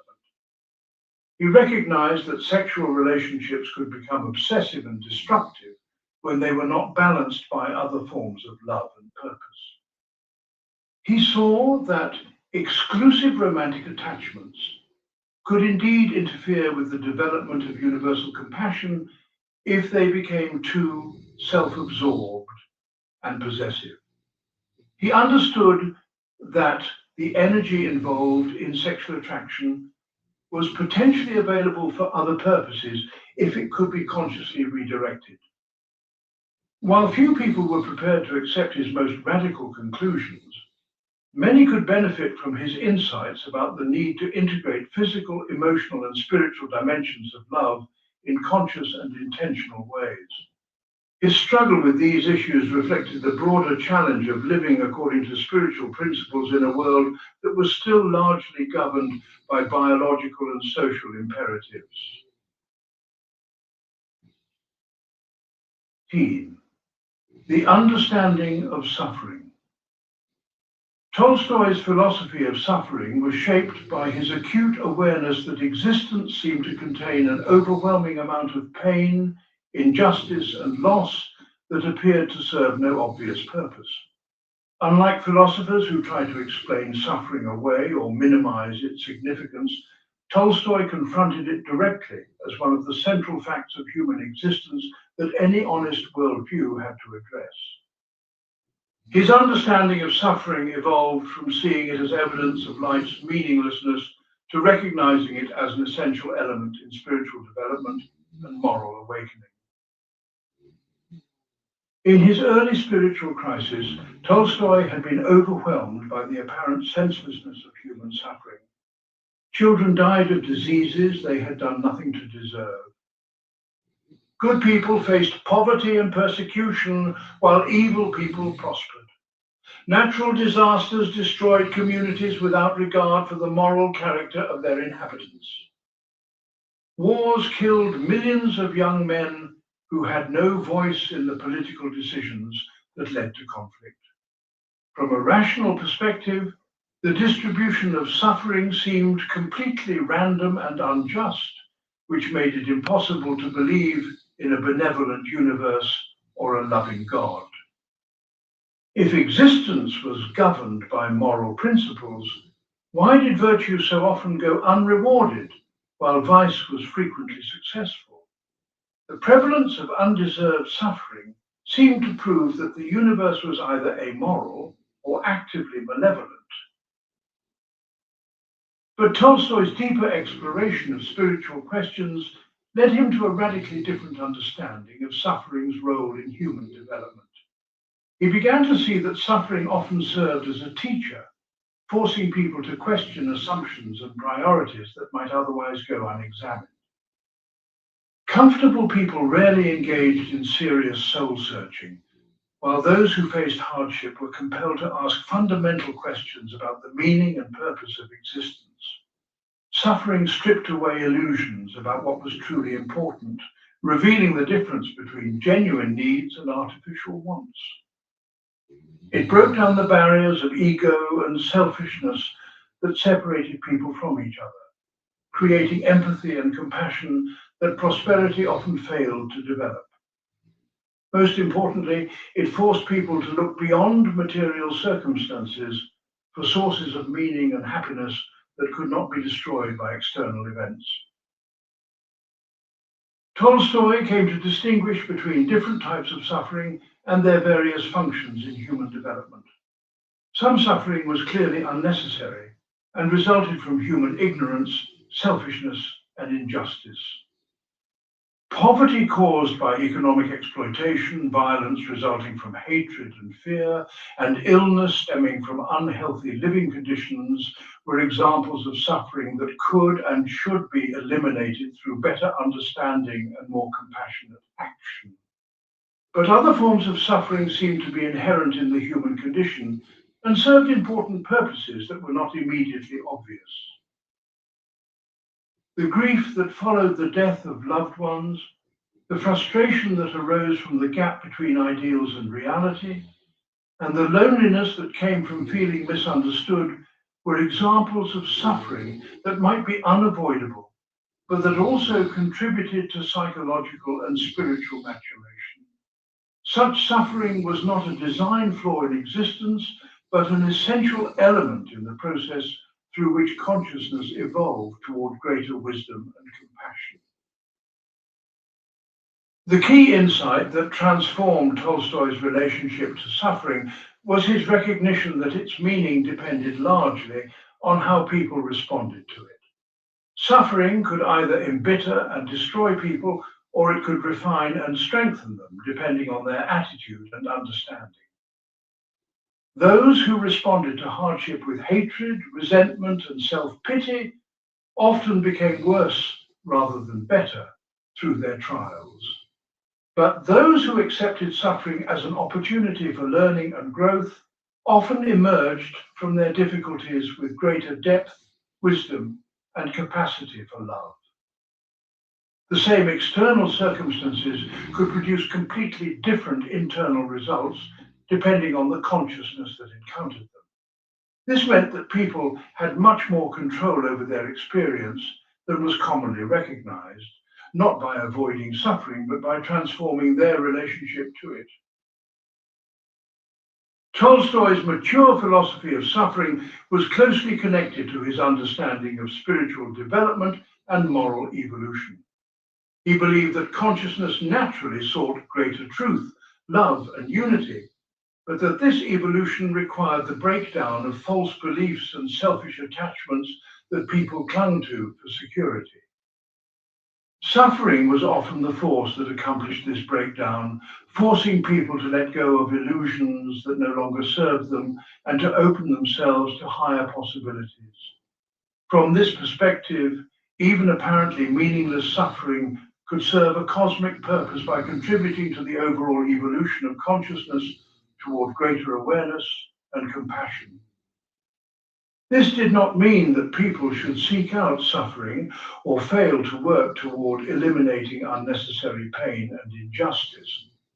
But it did mean that suffering, when it came, could be received as a teacher rather than simply endured as a punishment, and that its lessons could contribute to both individual development and the gradual transformation of human society as a whole. Women, gender, and human equality. Tolstoy's views on women and gender reflected both the progressive insights of his spiritual philosophy and the limitations of his 19th century cultural background, creating a complex and often contradictory set of positions that evolved significantly over the course of his life.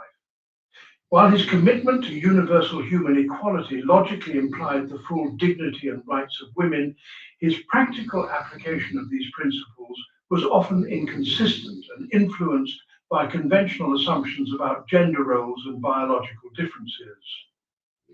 His struggle with these issues revealed the difficulty of transcending deeply ingrained social conditioning, even when one's philosophical principles pointed toward more egalitarian conclusions. The foundation of Tolstoy's thinking about women was his belief that all human beings possess the same divine essence and therefore deserve equal respect and consideration. This principle clearly contradicted the legal and social subordination of women that characterized Russian society in his time. Women had few legal rights, limited educational opportunities, and were generally expected to define themselves primarily in relation to their roles as wives and mothers. They were excluded from most professions and public activities and were treated as the property of their fathers and husbands, rather than as autonomous individuals. From the perspective of Tolstoy's spiritual philosophy, such arrangements were clearly unjust because they denied the fundamental equality and dignity that belong to all human beings regardless of their biological characteristics. Just as economic class or national origin could not justify treating some people as inferior to others, gender differences could not legitimately be used to deny women their basic human rights. Tolstoy was particularly critical of the way that society encouraged women to focus on their physical appearance and social accomplishments rather than on their intellectual and moral development. The education provided to women of his class emphasized music, languages, and social graces, while neglecting serious study of philosophy, science, and other subjects that might develop their rational and critical faculties. Women were taught to see themselves primarily as objects of male desire and to compete with each other for the attention and approval of men, rather than to pursue their own interests and develop their own capabilities. This system not only wasted enormous human potential, but also corrupted both women and men by reducing relationships to matters of acquisition and display rather than genuine partnership and mutual growth. Society needed the full participation of all its members to address its problems and achieve its potential, but it systematically prevented half the population from contributing their talents and perspectives. This was not just unfair to women, but harmful to everyone because it deprived society of the wisdom and creativity that women could provide. However, Tolstoy's application of these egalitarian principles was complicated by his beliefs about biological differences between men and women and their implications for social organization. He tended to accept conventional assumptions about women's supposedly greater emotional sensitivity, their natural affinity for domestic activities, and their primary responsibility for child rearing. While he opposed legal and social discrimination against women, he still believed that they were naturally suited for somewhat different roles than men, and that these differences should be respected rather than ignored. This led him to support education and opportunities for women, while still maintaining that their highest calling was motherhood, and that their primary sphere of influence should be the family rather than public life. He failed to recognize how much of what he attributed to female nature might actually have been the result of social conditioning and limited opportunities.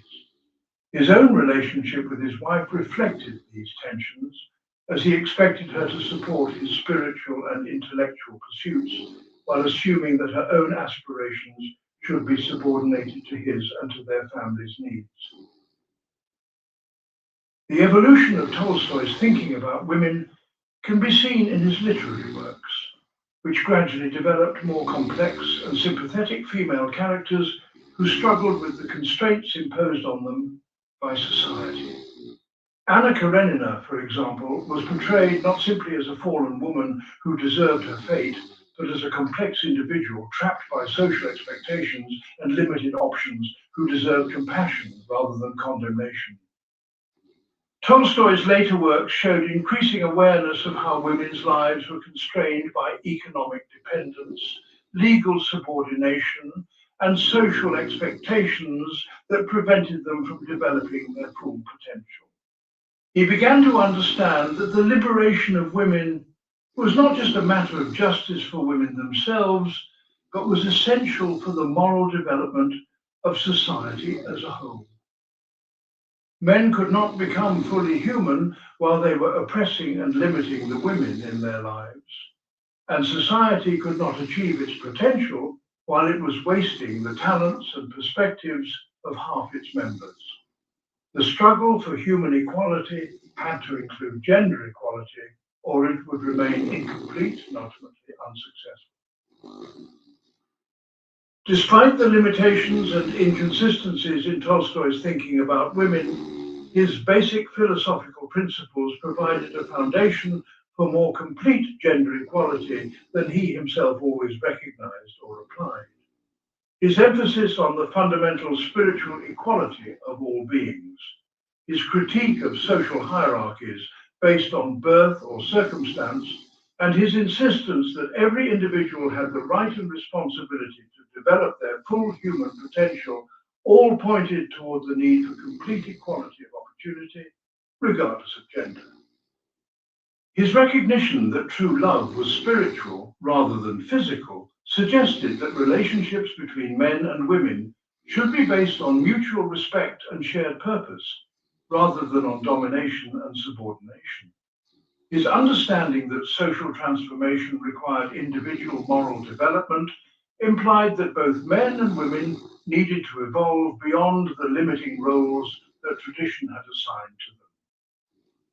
While Tolstoy himself did not always live up to the implications of his own philosophy, his fundamental insights about human nature and moral development provided tools that others could use to work toward the complete realization of human equality in all its dimensions. Here, the kingdom of God within. The concept that would become central to Tolstoy's entire spiritual philosophy was his understanding of the kingdom of God within, a phrase from Jesus' teachings that he interpreted not as a reference to life after death, but as a description of a transformed state of consciousness available to everyone in the present moment. This inner kingdom was not a place, but a way of being, characterized by love, peace, and unity with the divine source of existence.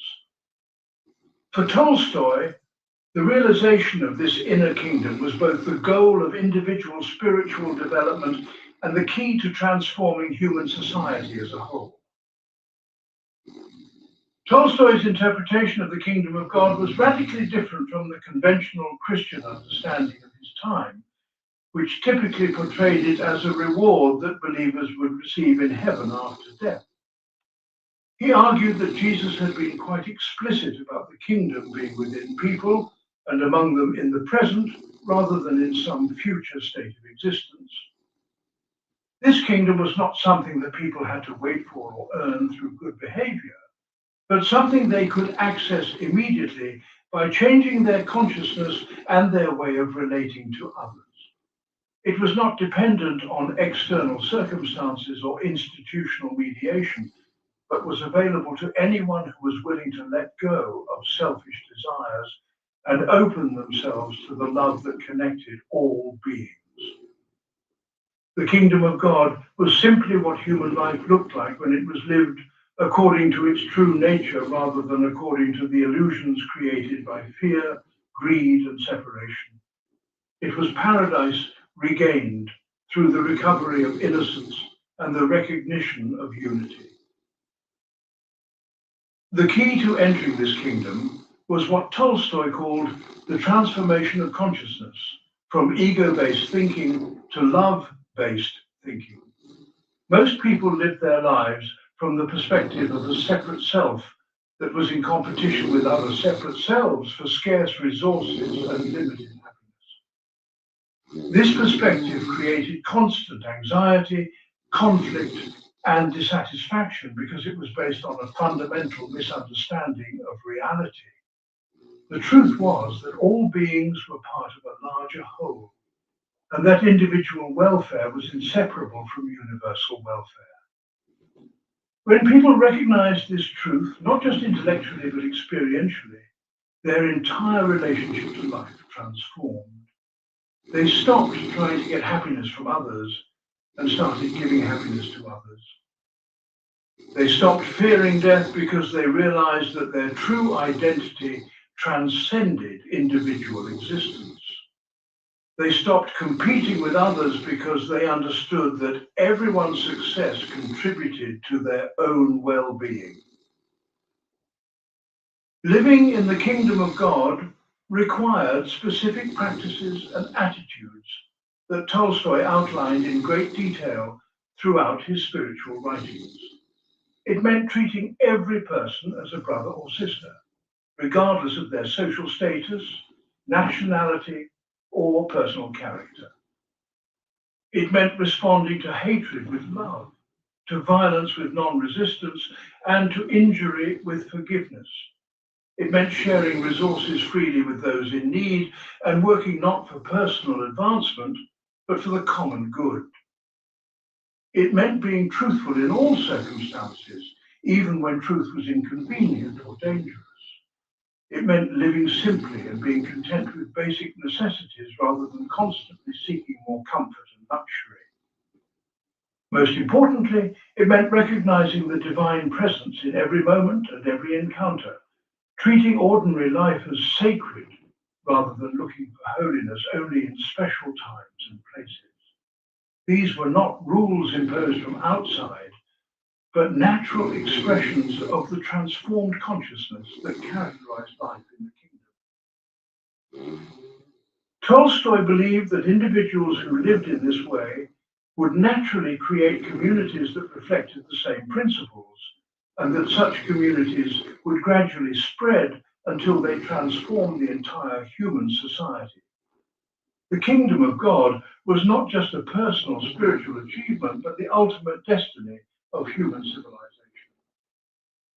As more people learn to live according to love rather than fear, the institutions based on violence and exploitation would become obsolete and would be replaced by forms of organization based on cooperation and mutual care. This transformation would not require political revolution or external force, but would emerge naturally as consciousness evolved toward greater wisdom and compassion. The kingdom of God was both fully present in the consciousness of awakened individuals and still in the process of being realized collectively throughout human history. It was the alpha and omega of spiritual development, the source from which consciousness emerged and the goal toward which it was naturally evolving. The practical implications of this vision were enormous for how Tolstoy thought people should live their daily lives. If the kingdom of God was available in the present moment, then there was no need to postpone happiness or meaning until some future time when conditions might be more favorable. People could begin immediately to live according to the principles of love and truth, regardless of how others around them were living. They could create pockets of the kingdom wherever they were, in their families, their work, and their communities. Each person who chose to live this way was contributing to the eventual transformation of the entire world, and was also experiencing the peace and joy that came from alignment with ultimate reality.